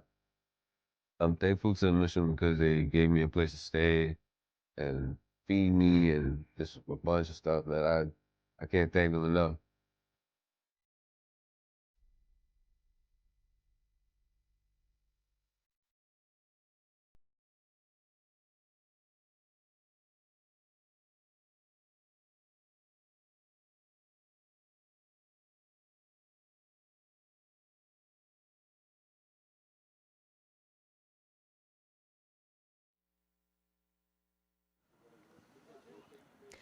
Hi, this is Kim Cook again. I'm here in Pioneer Square with Conversations on a Bench. And this is Ryan. He just walked up tonight and asked if he could talk on the bench with me. So, Ryan, tell me a little bit about yourself. Yeah, my name is Ryan. I've lived in Seattle, Washington for about 25 years. I'm a 41-year-old male. I am currently homeless on the streets of Seattle. And so what you guys are talking about here really hits home right now. So. Yeah. Do you mind telling me what happened that you made where you're homeless? Yeah. So a lot of it's rooted in addiction, but also mainly I'm currently clean and sober right now, actually. Congratulations. But a lot of it's I've dealt with a lot of loss recently. Yeah. So I was first homeless on the streets of Seattle in the winter of 2021. I spent 5 months out here, at which point it was miserable. I mean, in the summertime, I think being homeless in Seattle isn't so bad. The weather's all right. It's kind of like camping for a lot of people. They get a tent, you know what I mean? And there's lots of resources, right? It's not so comfortable. But in Seattle, you know, winter comes quick, and it can be really long and arduous. And experiencing that winter in Seattle, I told myself that I would never do that again. Got a job, got myself off the streets. I didn't rely on any resources like Reach or Lead or any of those things. And spent 2 years living with my girlfriend at a nice apartment in Juanita in Kirkland, Washington. I struggled with addiction a little bit. In July, I enrolled in a 90-day treatment program at ABHS. I was released from treatment on October 21st of 2024, a few months ago. A week after getting out of treatment, my girlfriend overdosed and died. Oh, I'm so sorry. The apartment I was living at was in her name. The lease was in her name, even though I was paying half the rent. But I was forced to leave the apartment. And I wasn't in a position because I just got out of treatment. I wasn't employed, and I didn't have the financial resources to pay first, last, a deposit at a new apartment. So since October 28th, I am now recently homeless again. And I'm doing things, working odd jobs and stuff, and working diligently to save money to try to get off the streets right now. Wow. I mean, homelessness in Seattle is such a convoluted issue. I mean, there's a lot of factors, addiction and the cost of housing in Seattle. I mean, those are just, a few factors that just scratch the surface of what's really going on in Seattle right now. So that's a little bit about my story. I'm sorry, I didn't mean to talk too much, but that's where I'm coming from. And I'd love to answer any questions that you might have, so you can get a first-hand perspective of what it means to be Ryan, homeless. I'm really sorry about your girlfriend. On top of the grief of losing her and, then losing your apartment, that is so hard. I can't even imagine going through that. And congratulations for maintaining your sobriety through that. Because that for some people would send them right back, right? Right. But congratulations. Are you looking to get into a shelter or some kind of program so that you can, work back? It's challenging getting into a shelter. It's not as easy as you might think. There's a lot of people trying to get into those shelters, and I don't know if it's luck of the draw. I've been working with Reach, Lead. I've seen a lot of people that have been given a lot of housing opportunities, and those just haven't come my way. And I'm not going to just sit back and continue to wait for them. I see some people that wait for years for these things. I've learned that, I just need to find something like, maybe a room for rent for a few $100 or cash under the table or something, just initially to get off the streets. get a place, you know, where I have access to a clean shower every day and a bed, you know, so I can get a job and have a place to keep my clothes and, you know, keep my personal belongings safe. Everything I mean, what you see me wearing right now and everything in this backpack, this is everything I own right now in the world today. Yeah. And, you know, if, you know, I fall asleep out here, if I'm tired, if this is taken away from me, right, that's everything I have. And, you know, I keep my wallet close to me because the ID is so important, as well as having just, you know, my couple debit cards. We're getting into an era now where a lot of businesses don't accept cash, whether they're restaurants or whatever. And, you know, so, you know, you need those resources. Seattle has a lot of really good resources. The Compass Center over here is a really great place. And like I said, programs like Reach and Lead, you know, that, you know, deal with addiction and, you know, all the issues that surround homelessness. But I don't know, I think some people just need more than that. So I'm a pretty motivated individual.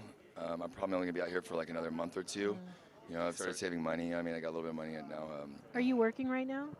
So yeah, I'm doing odd jobs.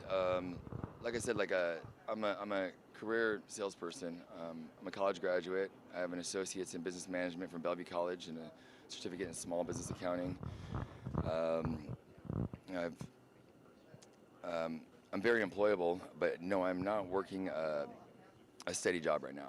So it's like I said, when you don't have a place to live, you don't have a place to lay your head every night, and a place to access a clean shower, it's really hard to get on that schedule of working and get a job and everything. Yeah. So I don't, you know, I have my cell phone, but like sometimes it dies.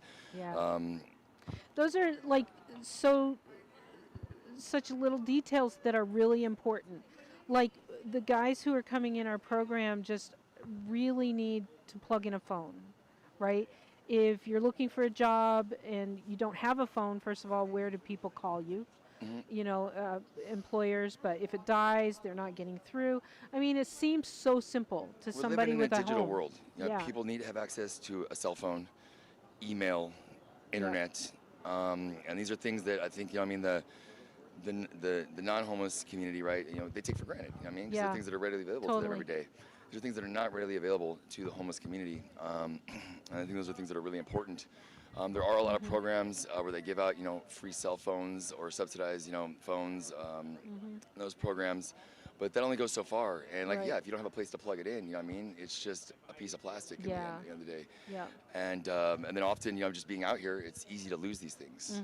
Really easy, or they get stolen, or you know, I mean, you just leave it laying somewhere for a second, it gets taken, and then where do you get a replacement? You know, it can be really hard to get a replacement because sometimes they only give out like one phone per person every 6 months. And so, but all these things, definitely help with the issue. But like handouts, you know, only go so far. You know, access to food and showers and bedding. You know, I mean, those are the three things I think are most important as far as starting to get somebody off the streets and on the right track. So well, thank you for sharing.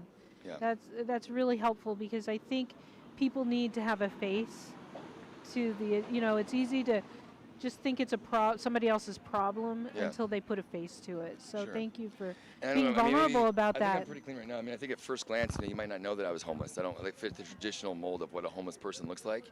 But I want, you know, Seattle and America to know that this is what the face of homelessness looks like. And it could be anybody. And it's, like I said, college graduate.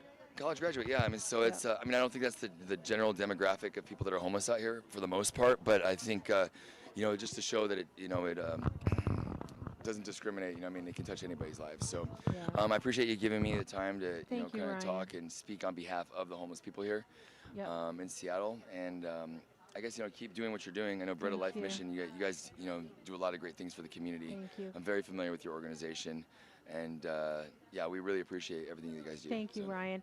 And make sure you talk to our guys here and see if we've got open beds because that's what we're here for. So, so make sure you talk to them and you know, some of the connections that we could give you.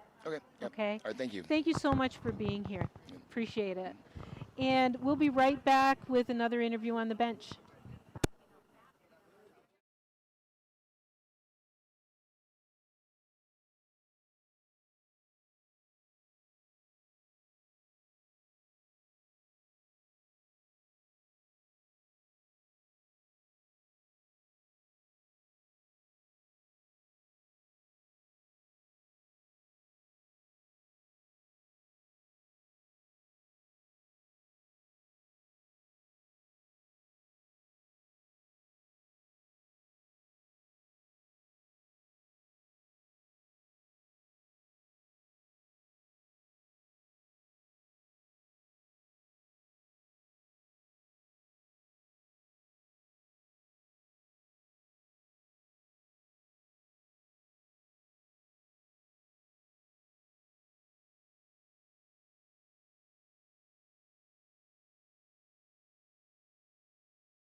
Hi, this is Kim Cook with Bread of Life Mission, and we're doing Conversations on a Bench tonight. And I have Trina and Brian here, and I'm going to let them just ask you guys to tell me more about what you do and why you're sitting on the bench with me tonight. Amen. Well, we are fresh off the street. We're with Reach Ministry, which is part of Hope is Alive Church, which is the first church right down here on First and Cherry, right down here. First church ever in Pioneer Square. But Pastor Rich Sims started the Reach Ministry almost 8 years ago now, where he is coming out and he's serving every Wednesday night and every Saturday morning.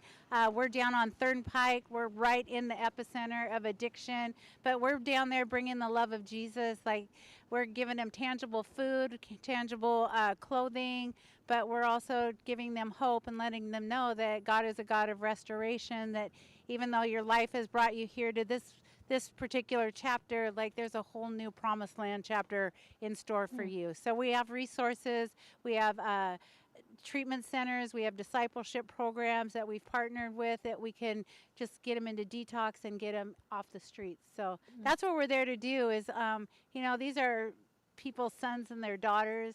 These are people that are loved. They have grandparents and parents that are praying for them.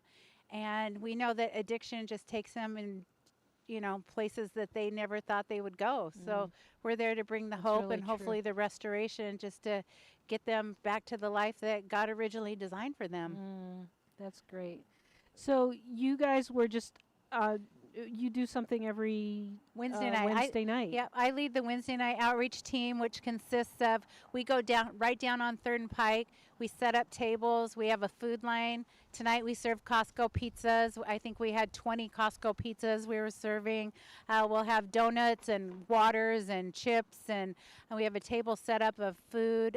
Tonight I stopped at Costco and picked up 10 puffer jackets, and we were able to hand those out to people and just kind of envelop them with love and actually some warmth, some tangible resources as well. So kind of boots on the ground kind of boots on the stuff. ground. Really Yeah. And grassroots. the line was huge. I couldn't believe how many people there were. And then this one lady came up and she had 4 little kids with her, and one of the kids didn't have any jacket, and so most of our clothing is for adult, but there's that Ross right across the street, so I ran over there and was able to grab him a little coat. So I know it's hard to imagine that there's a mom out here with 4 little kids on the street, but it's just there's just such a tangible need for resources and not just putting a Band-Aid on it and just not moving it from one part of the city to the other part of the city. Like, we need a tangible resource that actually gets these people restored to the life that God intended for them. Were you able to help her with some resources beyond a coat, like a shelter? My Family portion shelter? was just getting the coat. I know that the rest of the team were talking to her. She was headed to the bus stop and waiting at the bus stop when I came back out to give her the coat. So I don't know what her next step was, but man, I was praying for her. Yeah. So I'm praying that That's good. she gets somewhere. That's good. Brian, what brings you to the bench tonight? Oh, I'm just supporting Trina. I come You're out just every once in a while supporting to help Trina. out. Okay. Yeah, I didn't want to ignore you if you wanted to say something. There's our van right there. Oh, yeah, That's the Reach van. Ministry, Pastor Rich. That's great. Yeah. Yeah. So what are you seeing the biggest needs for in Seattle right now? The biggest needs are to get to the root of the problem with the people in the addiction. I almost feel like you have to take it like on such a personal level. Like, take each person one by one, one-on-one. Like, let's figure out, what are you dealing with? Are you dealing with mental health? Are you dealing with addiction? Are you dealing with trauma? Are you dealing with just like bad luck or what life circumstances? Like, there's a reason why people are on the street. Nobody wants to grow up and say, okay, I want to live on the street. Everybody has a backstory, and it's just trying to figure out what that backstory is and what's their next step for what kind of resources do you need to get onto the path that you're supposed to be on.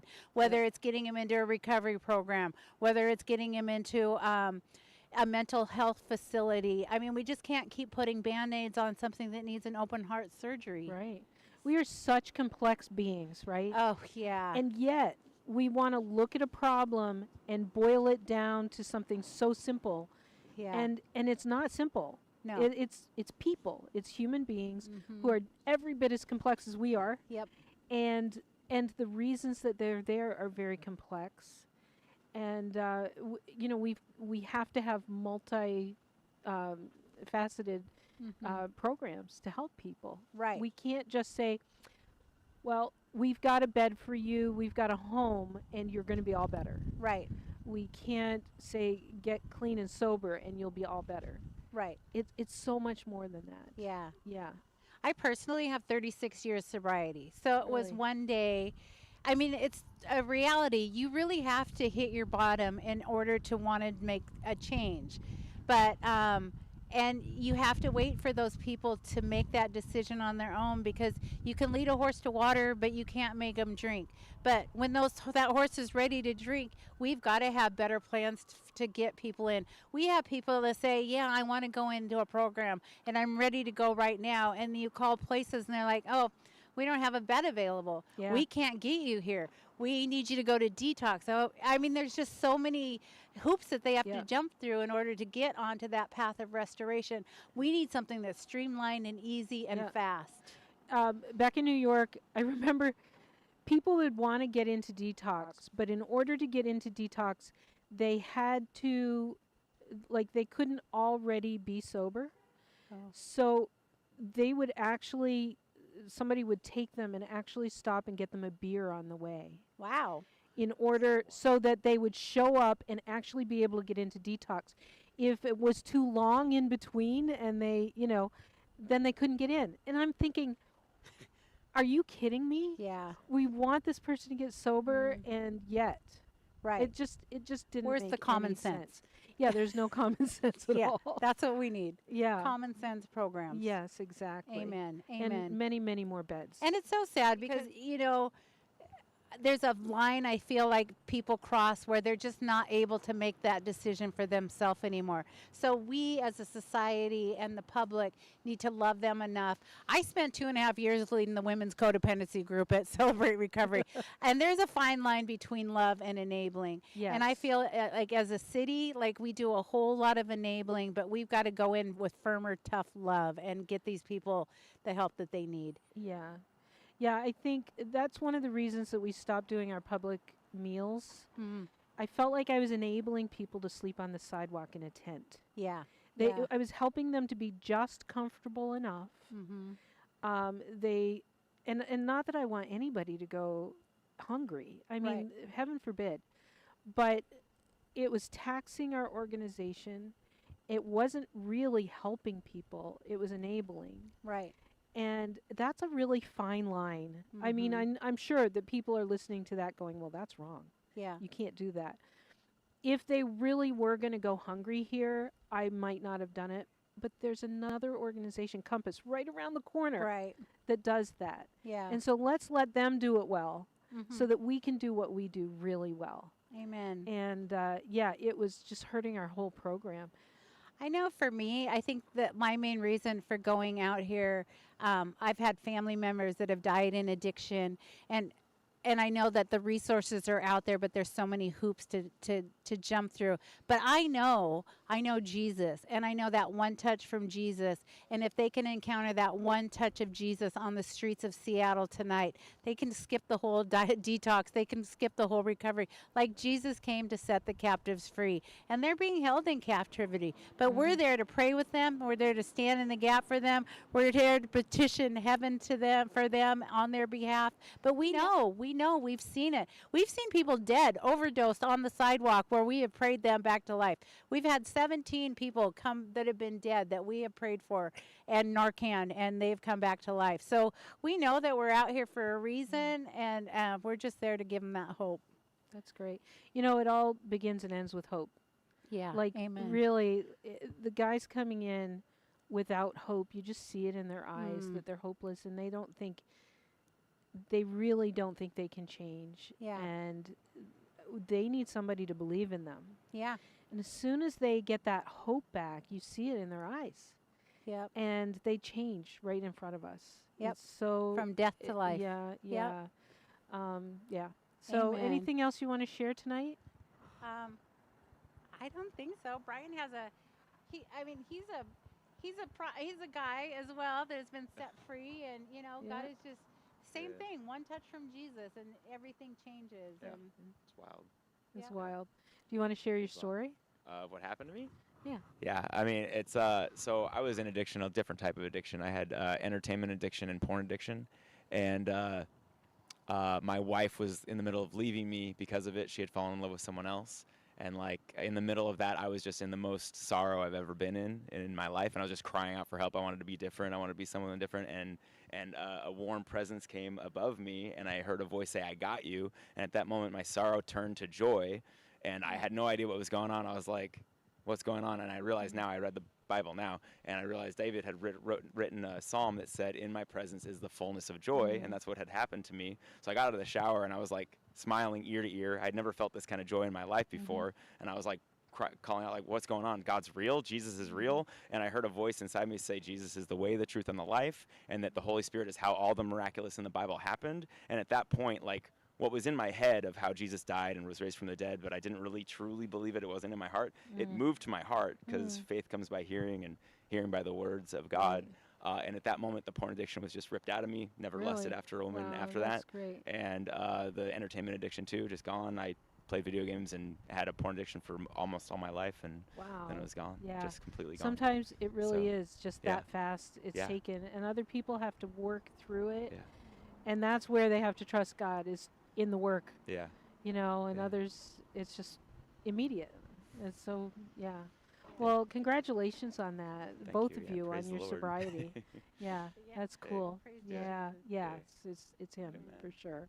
Well, thank you for coming and sitting on the bench with me. Thank you for your work in Pioneer Square and up on 3rd and so on. So appreciate for you what you're guys being doing. here. Thank you. Thanks. We will be back soon. I'm not even sure what our next thing is, but I know that we're going. Let me look at the schedule before we move on. Am I going on break? Yes, will be back at 9. I actually did not eat dinner before, but I had some really good churros. So I'm going to have something healthy, and we'll be back at 9 with our next interview.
Hi, this is Kim Cook from Bread of Life Mission, and we're here doing Conversations on a Bench. It's conversations about homelessness over a 24-hour period, and we are, looks like 8 hours in, and we've got a few more to go, so another 16. It's getting a little chilly here. When the wind comes up, it's pretty cold. But I've got on like 2 pairs of socks. I've just got my winter boots out. We got some blankets and heaters. So for right now, I'm doing okay. But yeah, it's a little chilly. So I've got Gordon Haggerty here. He's somebody I just met a couple of weeks ago. And I asked him if he wanted to come sit on the bench with me. Gordon, why don't you tell us a little bit about what you do, who Well, you thanks, are? Kim. It's a pleasure to be here. And I tell you, you got a pretty high-class bench here, too. Yeah, this is, as Amber And- said, it's a bougie bench. Uh-huh. But in order to do this, I said I'm not sitting on a park bench. I need a little comfort. Well, you know how to make a spread here. Yeah. Set up a living room right in the Yeah, middle right. of old Seattle here. And so, yeah. So, well, I'm a native Seattleite. I was Yeah. actually one of those people that was born here in Seattle back in 1947. Yeah. So I've seen a few changes going on and gone through some time here. But this is one area that I've hung out at for a while and Mhm. things. In fact, I used to do some volunteer work at Bread of Life maybe 20 years ago or something like that, maybe more. Yeah. Back when I was doing contracting work, and I got one of those Holy Spirit nudges to go and help out and things, and so that was a fun season in life too. Yeah. But one of my main memories over the ministries over the past few decades has been prayer walking. And just praying and putting my feet to the street and asking God what He wants to do, what do you want to do here, and how do you want me to be involved in doing it. And so that's led on some various adventures over the years too, as well as some attitude adjustments for myself.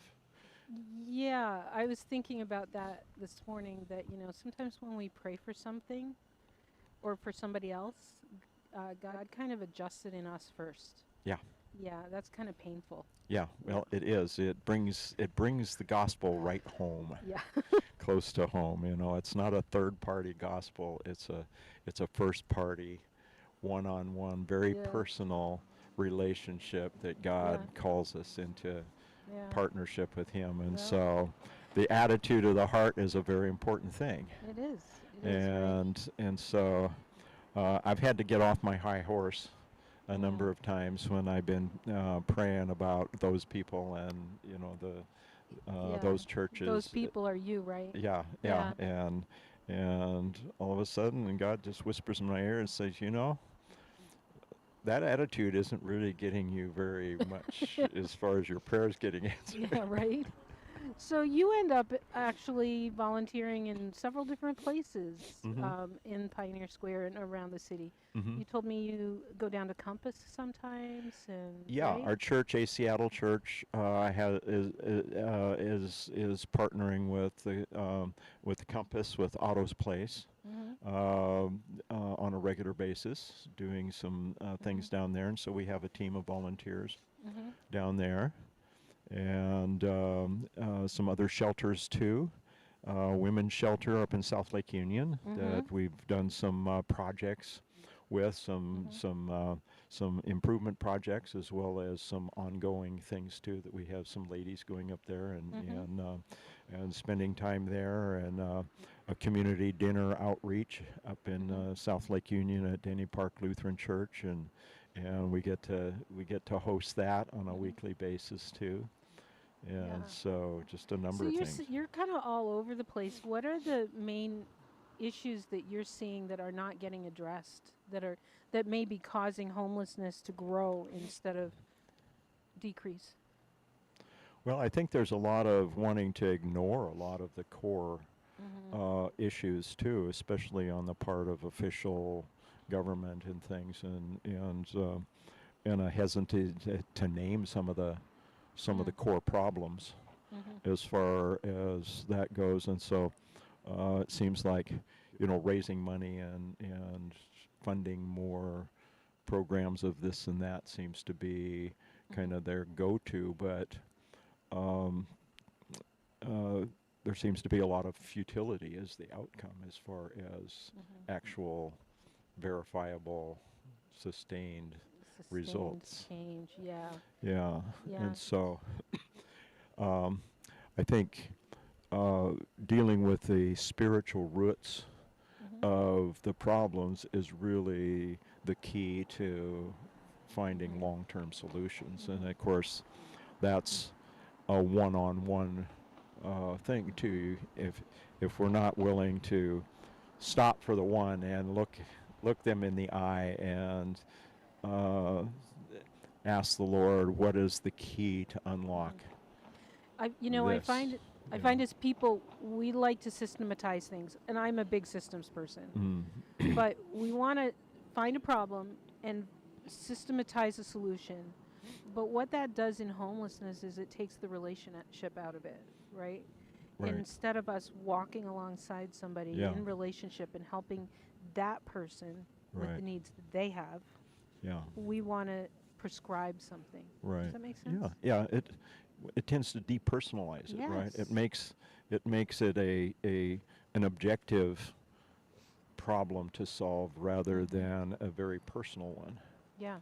And I think we as humans often want to detach ourselves from the personal involvement as well, right? Yeah.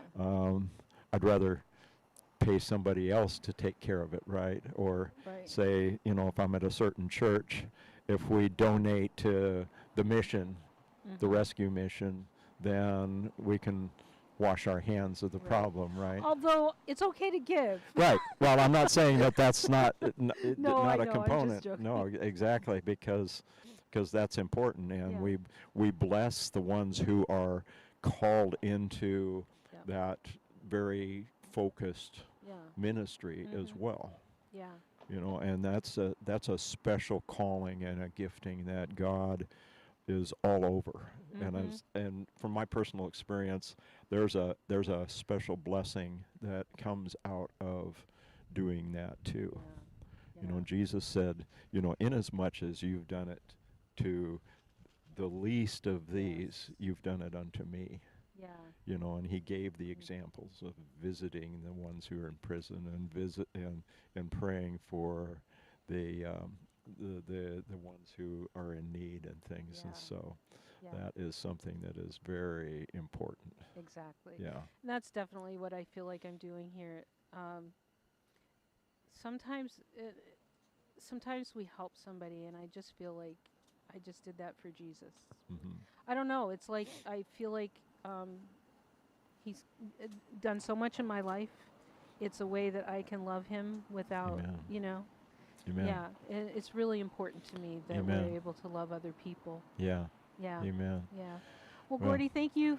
Thank you for how much you pour into all the organizations around Well, and your prayer walks and everything, and for coming down. thank you. It's been a delight to meet you and John and you. find out more about what you're doing here Thanks. too, and just find out how the different ways God is knitting His body together across the city. Yeah. And do you mind if I just pray Thank you, pray yeah. for you Yeah, that's as fine. we wrap up here? Father, we're so grateful for who you are and how you work and the various ways that you express your manifold wisdom through the various members of your body. We're so different. We're so uniquely and wonderfully made. There's so many treasures that you have placed in and around us, and I thank you for Kim and for the ministry here at Bread of Life and what you are doing here and in the Pioneer Square area, the founding place of Seattle, and the heart that you have for bringing life out of brokenness and out of the discards and the ones who have been deemed hopeless and useless, and that you have a plan of redemption and restoration. And so we celebrate the testimonies of your goodness, Lord, and your faithfulness here. And we thank you, Lord, for the abundance of provision that you are bringing through, Lord, through your body and through the various avenues, Lord, to make the vision plain and come to fruition in so many ways. I bless this. I bless this in your name, Jesus. Amen. Gordy, thank you. Thank you. I really believe that we need so many people praying for us, covering us in Amen. prayer, because what we're doing is on the front lines. Amen. So thank you so much. Amen. Appreciate it. Well, and I'll continue to send prayers your way Thank too, as I get those Holy Spirit nudges. Yeah. Thank you. And things, and thank you. And we are going to go to a quick break, and I will be back pretty soon with another interview.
and so I was surprised. Like 3 hours flew by, and then 4 hours flew by. It was like, wow, that was like really fast. Yeah. So I really appreciate the individuals coming and helping the time go by.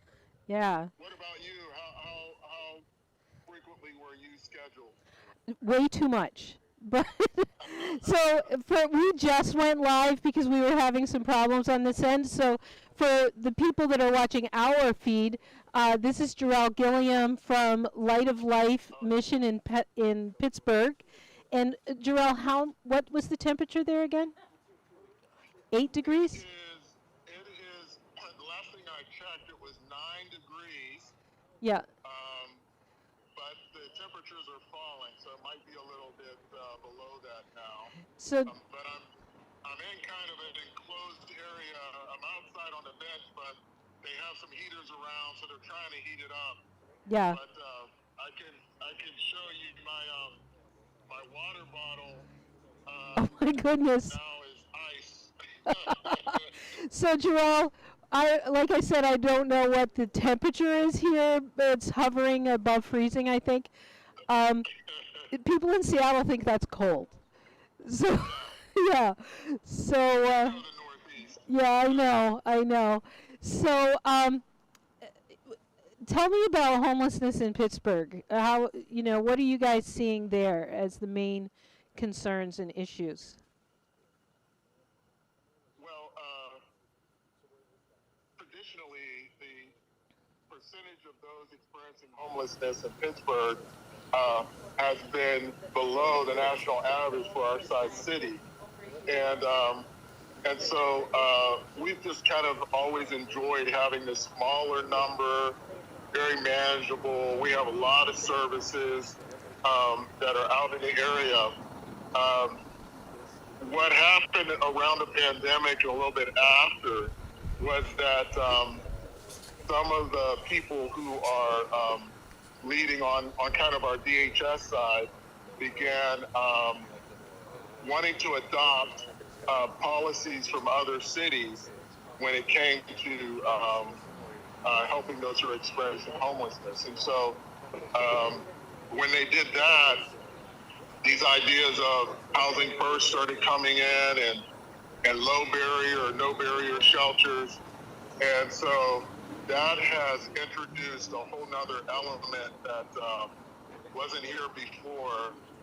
And frankly, it's been some negative impact as a result of bringing in that ideology. So we've been wanting to stay good partners with everyone. We want to be part of the continuum here. But at the same time, we also know that people don't just succeed by putting them in a house. Maybe, I think at Citygate we say maybe 25% of those who are experiencing homelessness, that could be an appropriate right next step. But the majority of people need some type of wraparound services to help them be successful. We had one of our conversationalists was a former addict and a person homeless, and he shared as part of his story how that didn't work for him. Somebody put him in a hotel and as a part of their city initiative, and he really regressed in that situation. Right. So anyway, that's kind of the challenge right now, is having this public dialogue where we can really talk about and get on the same page as what is the best strategy for moving forward. Yeah, it's really hard. I was talking to somebody earlier that said really the issues that we have, this crisis that we're in, is a result of policies. When you have one person who's homeless, you might be able to say that it's all because of their individual bad choices. But with the level of homelessness that we have today, it can't be anything else but policy. There's individual choice, but it's a policy issue, and that we have to change, and we have to have those wraparound services and treat the whole person and walk in relationship. That's what I'm hearing over and over again on my bench. Yes. Yeah. Yes. Yeah. So yeah, in Seattle, we're number 3 in the nation for homelessness, behind L.A. and San Francisco. If you look at the number, like if you compare it to per capita, we would be number 1. So it is a bad situation. Discovery Institute recently put out a report that showed that if nothing changes in the country with homelessness, we will double in the next 3 to 5 years in our nation. But in Seattle, it'll happen in less than 3. Yeah. So things have to change here, and it's all wrapped up with fentanyl crisis is just unreal here. So. I seem to remember when I visited there that one of the contributing factors had to do with defunding some of the mental health services. Is that still one of the key things that are going on? Yeah, I think so. A lot of it is that we want to let people have the freedom to live wherever they want, but that's a public health crisis. That's a problem. We can't have people camping in tents on the streets and so on. So, you've got to find that media, that line. And I think most people really do want to get off the street. It's, and we don't have enough beds. We do not have enough emergency beds. So I'm hearing the same thing over and over with everybody on the bench. Yes. Yep. Well, one of the questions, Mr. Rogers was from Pittsburgh. Oh, yeah. And he talks about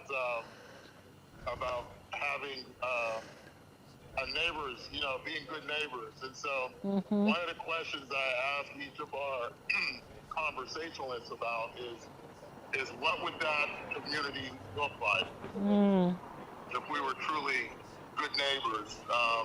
What would it look like if there was a place where everyone felt wanted, valued, loved, and had a safe, secure place to live? And what are some things we need to do to get there? And it's been great hearing the optimism that's out there by a lot of people that want to see a better response than what we have now. And I'm sure the same desires are there in Seattle.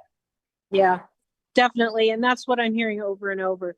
We have a new program here in Seattle that I'm really excited about. And I think that they're sharing it with a lot of other cities. And the mayor stood up what they call the CARES team. And there's a woman here in charge of the 911 system.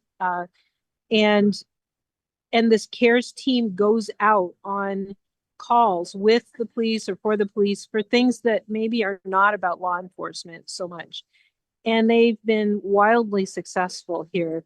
And she's just been made chief. So we have a chief of police, a chief of fire, and chief of CARES. And so it's three equal departments. And it's really neat to hear her talk about how it's all about relationship. And we have to care for the individual and so on. So that's good. yeah, that's great. Yeah. Yeah. Well, I hope that model continues to go forward, and it sounds like that's something that could be duplicated in other places. Yeah, I hope so. It seems to be getting some real traction here. So anyway, Good. Anything else you want to talk about? No, I think that one of the things that we've been trying to emphasize as well is how what we're doing is not about trying to duplicate being homeless or being on the street. Right. We're just having conversations on a bench, and it's nothing like the person who's dealing with the trauma and the stress of not knowing where they're going to be the next day.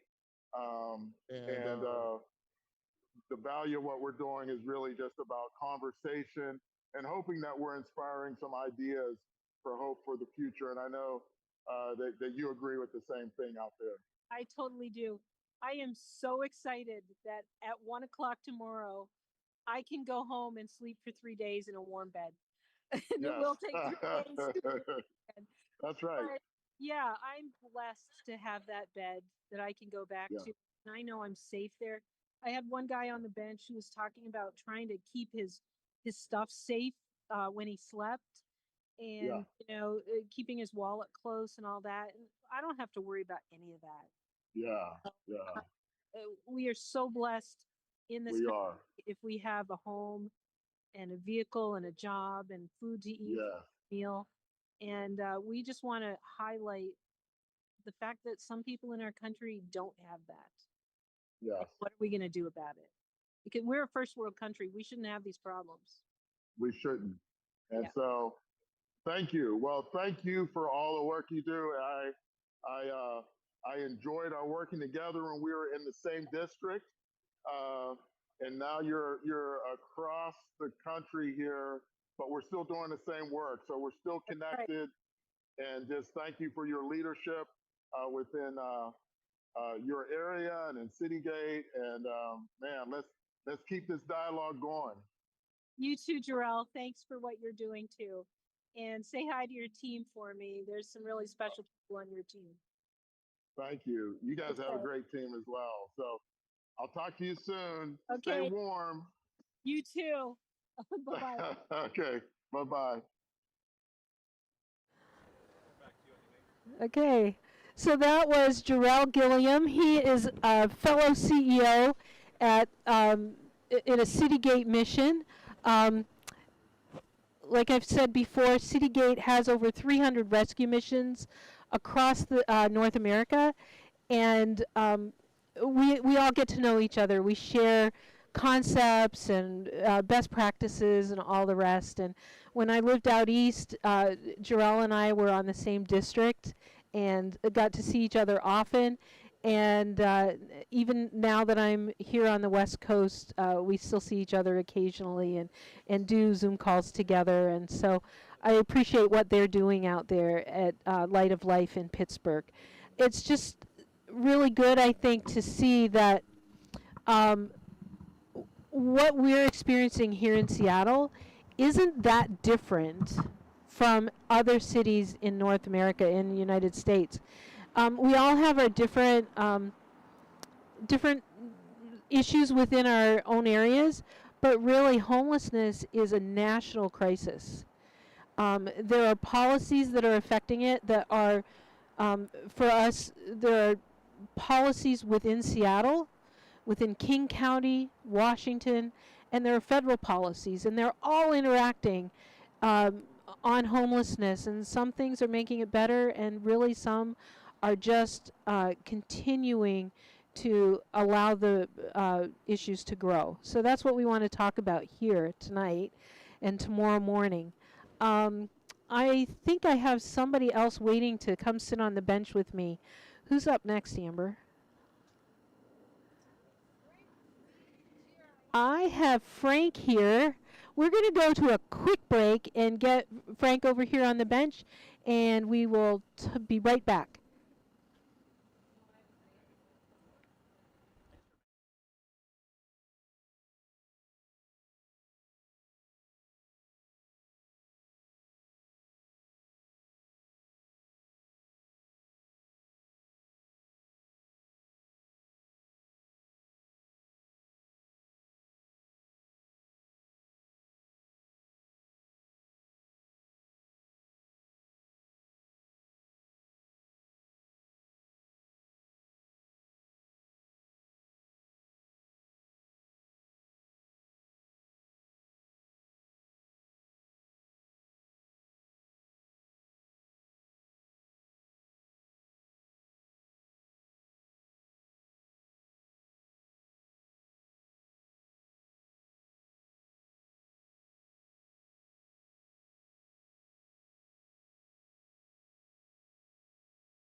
Hi, this is Kim Cook from Bread of Life Mission, and we're doing Conversations on a Bench.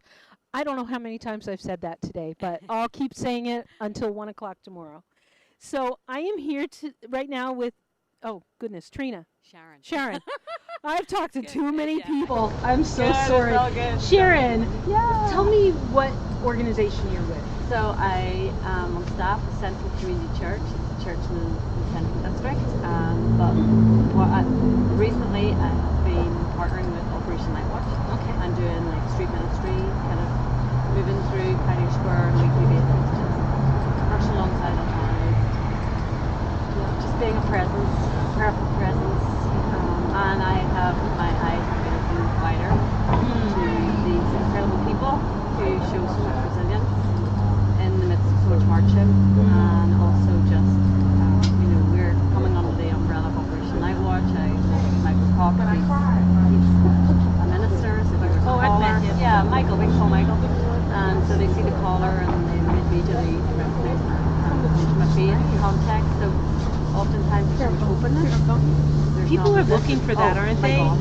Yes. Yeah, they really are looking for that.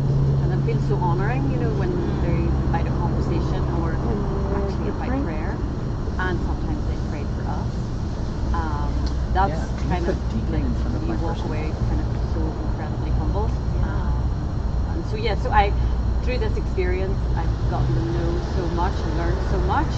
I feel like I'm constantly learning, and I've met people like you, the chief executive of Bread of Life just for a year, year and a half, and then just these incredible organisations that are really pouring their hearts into people's lives in this city. So I'm so honoured to be here. Thanks for squeezing me in. Oh, no problem. I would love to hear some of the lessons. It'd be less confusing to say the things that maybe surprised you. How long have you been doing this? So just over a year. Over a year. Okay. And before that, I'm from Northern Ireland, from Belfast. I wouldn't have known. Moved here in 2018 to a small neighbourhood called Madrona. And when we moved here, it was my son, who was 11 at the time. He knew this Thomas Chapman, who was unhoused.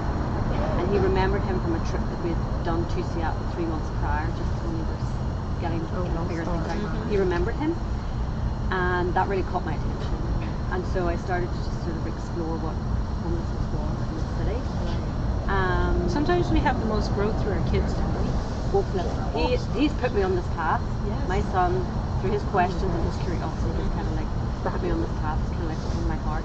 I think what I've learned is, and particularly with Operation Nightwatch, I've learned that these incredible people, so much resilience, so much strength of character. Some of them walk miles a day. I've witnessed how when you hand one person a sandwich and they have enough, they will give it to their neighbour. I've seen like that sort of like godly character of grace and hospitality. I've seen real gentleness in individuals even when their life is so full of strife. So there's so much humanity when you're actually willing to just walk alongside or brush alongside. And it's actually eradicated a lot of fear. So I've been doing this with Operation Nightwatch, and my eyes being open wide. When I'm in my own neighbourhood and I'm at a bus stop or a door, a shop front, and there's a person who's unhoused and they're asking to engage in conversation is now almost like second skin. And actually that's powerful, I feel like, not only for them but also for me, because I'm learning something. But then also they're seen and they're valued and they're heard. So I think that's one of the biggest things I've learned. That's just journey. What does your son think of this? It's so interesting. Now I think there's a bit of a fear factor because of politics grown so much in the city. And that first gentleman that we encountered when we first moved here was very gentle.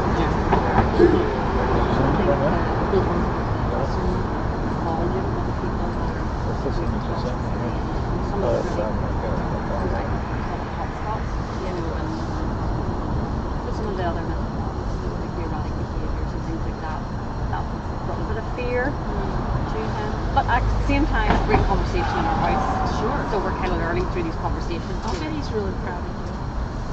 Well, now he's 17, he wouldn't tell me that. but I have overheard him having conversations with his peers and stuff. But it really genuinely started with him, you know.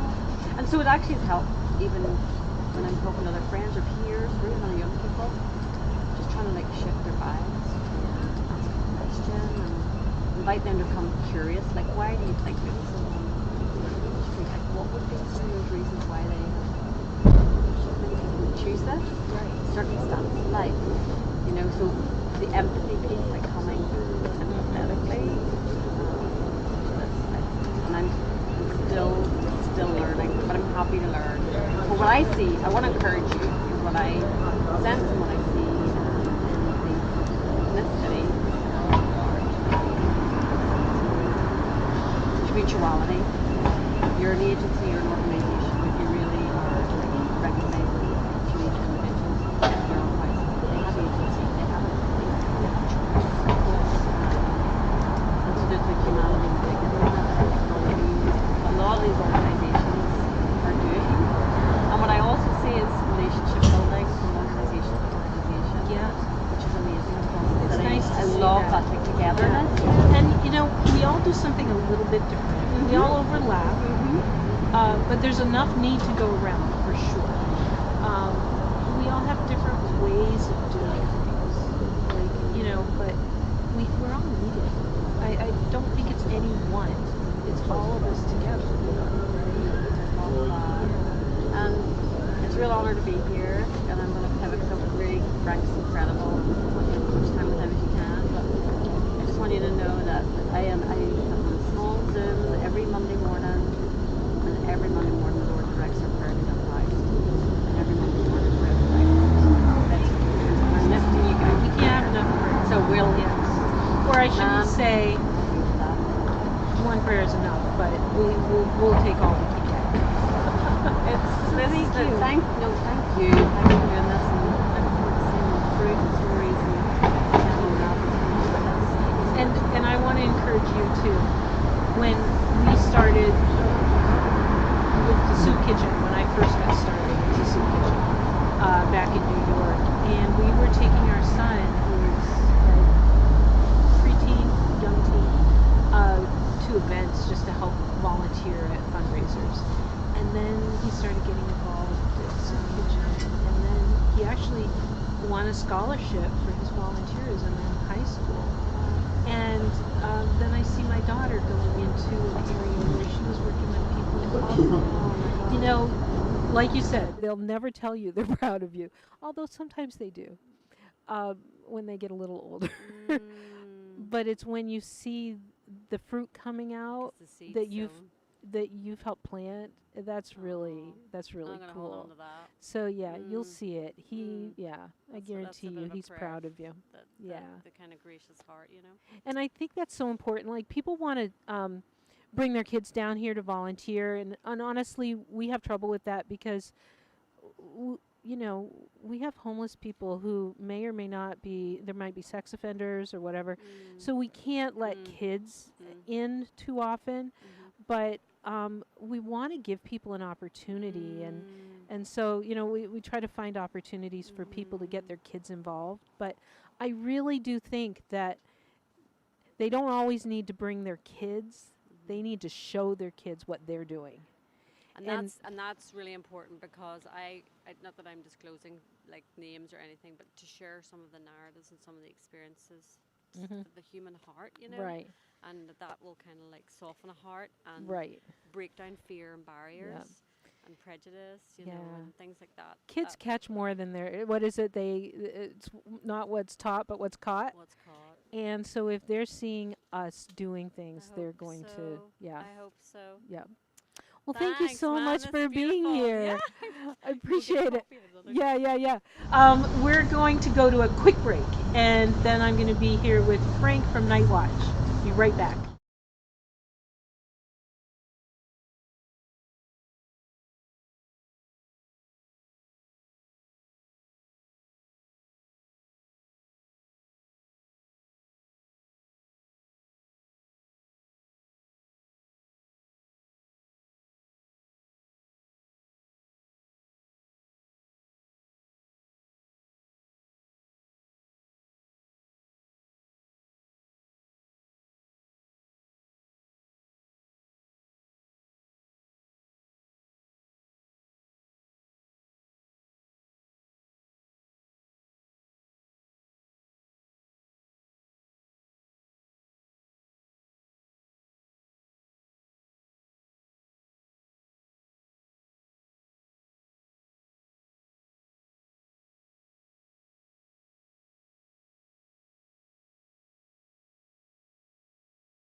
Hi, this is Kim Cook from Bread of Life Mission, and we're doing Conversations on a Bench. And I'm sitting here today with Frank. Okay, I'm not going to say it right. That's okay. DiGirolamo. Deacon Frank. You said Frank just great. Yes, I had it in my head, and then I said another word, and it just went. Frank is the executive director. Yes. Of Night Watch here in Seattle. Yeah. Tell us what you do at Night Watch. Who is Night Watch? Yeah. So Operation Night Watch has been around since the late 1960s.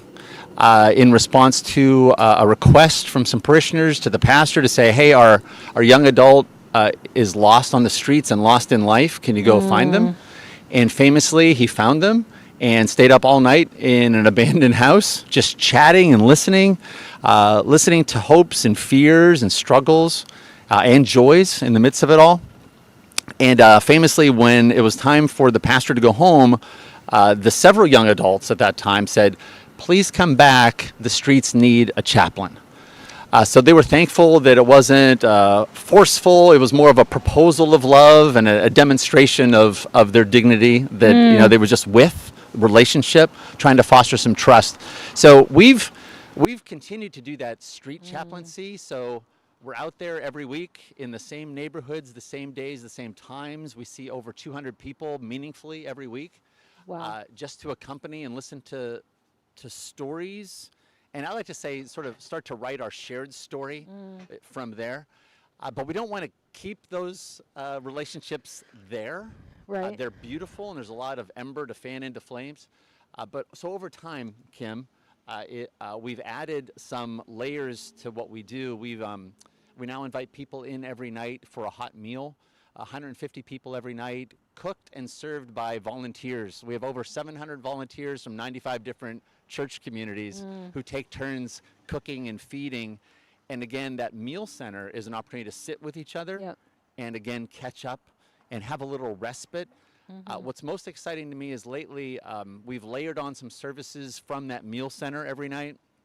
So we now run a men's shelter and a women's shelter in local churches. Wonderfully exciting. So folks are getting stabilized.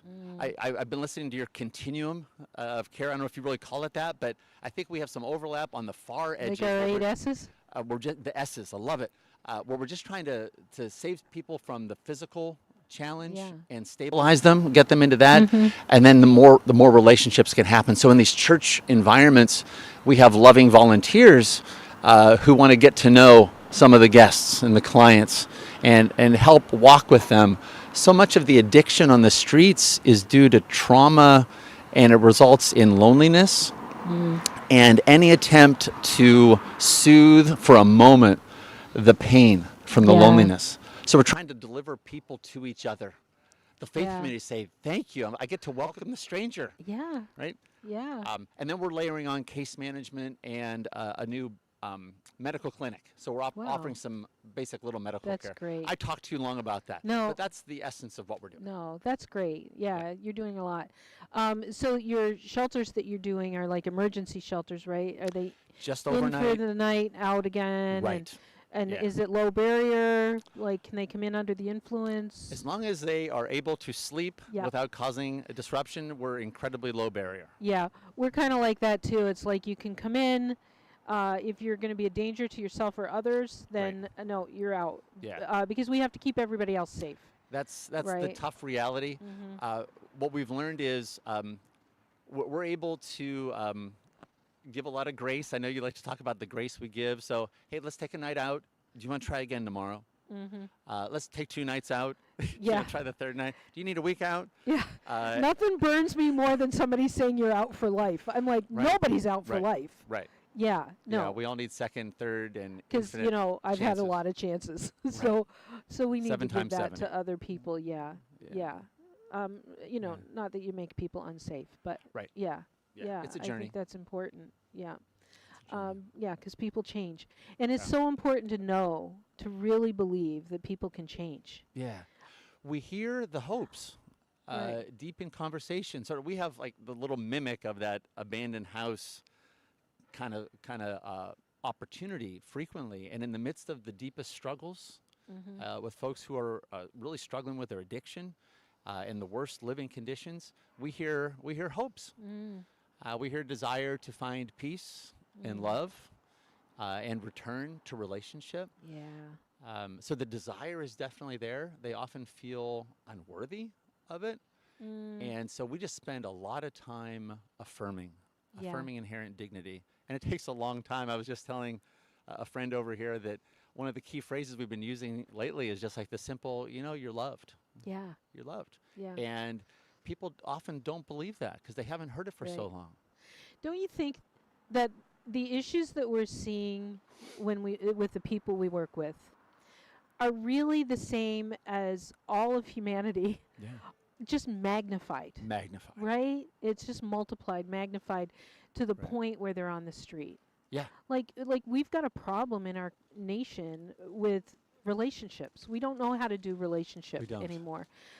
We're trying to numb the pain with our devices or shopping or drinking or drugs or whatever, and just not all of them are on the street. Yeah. And we have problems with families. A guy came to our dinner the other night. Yeah. And he was happy that someone had stolen his phone 6 months ago. It's like flabbergasting, right? But to your point, I said, "You're happy about this?" And he said, "Yeah, there was a day when I was really mad, but then since then I've noticed that I can keep up on what's going on just by talking to people and paying attention. And people have told me I have amazing eye contact now because I'm not doing this. I'm not distracted. I'm present." Yeah. And so he's celebrating that someone stole his I phone 6 hesitate months to ago. say it, but somebody should steal my phone. Lord, I don't know if I want that, but yeah. I'm supposed to be doing a digital fast right now, but instead I'm live streaming for 24 hours. Get it all out of your system. Yeah. I really do think that if people could understand that the issues we see in the homeless community are just the issues that we have in our community. They are. Right? Yeah, it's just the same thing. In fact, times. I give talks in a lot of communities, and often people in each of those relatively affluent areas will come up to me afterward and say, "I'm really glad you were talking about this because, my brother is out there somewhere. My cousin's out there. My uncle's out there. And yes, my grandmother is out there somewhere." Oh. So it's the same because we're related. Right. And it's all the same family.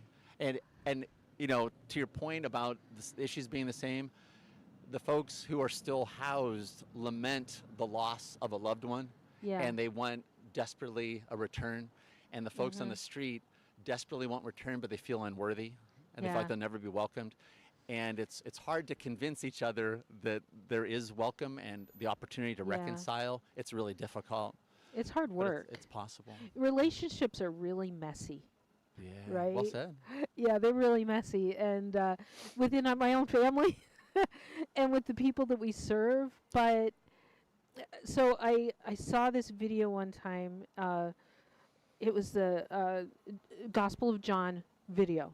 Yeah. And it just, this one picture stuck out to me. And it was Jesus walking along the river to go see John the Baptist, and his sandaled foot going into the mud. It was just a picture, right? But I went, oh, Jesus, the God of the universe, the creator of the universe, right, loved us so much that he came into our messy world to be in relationship with us. Yeah. And I really think that is so much what we do. It's we're getting into the messiness of the people that we serve, and it's the only way we can help pull them out. Wow. Right? Yeah. To your point, I believe mysteriously I keep meeting Jesus out there. Yeah. Matthew 25. Yeah. Who are we encountering? So that's that whole mystery. That we minister in his name and we meet Jesus in disguise out there. It sort of just puts me in awe. Yeah. Repeatedly. Yeah, I really, something happened in my life, I don't know, maybe 15 years ago, maybe, where I just fell in love with Jesus again. And I felt like he said to me, if you're going to love me, are you going to love the people I love? Wow. And I went, well, who's that? And I said, well, it's like people without hope. So we started doing disaster relief work. We worked with Samaritan's Purse and helped rebuild some things, and went to Nigeria Right. and helped rebuild a hospital. And I was looking for something local, and we got involved in the local soup kitchen. Right. So that's kind of how I got into it. I just started volunteering, but it was because of a spiritual awakening for me. I went through a deconstruction. And that that invitational question from Yes. Jesus. So really, everything I've done since then is really because I fell in love with Jesus and wanted to love him back. Yeah. And I do it by loving the people that he loves. Yeah. And it's those people that are living Yeah. without hope. Yeah. And I never would have imagined that I was going to work with the homeless. Yeah. When I first got into it, I didn't really want to do it. Right. And I kind of felt like he said, this is where I have you. Yeah. Was Was there a fear? I'm curious. What was was there an aversion of some Well, type? I was really a good little church girl. I didn't Right. have any homeless friends. Right. It was new. I didn't. It was all new, and I was just volunteering at the soup kitchen. Sure. Right. Right. But then I started getting to know these guys. I'd have lunch with them. Yeah. And I remember looking at this guy walking out of the soup kitchen with his backpack on his back, and there was an ice storm coming. And I knew that I just had lunch with this guy, and he's homeless. And I thought, where's he going to sleep tonight? Yeah. Because we had no shelters in 2 counties, the one we were in and the one next to it. Right. No shelter at all. Your heart broke. My heart broke. This was upstate New York. We actually started a Code Blue shelter where we could only be open when the temperature hit 15 or below. And then it got changed to 32, but still, Right. when it hits, I don't know what, 35 here, we start to. And so you were starting to live in relationship. I was in relationship with people and started asking questions and realizing my preconceived ideas Yes. were wrong. Yeah. There's this funny thing that happens. I'm 6'2", 200 pounds, and I will often feel afraid walking down the street if I know that I'm approaching some folks who are having a hard time. And I've really taken that to prayer, and I wasn't afraid of anything physical if I'm in the depth of my listening. I was afraid of being rejected or that I couldn't solve anything, right? And guess what? The people I was about to visit weren't wanting to reject me and didn't really want me to solve anything. People aren't problems to be solved. We're opportunities for love. Right, and so I would stop there. I need to learn that. Okay, just wait. I'm reminding myself. I already know what I said, but I would stop on my way. I'd say to my friends, "I'd say we have to pray." And I say, "I'm afraid." There's a spirit of fear here, and I think a spirit of fear often keeps us from doing this. And 1 John 4 says, "A perfect love casts out fear." And so, Lord, let your perfect love go ahead of us, which it does. And let it drive out that spirit of fear that we might just encounter each other in you. And every time I do that, without fail, or before a whole night, if I'm about to go out, the most beautiful encounters happen. I would have people who happen to be dealing drugs take me by the hand and invite me to kneel with them on the sidewalk and ask to pray for deliverance from what they're Wow. caught up in. And nearby, someone injecting drugs into their arm would look up and say, "Would you please pray for me that I can find the peace that I'm really looking for, because I know it's not in this syringe." Wow. So these hopes, right? The hopes that are just laid bare in this hospital ward that is our street. And it's the kind of stuff where the harvest is ripe, right? Yeah. So I'm excited back to this. We can't open up church-based shelters enough to introduce people to each other, to get case management medical there, to then do referrals. I get excited about the future, Kim, when our folks are stabilized and then we find out more about programs like yours, where we could say, hey, my case manager is able to say, hey, we can get you in to this life transformation opportunity. Yeah, because it can happen. It's real. Yeah. I see that. I've had people on this bench that have had complete life transformations. Yeah. And now they're back in that work, this work. Praise God. And it's so cool to see that. And if we don't believe that, then we're going to continue just saying, put them in a house and then they won't be our problem. Right? In order to say that there needs to be more, you need to believe that life transformation is possible. That's why we're excited about taking these incremental steps. Right. And yes, it's only overnight, and yes, it's only a bed. and a shower and a locker and laundry and such. But a lot of folks actually say they're thriving in this small congregate shelter. It's only 20 people, and they're known, and they feel safer. They Yep. feel safer than if they were in a room by themselves, Yeah. still struggling with their addiction, because Yeah. they're more likely to die by themselves. I'm kind of curious. I know you're only 9 hours into this. Yeah. This is amazing. You're inspiring. Can I ask you, like, to process, like, what are you hearing so far? What are the themes that are emerging? Just what we've been talking Okay. about: life transformation, relationships. We don't have enough emergency beds. Yeah. You know, we've got to look at new ways of doing Yeah. things. Yeah. Yeah. Hopefully, this hope thing is an encouragement and the love casting out fear. Yeah. Because I know that a lot of folks I know say, "Can I walk Uh-huh. with you?" But I'm really afraid. Yeah. I say, actually, I feel safer meeting folks Yeah. out here than I do walking into some of the fancier places in town. I feel more Yeah. welcomed. Oh yeah. Yeah. Yeah. You know, back in New York, when we first started our Code Blue shelter, which Yeah. was what we called the cold weather shelter, there was this one guy, and it was the one that was always in front of me. He's my poster child, right? Yeah. I remember when he first came in, he would go out every day with his bag. And I remember about 2 weeks in, he left his bag one day Mm. on his cot. And I went, oh, he feels safe. It was such a oh my goodness. He knew that he had a bed there, that it was safe. Later that winter, he picked up a guitar somebody had donated, started playing the guitar. Yeah. And it's like those are the things that you lose when you're homeless, right?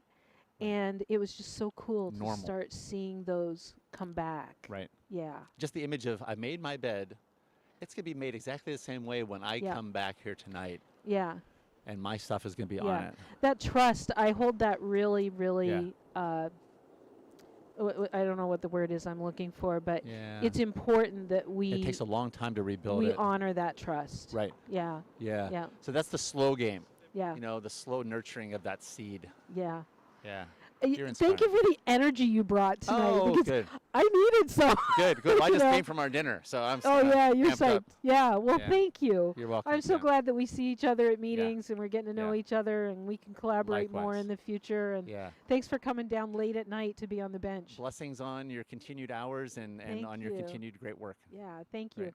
We're going to have a Zoom call with Brandon Thomas from Citygate Network, who really has been the instigator for these conversations on a bench. So that's going to be at 10:30. So we will try to get our tech stuff all worked out between now and then, and we'll be back at 10:30 with him. Thank you.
what you do at City Gate. Right on. So yeah, we made the journey around the same time. From you went from New York to Seattle, and I went from Virginia to Colorado. So not quite as far as you went, but still quite a journey. So yeah, I'm the director of leadership learning and program at Citygate Network. And so I don't know really what all that means, but it sounds like a really awesome title. I think you've had an awful lot of fun in that job. I do. You've gotten to do some really cool stuff. Absolutely. I've had the privilege of getting to be around really cool people like you and what you're doing in Seattle and Fresno, where I'm at tonight. I've gotten to over the course of my time in Winchester and my time at Citygate, I've had the privilege of being in over 100 missions at this point. So yeah. And it needs to be said, you picked the warmest mission to be at. I'm not saying it was on purpose, but well, yeah. Yeah. So I have received several texts of folks pointing out the fact that I did choose the warmest. And what I've told everyone is I prayed long and hard about it while looking at weather forecasts before I decided where to go.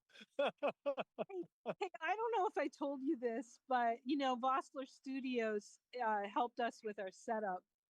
And he said, are you sure you need to sit outside? Because you could come to our studio and we can make it look like you're anywhere. And I went, I would never live that down with the other CEOs, especially with the temperatures out east. I am never going to live this down.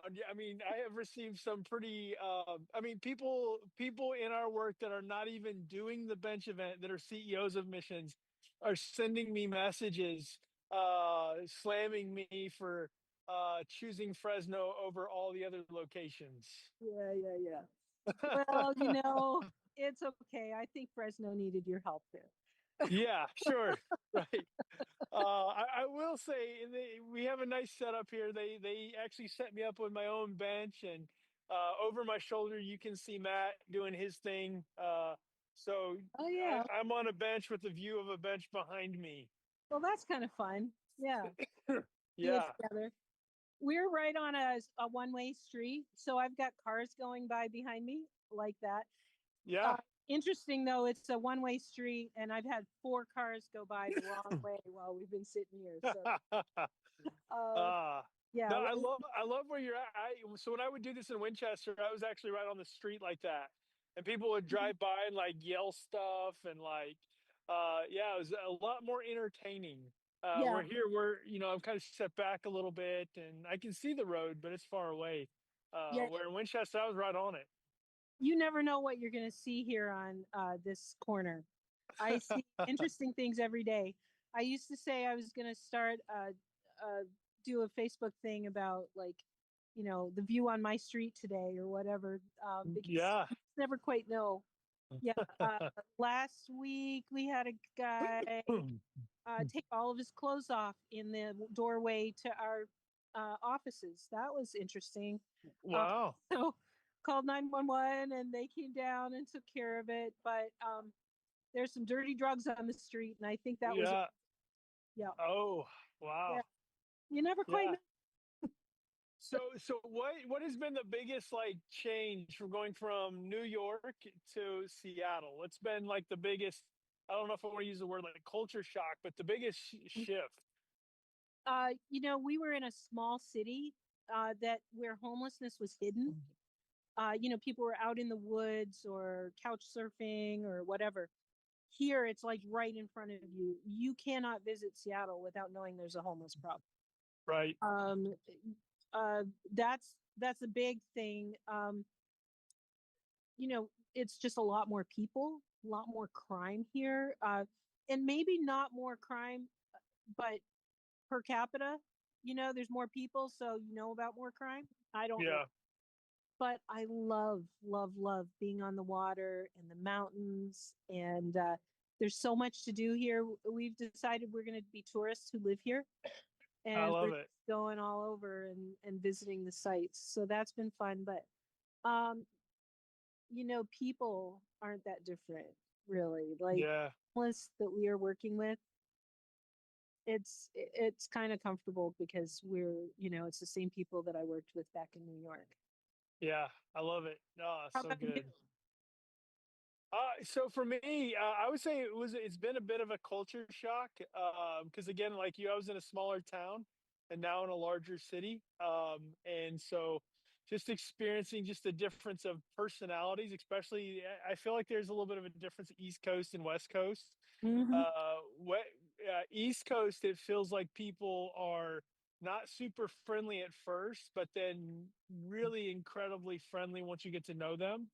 And the West Coast for me feels a little bit more like, hey, you do your thing, I'll do my thing. We'll be nice to each other, but we're not gonna like really actually be friends, and we're Yeah. not gonna pretend. We're just gonna say nice things to each other, and then we're gonna go do our own thing. You hit the nail on the head with something that people have told me. And so, okay, Seattle, don't get mad at me about this. Seattleites have told me this. And it was like when I first got here, they said people on the West Coast are nice, but they're not kind. And people on Yeah. the East Coast are kind, but they're not nice. Like Oh, they absolutely. totally That's a walk by great you way of saying it. street out east, right? New York, they look mad and they're just gonna walk by you. But if you really need something, they'll stop and help. Yeah. I but I've met some really genuinely nice people out here too. So that's what I Sure. was told. And there is a Seattle freeze. It really is a real thing. But I've met some of the nicest people and really been taken in here. So I've really appreciated that. Yeah. No, Yeah. same thing. So my wife went through some pretty gnarly sickness over this fall, and while on one hand we've experienced very unkind people living in Colorado, we have also experienced some of the most loving and caring people. Folks. When my wife was out of commission, you learn how much your wife does, and I ultimately ended up, needing help getting kids to sports events and things like that because we have 3 kids and my wife wasn't able to do some things, and it was really great to just have a community come around us and help get kids to sports and school and things like that. Yeah. Yeah. There's nothing like moving across the country to realize how important relationships are, right? Oh, sure, And sure, yeah. how much you count on knowing things like where things are and people to help you and just that comfort of being in relationship. And it makes me think that's what some of our homeless neighbors are dealing with. That Oh, 100%. Yeah, yeah, Yeah, we know the number one cause of homelessness is broken relationships. that's right. So they're trying to navigate life at the lowest point with no relationship, which is, what makes it so difficult for them. Yeah.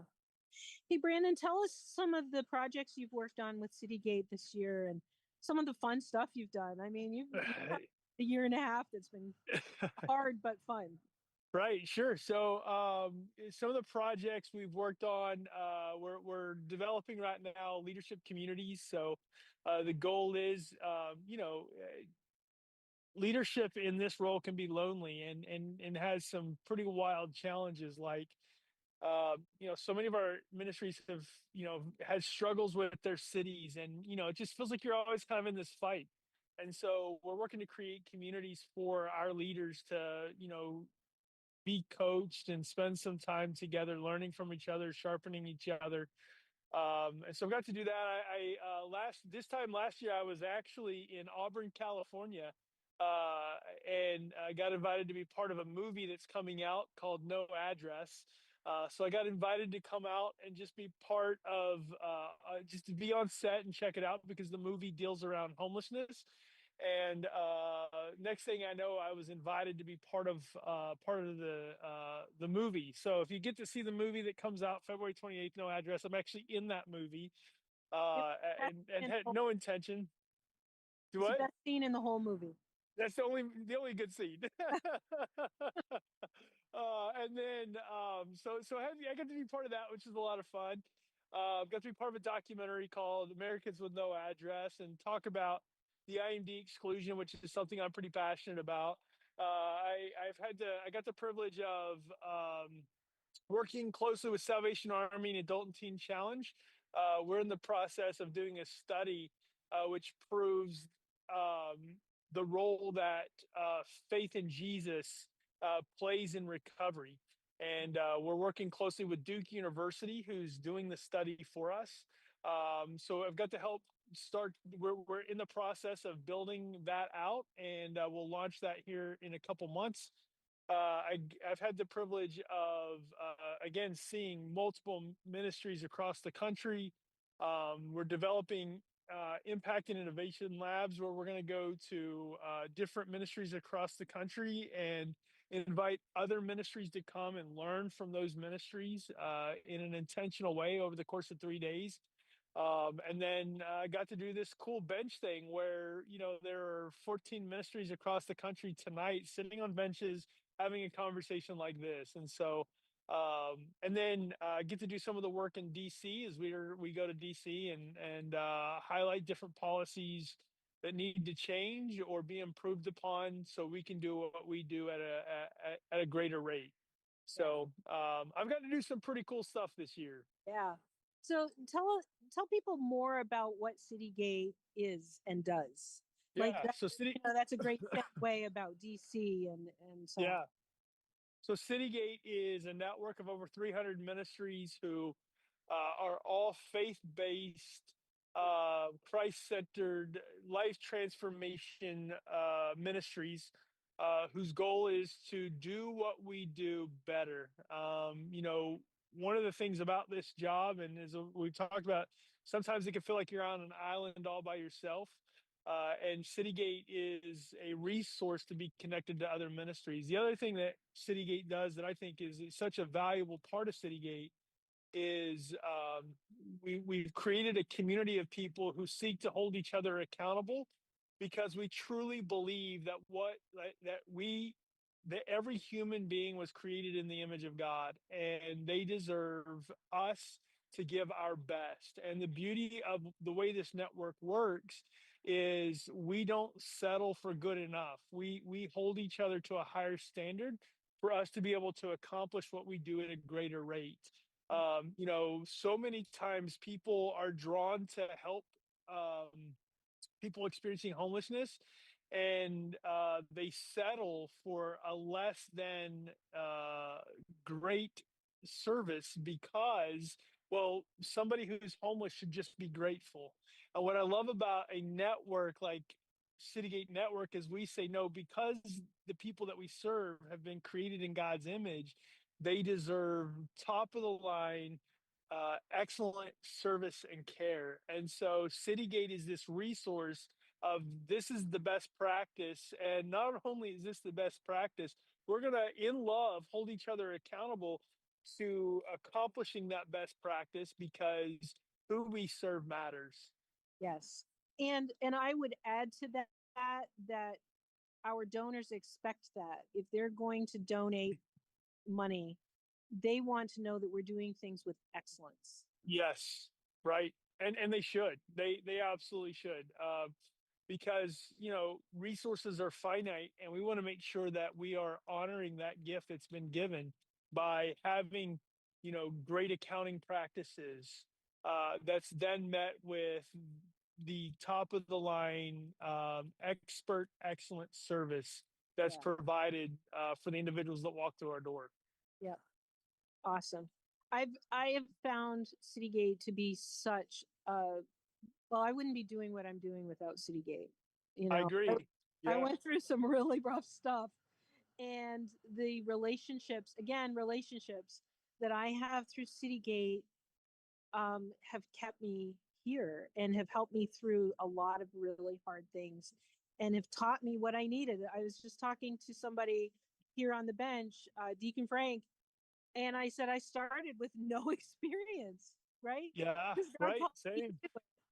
And it was through Citygate that I learned how to put all the pieces together to have a ministry of excellence.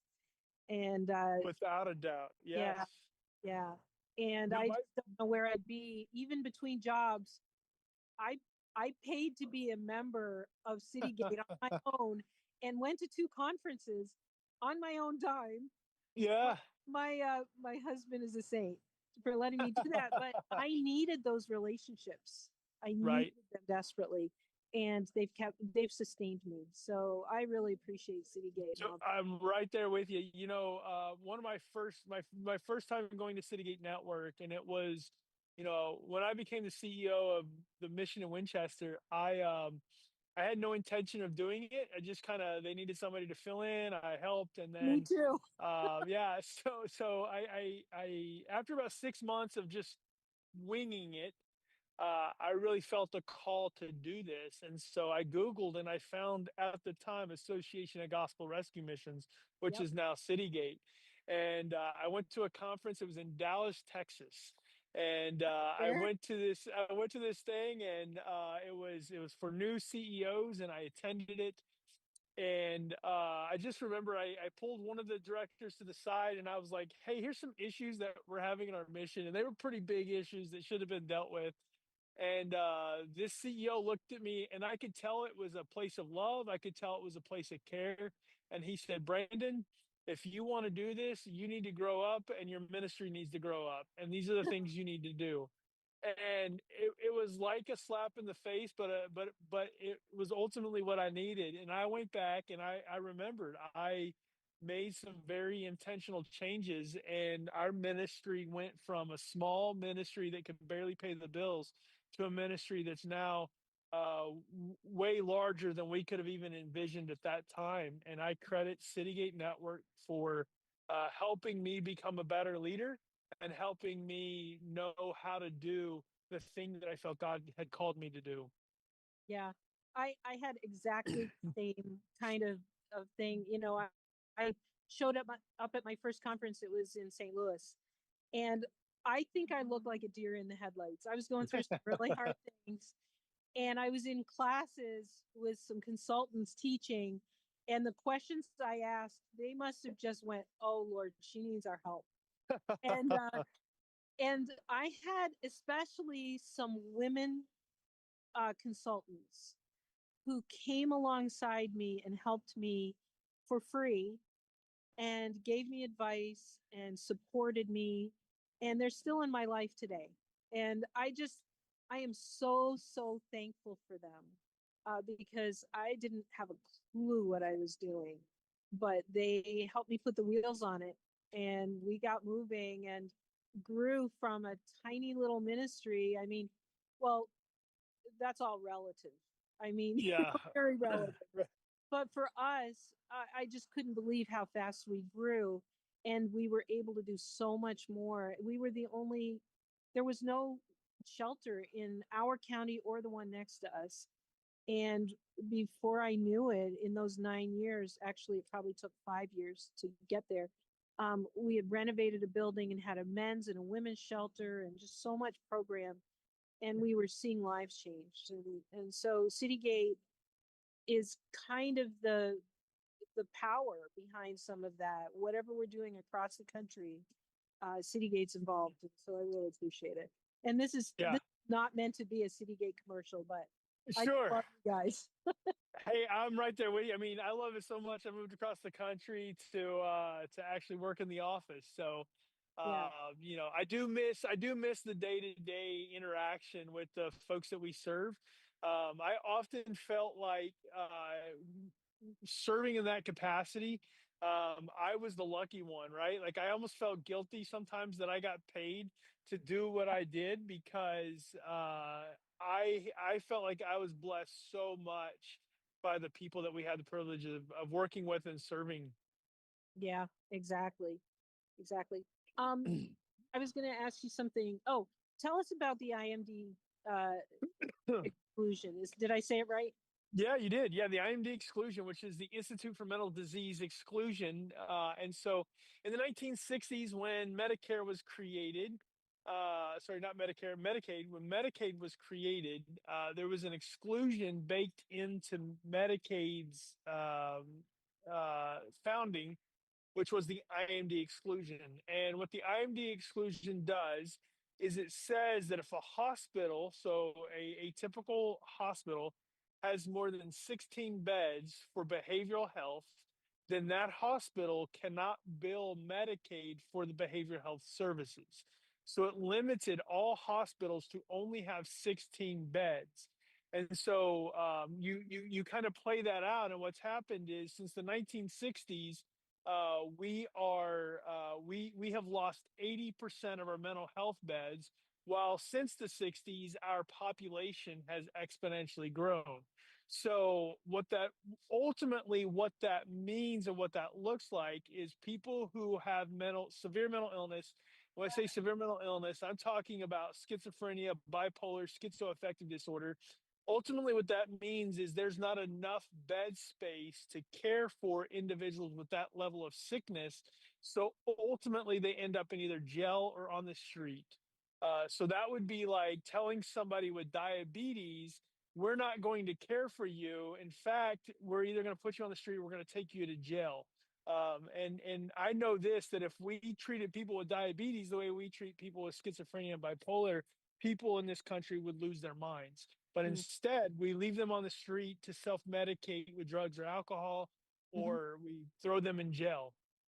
And for me, that's completely unacceptable that we would treat human beings with a legitimate sickness the way that we treat people with schizophrenia and bipolar. And so we legitimately allow through the IMD exclusion, and there are other things that play in that, like, you know, the need for care versus right for care and all those things. We ultimately say it's okay to discriminate against treating certain illnesses in the hospital. Yep. Yeah, it's definitely not okay. I think about that, like, I don't know how many hospitals we have in Seattle. I think there's probably 3 main. Thankfully, I haven't needed a lot of hospital care since I got here. But let's just say there's 3 main systems. Times, you said 16? Correct, 16 beds. Let's say each of those hospitals should have 16 beds. So that's, okay, it's getting late, 48 beds, right? In a city the size of Seattle. And I don't know, maybe there's twice as many hospitals. So 100, even that's not. Yeah. You know, instead, we've got people who need care who are down here on our street corners. And it's not, there's no dignity for them. There's no care for them. The families don't know what to do. They can't help. Correct. The businesses are having to deal with people having an episode coming into their business. And I've witnessed this. And it's not good for anybody. And we have to do something different. There's no dignity. And again, I understand, you know, kind of so ultimately what happened is we had this movement in the 50s and 60s to do away with mental institutions. And we can all agree that there were some pretty radical, nasty things that were happening in mental institutions. But we're so quick to swing a pendulum away from one thing to the other. And so what we did was we said, well, bad things are happening in institutions, so we have to get rid of institutions. Right. And so the 60s is really where we began deinstitutionalization, and it sped up through the 80s and then completed in the 90s. And so since the 90s, we have literally, we're out of capacity to care for people who are mentally ill. Right. So again, they end up on the street. Law enforcement has to deal with it. Like, and again, you know, most officers that I've worked with are really legitimately incredible people. Yes. Obviously there's a few, you know, bad apples, but at the end of the day are incredible people who really want to help, but they did not sign up to be mental health professionals, yet are being asked to do that because, again, we're throwing people with mental illness on the street. And so our system is really pretty broken. And sorry, it's getting late here, and I think I've talked a lot, but you probably understand that. Gosh, I forgot what I was saying. I was going to say something really profound there. That's okay. I think that Washington recently, in the last couple of years, got an exclusion from this. but They I'm not did, sure, yes. I'm not sure there's funding behind it. Do you know anything about that? Yeah, so you guys have a waiver, which means that a hospital can have more than 16 beds. But funding is a big part of the issue. Yes, because ultimately most of the funding for mental health care comes from the state and not the federal government. And so there's just a smaller pot for it to come from. Mm-hmm. Yeah. So that's something I think that is really important for people to understand. You know, I learned something last year when we went to the DC summit forum. Yep. And there was somebody who spoke about, oh, I've forgotten the word. There's like this really long word that it's about. Anesthesia. Yes, thank you. Oh, I've got a helicopter. I don't know if you can hear that. Nope. I think they're videoing this. Yeah. Can you explain that? Say the word again and explain what it is. Yep, anosognosia. Anosognosia is you would see this in a stroke patient. So a stroke patient may have a stroke and not know what's like that they're having a stroke. Like their arms not working, but they're like they don't know what's going on. They don't know that their face is drooping. This also takes place, and it is often a symptom for people with schizophrenia and bipolar. So anosognosia basically is the idea that I don't know that like I don't know there's something wrong with me. In fact, I think there's something wrong with you. So 50% of individuals with schizophrenia and bipolar also have, you know, as a one of the symptoms is anosognosia. So they don't think that they're actually sick. That they don't, you know, they're seeing hallucinations. You know, they're seeing aliens, and they think that you are the one that's sick because you don't see the aliens. They clearly see them, and so many individuals who are sick, mental that are mentally ill, have anosognosia. They don't even know that they're sick. And so when it comes to actually getting them help and you say, "Hey, can I give you help?" They say no, because in their mind, they're normal, they're okay. You're the one that has the problem because you don't see the aliens. Right. So, how do our policies around mental illness in this country run into that? Well, so this is where it gets tricky. And again, there's a lot of complexities in this. So, you know, again, this isn't going to be an easy fix, but that's where the need for care versus right for care becomes an issue. So if you were to pass out, becoming incapacitated right now, you will be forced to get help. 911 will be called. They will show up and they will help you, whether you want it or not, because you are not able to say no. Right. So we have this law, though, that's need for care versus right for care. So if you're in your right mind, even if you do need help and it's clear you need help, you can say, no, I don't want help. So when you mix anosognosia, which is I don't know that I'm sick, with it has to be a right for care. So I have the right to refuse care if I don't think I'm sick and you know somebody shows up to help me and I refuse care because I don't need help. Ultimately, we create a situation where the person has to break the law, either hurt themselves, hurt somebody else, or break the law before they actually get help. So we basically say if you want help and you're mentally ill, you have to break the law to get help. Mm-hmm. Yep. Yeah.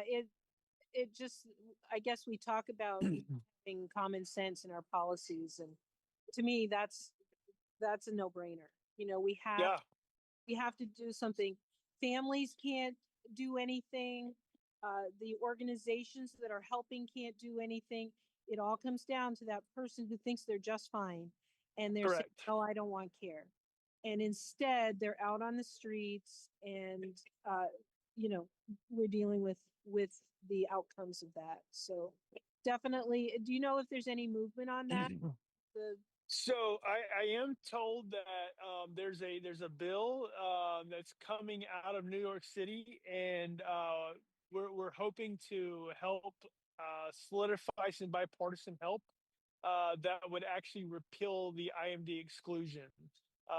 every elected official that I've had conversation with, and I've had conversation with many congressmen and women from all different areas of the country, and every time the IMD exclusion gets brought up, a lot of our elected officials know that it's a problem, but they immediately say it would cost too much money to repeal it.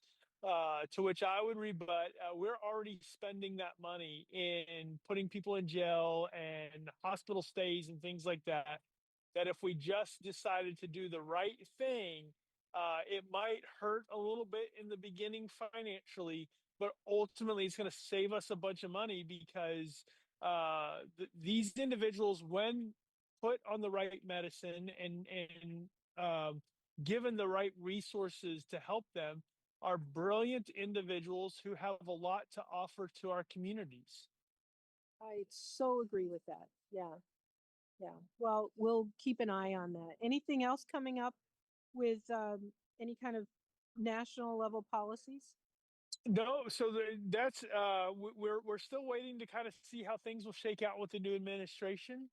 So anytime there's an administration change like this, there's on one level there's some excitement because of opportunity that might come, but then there's also a lot of hesitation as well of how are they going to view and see certain policies. And so I think we're still too early in some of the selections that are being made in this administration to really know how things are going to shake out. And so I've spoken with many of our ministries who are really excited about the new administration, and I've spoken to several of our ministries that are really concerned about the new administration. And so I feel like we're still too early in this administration to know really what opportunities are ahead of us, with this administration. And I think, I'm a glass half full kind of guy. So I tend to, every time there's a change like this, whether it was to the Biden administration or now to the Trump administration, I tend to try to find the opportunities that present themselves in both administrations. And so I'm optimistic, but I was also optimistic with the Biden administration. So hopefully we can see some movement, because what we do is bipartisan, and we get to work with both sides and find the things that work with whatever administration to move the ball forward. Mm-hmm. Yeah, I've so appreciated the opportunities afforded by City Gates partnerships that when we go, it's every March, we go to DC, we meet with our legislators, and you guys have gotten us into some really great places. We've had meetings at, let's see, the Department of Health, Human Services. We were in let me get the name right, like in Ben Carson's conference room. We had meetings, and there were people there when he was the director of HUD, right? You can he tell was. late, losing my words. But last year, where were our meetings last year on Capitol Hill? They were in So last year they were in the Capitol Visitor Center Auditorium and the Army Navy Club. And then this year we're going to be at the Press Club and back at the Capitol Hill Auditorium, which is just an incredible room to hold our level of meetings. So I'm really excited to be back there this year. I just, I find it so helpful that when we can get together and talk about the issues on a federal level, and that you have really great people, different legislators, different offices coming in and talking to us about the issues, and that we can have some really good collaboration and conversation on that. So I'm looking forward to that again. I wasn't going to necessarily go this year, but I think that when there's a new administration, it's really important to know what's coming, so that we can be a part of the change that needs to happen. So. Yeah, this year we're planning to have a conversation with the former czar of homelessness under the first Trump administration, as well as the former czar of homelessness under the Biden administration. They're going to come and speak to us together because USICH, which is the United States Interagency Council on Homelessness, is set to sunset in September of 2028. And so those two gentlemen are going to come in a bipartisan conversation, work with us as Citygate members to A, help us understand the benefit of USICH, and then B, prepare us on being able to go and ask our elected officials to keep USICH open, because currently USICH is the only organization set up in the government whose sole purpose is to work with all other agencies to make sure that we're properly addressing homelessness. And so if that goes away, every organization or every other department in the government will actually work in silos. And you know, the problem with that is every department has their own definition of homelessness. Every department has their own way of wanting to solve it. And so ultimately, this could be could end up costing way more money and producing way less good, because you don't have an interagency working to make sure everybody's talking to each other and communicating. So, so anyways, that'll be something that we seek to tackle in March. Yeah, yeah. Well, I'm looking forward to it, and I appreciate all the hard work that you guys do on our behalf. Anything else you want to say? What do you want to say? Other than I appreciate you. I consider you one of my closest friends in this work. We have been through quite a bit together, and it seems like when one of us is going through something, the other's going through something very similar. And so our paths have been very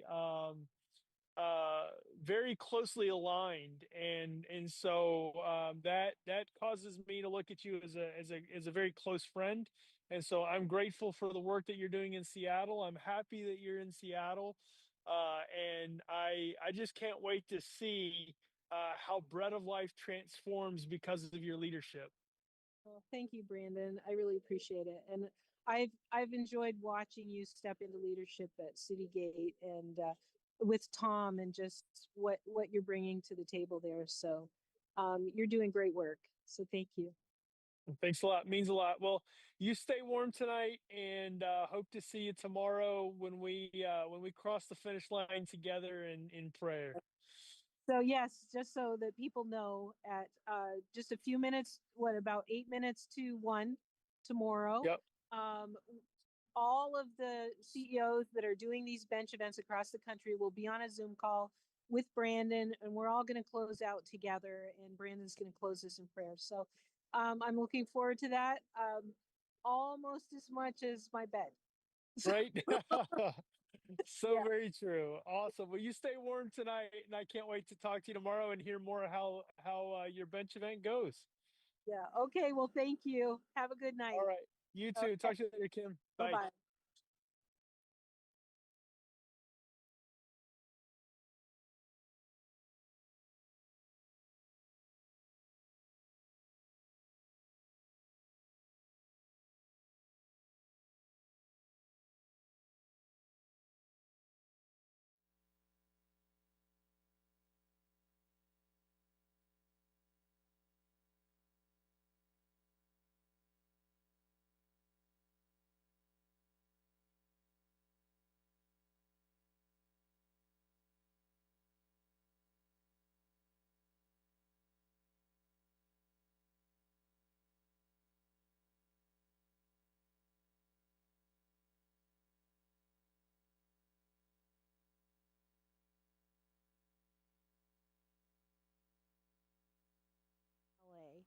And there's also a documentary that came out around that, where they went across the country in a tour bus and visited multiple cities around the country, and they visited organizations that were doing great work. They went into encampments and really highlight the issues that we're talking about here tonight. So those are great pieces to be able to watch. And we'll try to have some links on our YouTube to those, where to find those. I've also talked tonight about a movie, documentary on the fentanyl crisis, and it's called Fentanyl Death Incorporated. And Robert Marbut, who was the homeless czar in the last Trump administration, is one of the producers on it. He's also a fellow with Discovery Institute, and I saw it in one of the very first showings before it really went out. I think it's on like a paywall right now called Salem Media, and it'll be coming out through one of the major studios in the next month or two. If you get a chance to see that, it is such a good movie. It was really well done.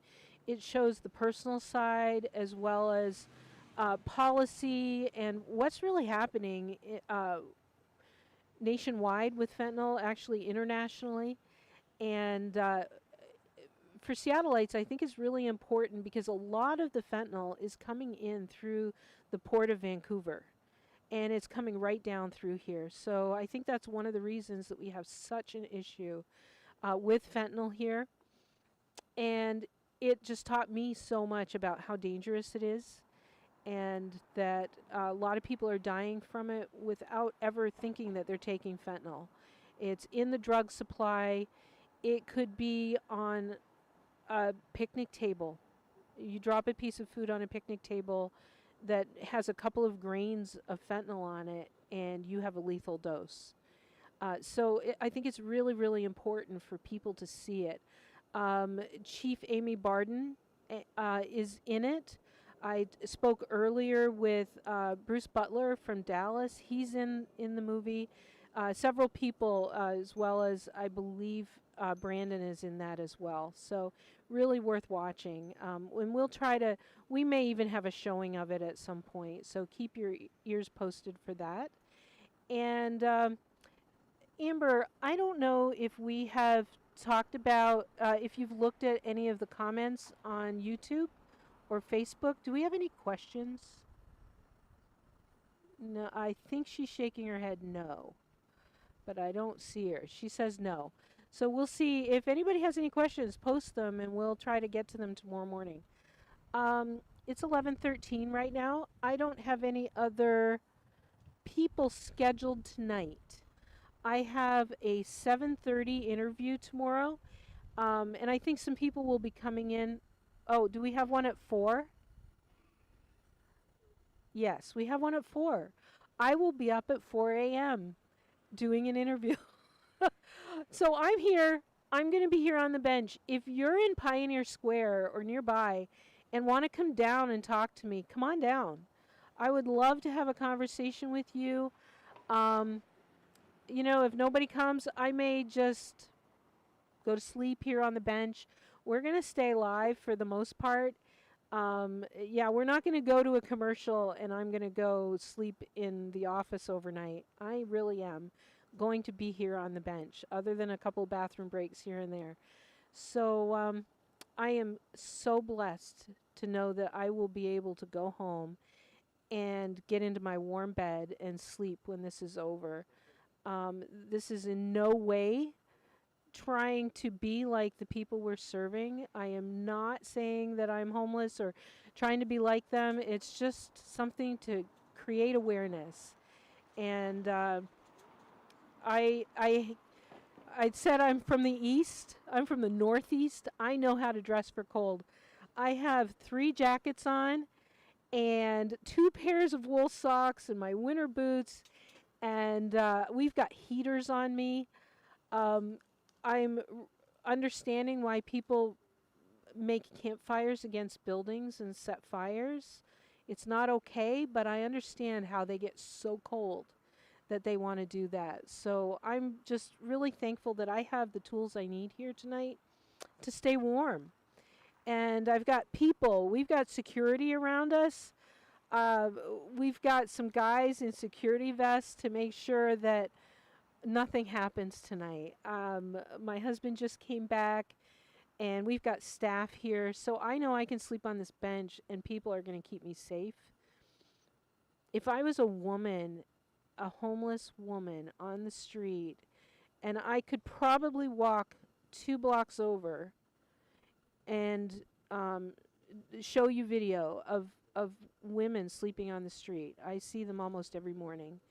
I can't imagine how vulnerable they are and the trauma that they're experiencing. Not to mention sleeping on a cement sidewalk. My feet are cold and I'm getting cramps in my toes. I can't imagine sleeping out every night and the cold that they're enduring. So, in no way am I like them.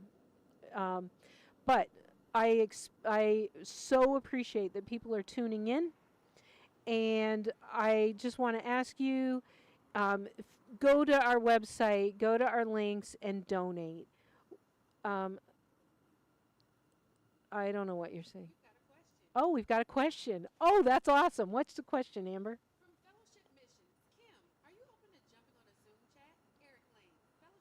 Oh, Eric, I would love to.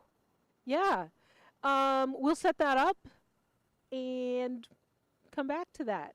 But yes, please go on our website and donate. If you have a heart for what we're doing, we are so careful with our money, and we respect that it's hard-earned money that the donors are giving, and it takes a lot of staff time, a lot of people to run a mission. We have security on the front desk 24/7. We have a cook. We have Derek who does operations, and we've got case managers and an education coordinator. And we have somebody full-time who takes care of volunteer coordination and puts all the gifts into our system and keeps track of that and sends you thank you notes and makes sure that I'm writing thank you notes to you. And it takes a lot. And we're in Seattle, and minimum wage just went up. So it is expensive. I'm not even going to pretend it isn't. But for the beds we have and to see life transformation that we've talked about, we need more staff. We have open positions for a resource advocate. A resource advocate is somebody who helps people go get their ID or sets them up with doctor's appointments or whatever other outward organization they need. They'll help them connect with that. Our case managers help more with goals within our program. We need more people to volunteer to teach classes and lead support groups and all of that kind of thing. We need counselors. There's so much that we could do, but we're limited with our budget. So the more that we're able to bring in, the more we can do. And it will just help people to be so much more solid as they graduate our program. So I so appreciate our donors that have been giving. They have been amazing. And it's enabling us to do more, better. And we're talking about now what's next. What else do we need to be doing? So Amber, do I need to go to break, or do you pretty much? Yes.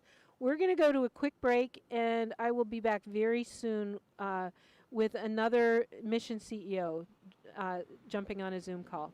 Talk to you soon.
Can you just pour it in one? What?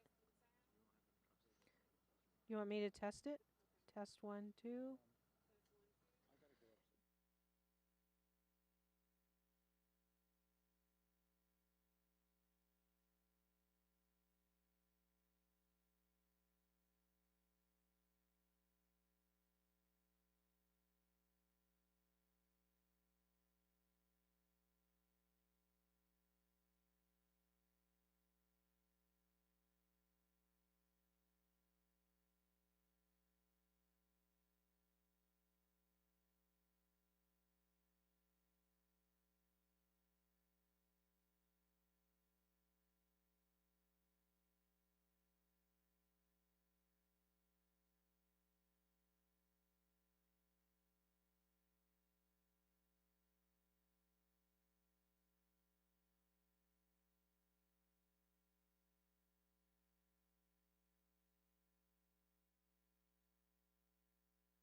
Okay, so we are not going to have that Zoom tonight, but we hope to have it in the morning.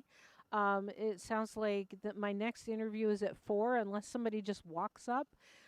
So I'm gonna walk around here some more. I am getting cramps in my feet from being on the cement, so I'm gonna walk. I will probably go, put on some more warm clothes. I'm gonna try to sleep here.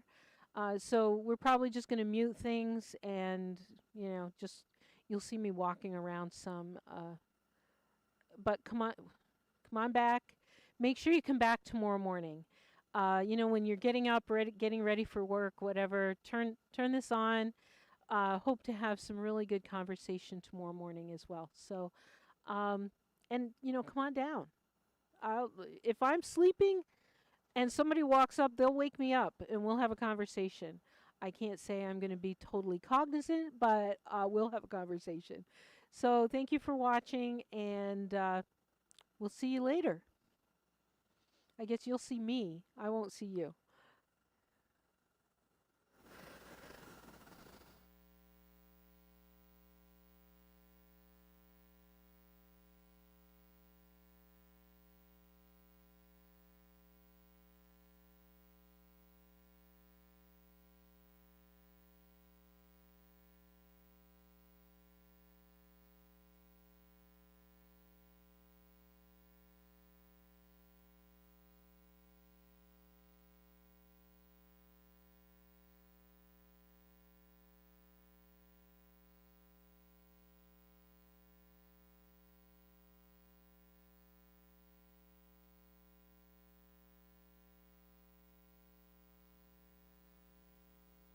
Up there, my credentials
walking to work or just checking on folks around here, and I'm like, "Are you okay?" And I have had to revive people. I should probably keep some too. I haven't been. Yeah, the other You can- day, me and a coworker just down the street, we revived someone. Wow. And we were just walking by, talking to folks on the street. What's the date? 27th. And we revived him. It was near Christmas. And while we're reviving him, I see his cell phone laying on the ground, and it's his mother calling him. Oh my. Oh my God. That could have been a very different call, huh? Yes, I thought he was dead, to be honest. Hmm?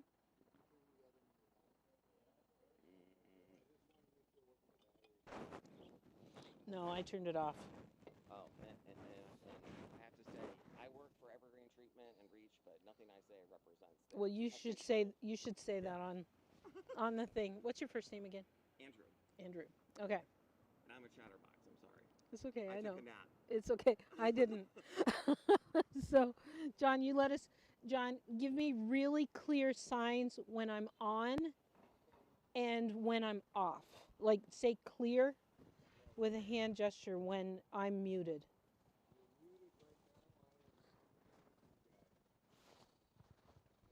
Okay.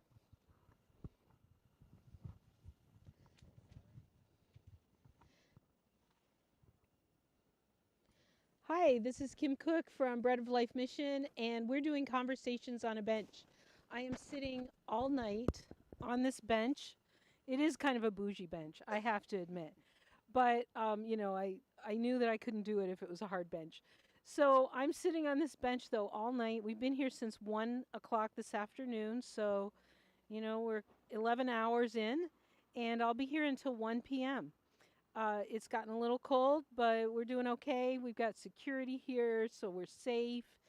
And I was just about to kind of settle down and maybe get some sleep, and our friend Andrew walked up.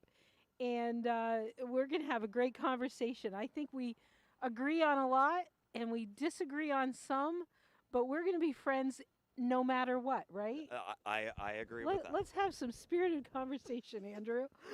Oh, well, I had to come in. I think a lot of folks that know me in downtown Seattle, I'm an outreach worker and I've worked in like social services for many years. They know that I have a big mouth, and I was watching your stream, watching some of my favorite people talk to you. And I think it's really important that, you know, we were talking off camera that I think that over the past few years, you know, a lot of the, you know, whatever you want to refer to it as, like political polarization or disagreements from different points of view in America and in American cities has led us to ruin.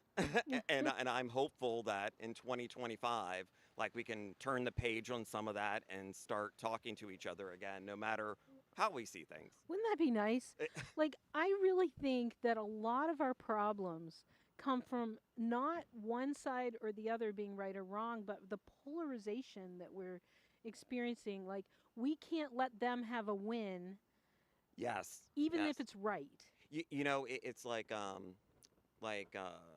helping, you know, people living in poverty or, you know, dealing with addiction. It's, you know, I often try to let people know, like, it's kind of like compassion isn't required. You know, it's like if you're operating a coffee shop or a sandwich shop here, you have a business interest in not having addiction and poverty right at your doorstep. You know, and it's kind of like, so you can be as cynical as you want to be and still have an interest in like having a healthy society that, you know, treats people in crisis, you know, in a just and fair way, you know. And so I just think that, you know, as far as like blue-haired kind of progressives like myself that are living in the left coast, you know, it's like we're just as guilty as demonizing people that we don't agree with. And I think that often what a lot of, you know, people on my side of the fence kind of don't seem to understand is if we don't have like vibrant, healthy businesses, we don't have the tax base to pay for social services. Right. You know, it's kind of like we need economic prosperity, we need safety, and we need justice, you know, in order to have a society that can have the strength to serve those that need our help. Yeah, that is so true. I think it's really easy to demonize both sides. Yes. Right? And think that you're the only right one. And especially with social media, we're out of relationship with people. And that's one of That's the it. things we want to do here on the bench is put a face to it. Right? And I was just thinking when I was watching your stream, I do think that that's it. But it's kind of like if I had like another point in there to make, I feel like we can look at a lot of the the proliferation of like high tech in the past few years, and we can see the repercussions it's had on our communities and our society, and especially our young people. But at the same time, here we are using that Using tech. technology, right? And that's just it. It's not all good or all bad. Yes. It's a tool. Yes. And if we use any tool wrong, it's going to hurt us. And I would say the same thing is true, even though this might seem like a hot take. I think the same thing is true of a lot of these medicines, such as fentanyl. It's like fentanyl now, it has this name that seems evil, but it has a medical use. It's kind of like a lot of the people that we see using illegally produced and trafficked fentanyl, they don't make it. They don't make the chemicals to produce it. They're not the ones trafficking it. They're literally the victims of it. They're victims. And it's kind of like, even though it has like this horrible word, if you were to have like a major surgery, that's what they're going to give you. They're going to give you fentanyl. So it's the same thing. It's a tool, the same way that technology is, that has done a great harm to our society. But in many ways, it's the lack of our control over these things that we create. So let's back up to that. I would say if I had surgery, I would be given an opioid. Right? And most likely it would be fentanyl. But isn't fentanyl something that has been more, it's made, people couldn't get the opioids they were getting. So Yes. it's an illicit form of the opioids that were used for medical reasons. And I can say it's the same thing as kind of like the aftermath, the fallout from the overprescription of oxycodone, Oxycontin. And so, like full disclosure, I look like a young troublemaker, but I'll be 50 in April. And So you're an older troublemaker. yeah, I'm a more wiser know. troublemaker now. But it's like I have refrained from, like my addiction. I don't look at it as, an all or nothing thing. Will I occasionally have a drink or, once in a while smoke some weed or take some mushrooms? Yes. Yeah. I think that there's many drugs that are fun and sociable, and I don't think it's an all or nothing. For some people it might be. But my addiction was methamphetamine and heroin. And so I would alternate between the two. And I have chosen to refrain from my addiction for 18 years, but I was using for 12. So it's kind of like most of my 20s and like early 30s were spent homeless, in and out of jail, using every day, in and out of treatment, over and over and over, round and round we go. And a lot of these same corners and streets, this is where I was buying drugs, using drugs. And it was kind of a different scene then. And a lot of people that are actively using fentanyl can tell you the same thing. Yeah. And it's like, I just feel like with like my wave of addiction, that time period, it was like everyone, literally everyone had access to Oxycontin.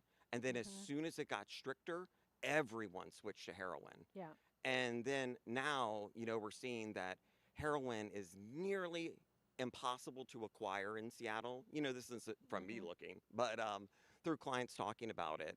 And the synthetic opiate is just It's easy, it's cheap. It's outrageously cheap. Like on the streets of Seattle. How much is it? It's like you might get it in a pressed pill form. So it's like people basically will take the powder and they have a press and they create what looks like a pharmaceutical pill. Right. And those are often referred to at the very beginning of fentanyl, which is about 2 to 2.5 years now. They were called M30s. And so a lot of my folks that were engaging in addiction, they would refer to them as Percocets. They're not, so like you were talking earlier, they literally don't know what they're taking. Right. And so they It thought could it's a have pharmaceutical. horse tranquilizer in it. And they do. Yeah. And so now a lot of people that are using have started to realize it's all fentanyl, and so they buy powdered fentanyl. But to the question of price, it's like a lot of these pills, which you have no idea how much fentanyl is in it. You know, that's why they're deadly. You can buy them on the streets of Seattle for $1. Yeah. $1. $1. So let me just back that up. When somebody on the street asks you for $1, Oh. Okay, it is not for a cup of coffee. Oh, you could. It is not. You can't yes. get a cup of coffee for $1 in Seattle. Believe me. Yeah. But you could it's going to buy them fentanyl, most likely. and it's like you could be buying them an overdose today. You could kill them. Exactly. Like, don't give people cash. Take them and get them lunch. I agree. Go buy them a sub sandwich or a pizza. Have gift cards for places that don't have alcohol or like, drugs. I've often thought, like, when folks ask me, like, what's something that I can offer someone who's clearly struggling, especially when it's freezing out, Right. Or if it's really hot. I'm like, you give someone like a Starbucks gift card, they literally now have access to a bathroom, A bathroom, a cocoa, a heat. coffee. Yeah, they're a paying customer, Yep. and they are paying for time in that establishment. That's huge for somebody with It no is. place to go.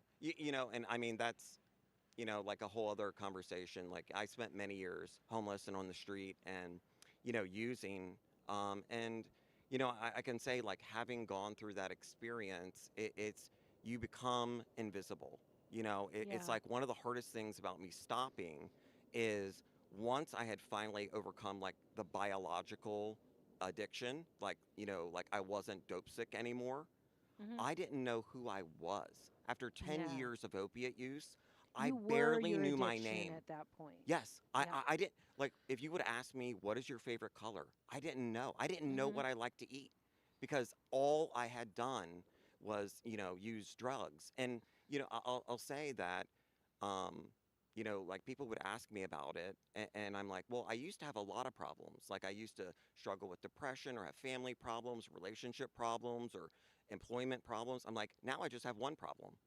Opiates. Yeah. And so it's kind of like a consolidation of emotional trauma. Right. You dump them all into Yep. the addiction, right? And now I just have to do that, and it makes it all goes so away. it erases everything else in my life. I don't care about anything else. Yeah. Yeah. And so I mean, this might sound really dark, but I remember my friend at the time who I was living with, we would occasionally dabble with heroin. But we're mainly just like going out drinking. Occasionally we would do like, the more classy drugs like cocaine or something like that. But then we had a friend that introduced us to heroin and basically made it seem low stakes. And this was snorting a powder, not shooting it. But when I switched to start injecting heroin, my friend asked me, she's like, what are you doing? You're like, why are you doing this to yourself? You're not Right. addicted yet. Why do something that's going to make you become Right. addicted? And I told her, and this sounds really dark, but it's honest. She was like a filmmaker, and she was always recording things. She's like, let me interview you and talk to you about it. And I told her, I said, listen, I was like, you're my friend. You might not realize this, but I'm going to kill myself. And if I don't do something other than what I'm doing now, that could happen any day.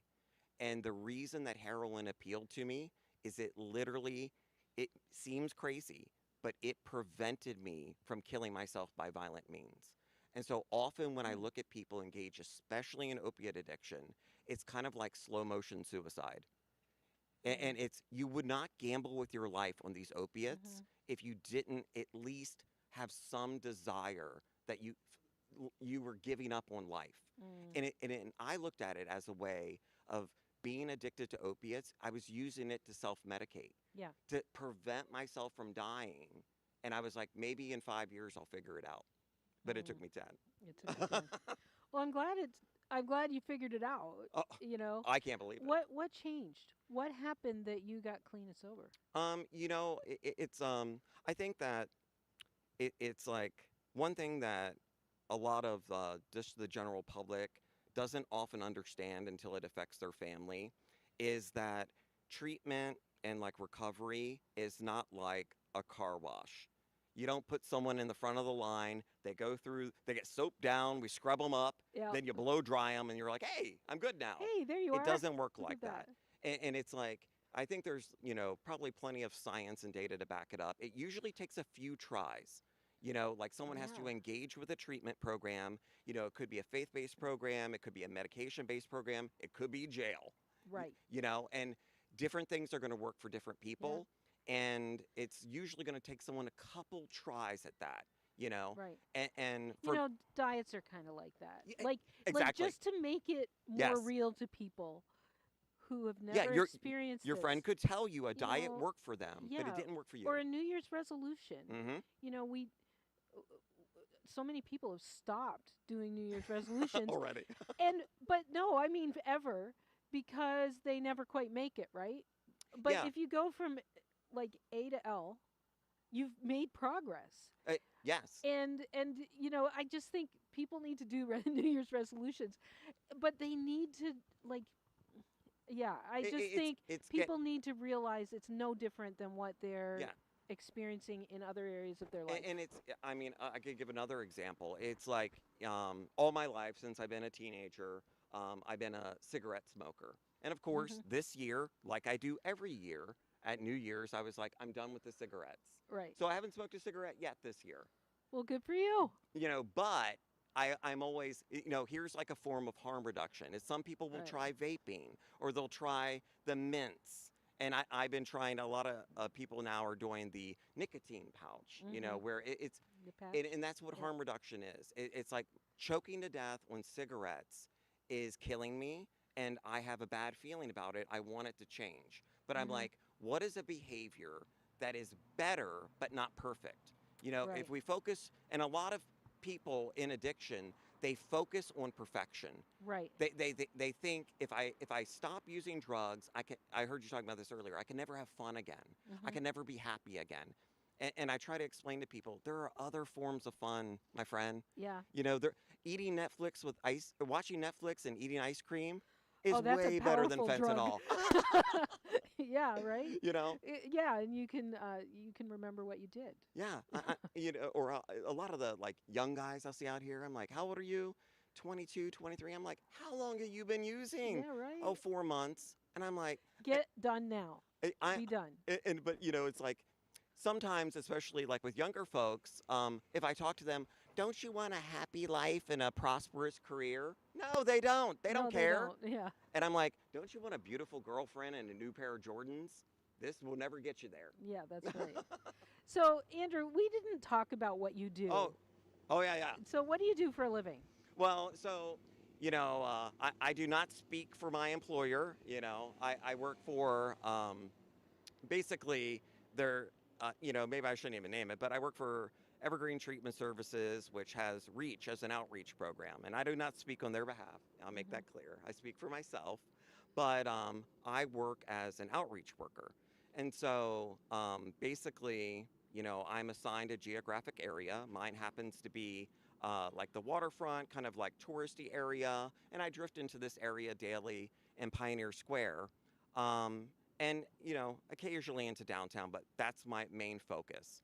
And so let's say you have a business here, or, you know, it's just a community member, and they happen to notice someone, you know, who's really struggling. You know, it could be mental health, it could be drugs, it could just be they're lost, you know, they're kind of just stuck outside. And they're concerned, and you're not sure what to do. And so because I have like a lot of experiences in social services and like what are things that could help that person, you know, I'm just knowledgeable of it, and I have my own personal experience with having lived through a lot of it, then you can just text me, and then I suddenly appear. And you know, it's like there's a clinical, ethical, principled side to my work, but I often keep that internally facing and kind of like client facing. You know, I kind of like describe it as I can be a temporary best friend.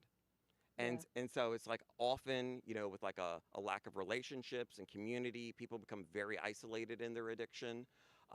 Or, you know, if they're having mental health issues, no one will talk to you. No one wants to deal with you. No one, it's Yeah. like as soon as you're difficult, as soon as you talk too loud, as soon as you're fading out because you're drunk or you're high, people just say, okay, whatever.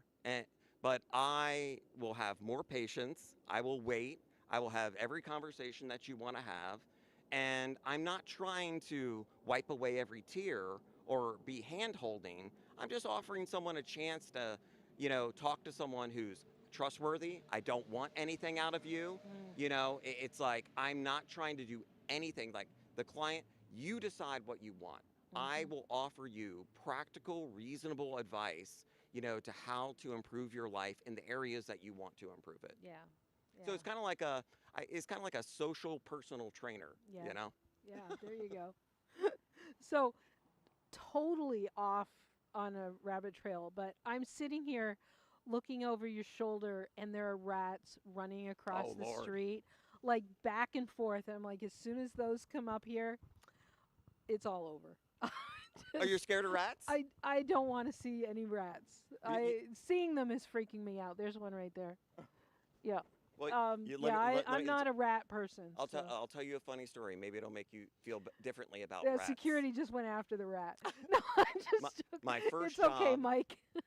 My first job as a teenager is I was in the suit, the rat suit. Now it's a mouse Yeah. at Chuck E. Cheese. Oh yeah. And so I've always had like a fondness for rats. Yeah. No, I don't. I really don't. And as a Christmas gift, I'm like pulling my blanket up. oh my God, they don't want to hurt you. I know. They don't want to hurt you. I But know. as a Christmas gift, my girlfriend this year got me a onesie that is a rat. And it's because whenever I have a very stressful day, because I'm often dealing with people in crisis. Yeah, you've got a stressful day. Yes. And so I always joke. This is kind of a joke. I'm like, one day I'll have a nervous breakdown. And my dream when I have a nervous breakdown is I'm going to wear a rat suit and wander these streets and I'm going to yell at everybody. So if you ever Okay, see Andrew, a giant rat, when you've lost it, I'll Yes. know because you yeah, need a be like, rat oh, suit. that's just Andrew. That is, Yeah. yeah, that's too funny. And like Amy Barden, I love her. She's given me Yeah. hope for the city. But I've tried to warn her. I'm like, if you see a big ass rat or a big rat in the city, it's me. okay. Just tell me to go home. So, before we went live, we were talking about harm reduction. Yeah. Oh, yeah. So that's Yeah, and it's one of those things that we're probably going to disagree on, but I think I know. maybe come closer than I would have thought. yeah. And so I think that it's kind of like Wait, I'm going to ask you for other people to define harm reduction. Well, so I think that if we look at harm reduction, I can offer examples of it, but basically it's like a philosophy, and the philosophy is that in order to help people with behavior change, which is really the goal, it's someone who does not want to change their self-destructive or antisocial behaviors. That one of the foundations that we start with in harm reduction is accepting people for where they are right now. Right. It's saying someone isn't going to change their behavior immediately. I can't walk up to you and say, I don't like what you're choosing to do with your life, and it needs to change right now. So often, it's that acceptance that, guess what? In all of human history, there are substances that human beings choose to consume, and it changes their behavior. It changes their way of thinking. Yeah, And- Umbria and- is taking care of me. Exactly. And like it or not, no matter what we think about it, literally that will never change. Right. I know a lot of people may find this shocking. They may not want people under 21 to drink alcohol, but I can promise you that that will never stop. And so what we do instead is accept that a percentage of the population is always going to be engaged in self-destructive or what we perceive as antisocial behaviors. And so we make strategies to reduce the risk to others and that person.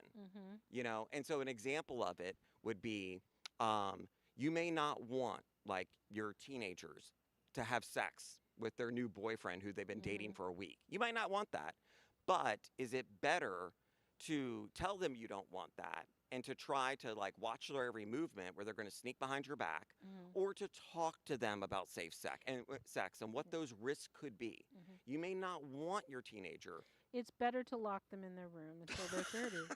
Yeah, we could put everybody in jail. I mean, we could put a camera on everyone. Right. Even if we did that, Right. there are drugs You're in still jail. gonna do it. Yeah. You can't create a world so secure and with enough surveillance that people won't find a way to do it. Mhm. In prisons, there is fentanyl. Right. So, yeah, I get that. Like, I get what you're saying, Yes, but I think what you said before is really true. We have to find a line I agree. of what is enabling and what is just harm reduction, and I think we've gone way over that line. And so it's like, occasionally I can get myself in a little bit of hot water, but I agree with you. And, it's kind of like, like what I would say is I like having blue hair, and I think blue hair is cool, and I think that everyone should give it a try. Try dyeing your hair blue 1 month and see how you feel about life. I think that blue-haired people are the friendliest people around. But do I accept that the vast majority of people have no desire for blue hair? Right. I accept that most people don't want blue hair. They don't like the way it looks, or it's silly, or it's stupid, or it's unprofessional. But it's kind of like I can accept that most people wouldn't agree with that. And I think that that's how I feel about like a philosophy like harm reduction. It's like most people may have misgivings about it. They may not care for it. But I think that it's a valid strategy. It doesn't mean that it doesn't have limits. It doesn't mean that a norm of what we ultimately desire is for greater health, community, and cohesion. And we see these dangerous synthetic chemicals as very destructive to that. We've seen how that works. And so every single day when I'm having conversation with people that are currently engaged in their addiction, I am in my whole job, I feel like sometimes, is being in an ethical dilemma of enablement versus behavior change. And I think that it's kind of like what the core issue is, you described it earlier, is this is America. You're free to make your own choices. But it's kind of like where it crosses the line is sometimes people with more of my philosophy, we fail to acknowledge that freedom ends at the other guy's nose. As soon as the exertion of my freedom starts affecting other people, Right. well, now they do have a right to push back against it. Right. Well, and that even goes to tents on the sidewalk, right? Yes, exactly that. That's somebody's livelihood. It's a business. Those are public thoroughfares. People need to be able to go up and down, feel safe. That one person that wants to put a tent there, it's public property. Yeah, It's well, I not, mean, you it's know. like, I think a lot of times, I know this is true for me, and some might disagree with this, but what I've noticed is that when I was active in my addiction, it's kind of like what other people thought about what was going on with me just became completely irrelevant to me. All I cared about is what was happening with me. Right. And so I think that a lot of times, folks that are in this like hyper medicated state, they lose touch with like having perspective on what the needs and thoughts and desires of the community are. And so, I mean, I can describe that I am extremely sympathetic to people that are struggling with addiction. I have been there, but I'll be, like in the touristy area of Seattle, and there's someone sitting with a foil, they've been smoking fentanyl, and so they're in that dreamlike state, on the edge of death's door, and have their stuff strewn about, but they don't have any place to go. I understand that. And they're in a tough situation, but I'll sit down on the ground with people, and I'm like, I'm not trying to trip out on you. I'm not trying to shame you or guilt you, but I'm like, just glance across the street for a moment. You see that person with that group of children? Is this cool? Is it cool to have this right in front of all these kids? Like, would you want any of them to in any way like feel lured or wonder about these drugs? I'm like, that's what we're talking about. I'm like, I want to help you, but one of the steps in helping you is helping you to understand the effect that this is having on others and you. Yeah. That's really important. Yeah. So, I remember when harm reduction first started, and I kind of got it. And then I was like, no, I don't get this at all. And it's where I don't. It's like, okay, we've got a tent or an enclosure that people can go into and be watched by a nurse and buy drugs through a hole in the wall. Yeah, I used right? to do it. And it's like, at what point is this enablement? Well- or, well- I mean, I just think that's total enablement instead of saying, we can do better and we can help you. Let me ask you this. This is what I'm curious about. And this is kind of like a, morally neutral defense of it, is what I would say. Is a lot of times, whether, people are a little more conservative or moderate in Seattle, there are no conservatives here, or progressive, it's kind of like both have a vision of utopia that is totally unrealistic and will never happen. Yes. And then we're back to both ends, right? Yes. Where we have to come together. And so I think like some middle point that people don't want to hear is this, let's just look at how it seems like things have functioned, and we can always set our standards higher. But I'm saying this, let's just assume that, 0.03 or 0.3% of the U.S. population will always be using dangerous illegal substances. And get over it. It's just always going to be that way. What is the way we should handle it? And so I would say, if there are, and we could say we could put them all in jail and make them not do drugs, but let's say they're just not committing really any other crimes. It's like, do we really care if we create a medication? If someone wants to say, hey, I can manage my life, but I enjoy taking an opiate. Well, we don't want you using the dangerous poison opiate. We could give you something like a methadone, something like a Suboxone. We could even, you are better off on OxyContin. I've heard a lot of more moderate conservative people say we were in a better position when people were using heroin. When I was using heroin, much of the time, I was waiting tables at your favorite restaurant. I was tending bar. For a while, I worked at a strip club as a stripper. It's like there are many functional drug enjoyers that we know in our lives. They enjoy alcohol. They enjoy marijuana. And then there are those people that cross over into a line where it starts like wrecking their life and their relationships. And I just think that we could just as easily say, we don't want young people on Capitol Hill drinking and wrecking their lives. So let's make alcohol illegal. And then we have illegal poisonous moonshine being sold out on the street. So I just think there's a level of acceptance that, where it's like, let's just do it in a better, cleaner way. I kind of get that, but I think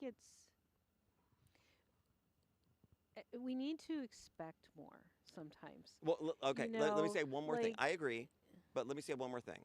You were talking, let's from a different perspective. Okay. We see, you had your guest, I think, where was he, in Philly? No, the other Pittsburgh. guy. Was it on the Zoom call? Yeah. Oh, Brandon? Yeah, and so he was talking about mental health care beds Right. and people needing medication, and he was talking about one of the forms or other parts of mental health issues with people with schizoaffective disorder, is that they are unable to recognize Right. their illness. And so even when you can have like a relationship with them, even when I deal this all day and talk to them, they can't recognize what's happening with them, you Right. know?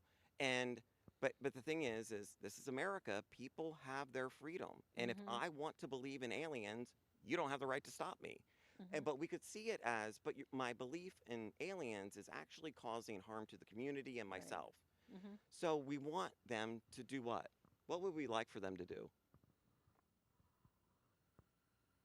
Like, let's say you have someone out here who's naked, screaming in the street about aliens. What would you like for them to do? If you could just take control of their life, what would you do? Well, what I really want is to help them get healthy. Okay, so what's that mean? It means that they're not seeing aliens. And that how are how not do you think that there. they would stop seeing aliens? I don't know. It depends on the person. Probably some drugs. Oh, that's so strange. You want Yep. people to take drugs. Yep. But those are the good drugs, I guess, and these are the Right. bad ones. Yeah. Why are people using opiates? They're self-medicating. Yes, they are. Why is your So- uncle drinking? So here's, but here's the thing: we all want to fill holes. Yes. Right? We say here at the mission that we're all created with a God-shaped hole. I'd agree with and you. we pour so many Yes. things into that hole, and really only God can fill it. So- Okay? But my point is that we're all filling holes. Yes. And there are things that are unhealthy in my life that I need to get rid of. My phone, probably one of them. Maybe some drugs will help you. No, I'm joking. I'm joking. But and Chief Barden talks about this. It's authentic, real relationships. I agree. Right? And I think that that's what we need to get back to in our society in general. But helping people, we know what a healthy person looks like. Yes. And really, it is not somebody who is taking drugs or alcohol to the point. Like, okay, so let's to the talk point, about alcohol. It seems like you're splitting the difference. Let's talk about alcohol. Well, I'm trying to come to the middle. I agree. Let's talk about alcohol. You can have a drink, and it's not going to really change who you are. Is If you alcohol drink too healthy? much, it's not healthy for you. And we Under do any lots of things. circumstances? I mean, I don't. Well, maybe a little wine. I don't know. I hear studies all the time. My point is, you can have some of that, but when you get drunk, you're really, crossing over into losing control, Yes. right? And all of that.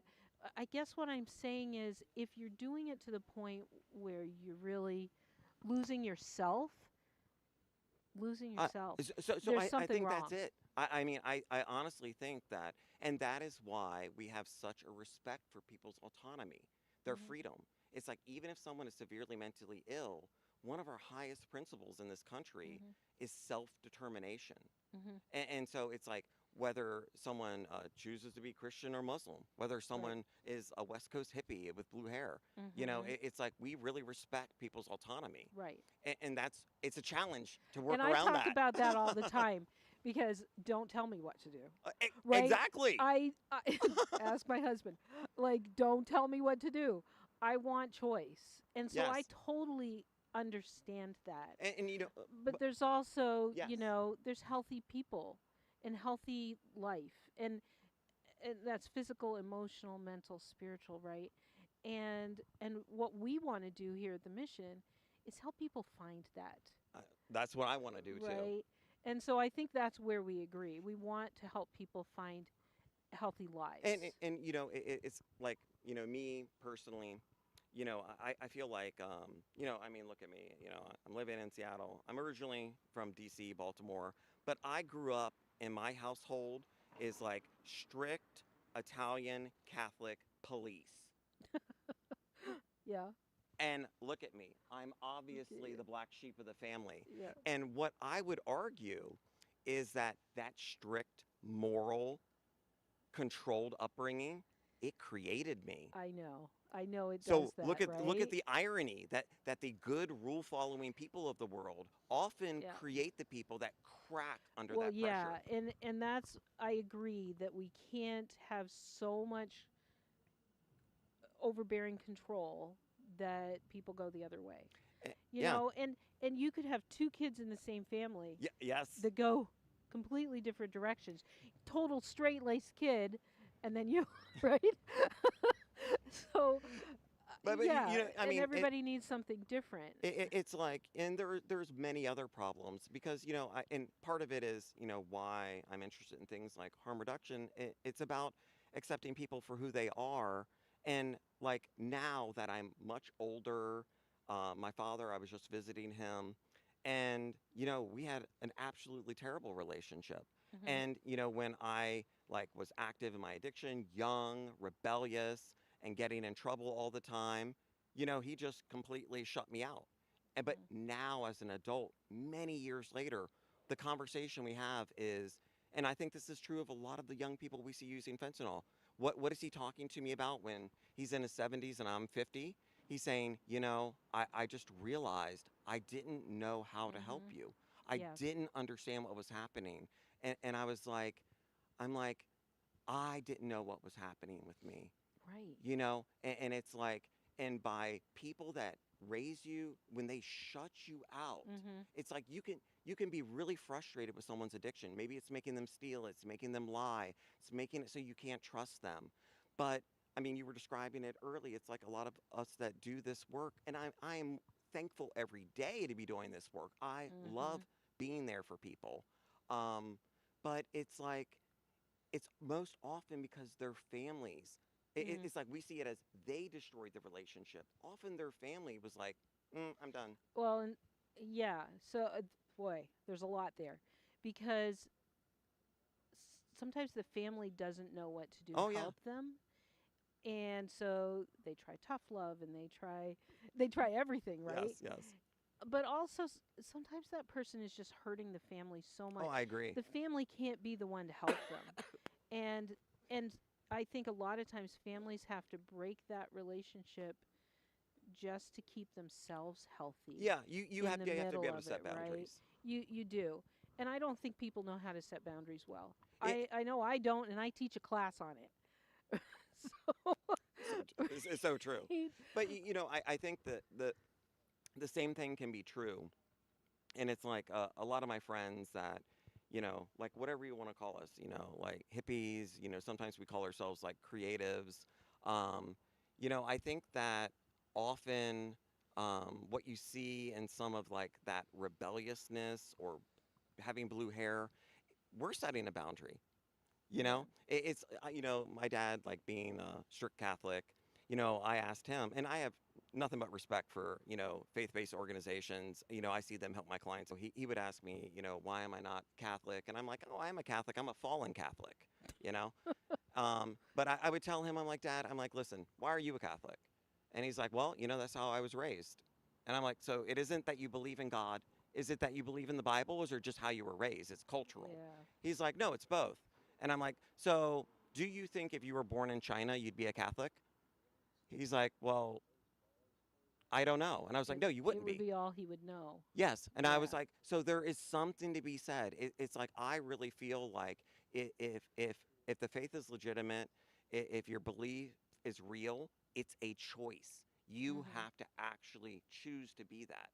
You know, and it's wonderful for people to be raised culturally, to have good moral traditions and values. That is extremely valuable. But I often think that, you know, like one of the things I love about the Catholics is it's kind of like you're always on the brink of losing your faith. And that means it's healthy, you know, because you should have questions. You should wonder, you know. And so I don't know what I'm getting at. I'm just saying that I feel like, you know, all of like the Abrahamic religions, it's like, look at how much destruction happens when they hate each other. And it's like, we need to find a way for a lot of the different faiths to be on the same page with what do we want? We want healthy, safe communities. We want people to have values, you know, good moral lives. Well, and it's coming right back to our society not being able to agree to disagree. That's it. Right? It's the same with our politics. It's the same with Yes. our beliefs about harm reduction. We have to respect each other I agree. and love each other even when we disagree. Yeah. And you know, it comes right down to my kids and our politics and you know, I love them dearly, but I don't agree with Oh, them Lord. and they don't agree with me. But we love each other. And if we could just do that in our society. You know, right? it's funny you say that, you know, I love like punk rock music growing up in like the 80s or early 90s. And it's kind of like, you know, I still love, you know, like what's new punk rock music? What kind of things do young people like? And we see, you know, like, and we never like their music. We never like the things that they think or the ways they want to change the world. And it's like, good God, how do you forget who you were when you were young? You know, it's like I had a lot of those same points of view. And it's not saying that they're naive. I just think that it's kind of like there is a place in our society for both those that respect the traditions of the past and those that want the world to be different in the future.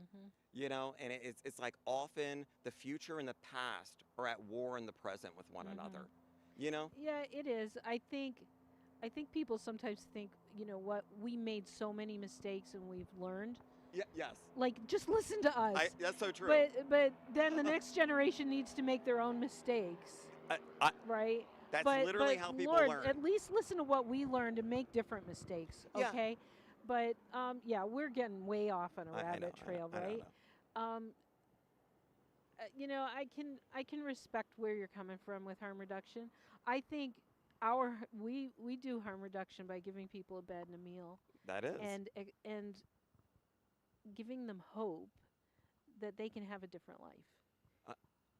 And that is what people actually need. Right. You know, it's, you know, I describe it in my fun, cynical way where I'm like, you know, Netflix and pizza.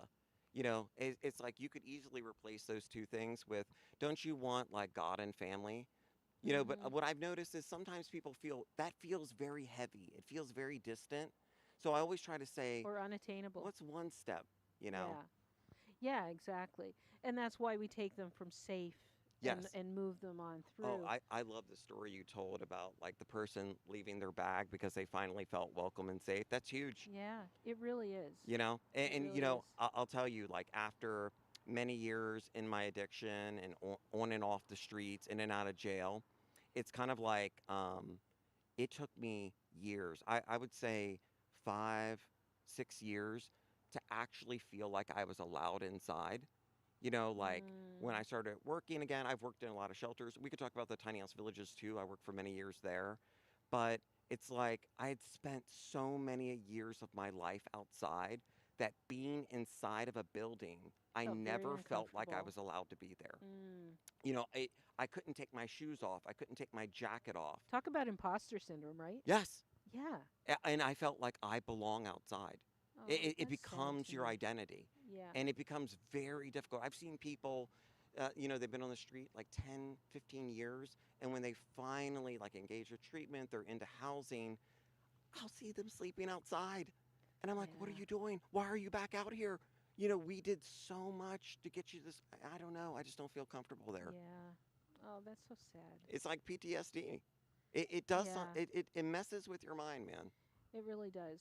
You know, I burned out 3 years ago. What? And, like I burned out. Yes. Like total vagal. Like you know, I don't do flight, so I do fight. Oh no. So I Oh wasn't- no. I was just angry all the time, Yes.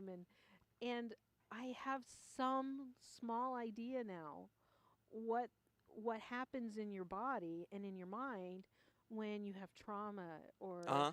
Yep. some of the things that and how hard it is to come back from that. I worked really hard and really very thoughtfully about my recovery from burnout. Oh, yeah. And if you don't know what you're doing and you just have that, you know, the body keeps the score, Yeah. right? Yeah. And we stuff all that trauma down in. When you're exposed to it, like in this kind of work, it is unrelenting. Like the need is so immense. It's so intense. You know, and it's like that's one of the things I love about the organization I work for is, you know, like it's like there'll be a crisis on the street. There's many I could describe any given day, but it's like sometimes I will walk away from seeing someone in absolute crisis and absolute despair, and I'm shook, you know. And it's like I can call one of my coworkers in our organization. I'm like, I need like 10 minutes to talk about it, and they were like, yes. They were like, talk to me about it, and I'm like, because sometimes I'm giving people advice or I'm helping make decisions that affect them. And I'm scared for them. Yeah. And you have to check yourself, you know, like Right. what am I really, I don't want to give people false hope. I don't want to manipulate them. You know, I want them to feel as though it's a dialogue. In this work, you really have to be okay with yourself. Like you can't, you know, you have to know that your stuff isn't getting in the way of whatever you're yes. doing with them because you could, yeah, you can really mess with And you people. see it all the time. You know, it's kind of like, I mean, part of what you really experience, and you know, definitely like shelter world is, and this isn't to disparage anybody. Everyone has to survive, but it's like you know, when you're doing like 24-hour staffing models, you need staff. I need the most important thing is you know, you need staff that are reliable and they show up on time. Yeah. But it doesn't quite mean that they're the right person, you know, to, you know, really guide someone. Maybe they don't have an interest in it, or they Right. you know, they don't have enough experience with the work. Well, and you know, you've got the people that are going to hold to the rules, Yes. and then the people that can show grace and relationship. Yeah. And you know, you need a lot of different people within this model to be able to keep everybody safe, do the, you know, keep everything running, and to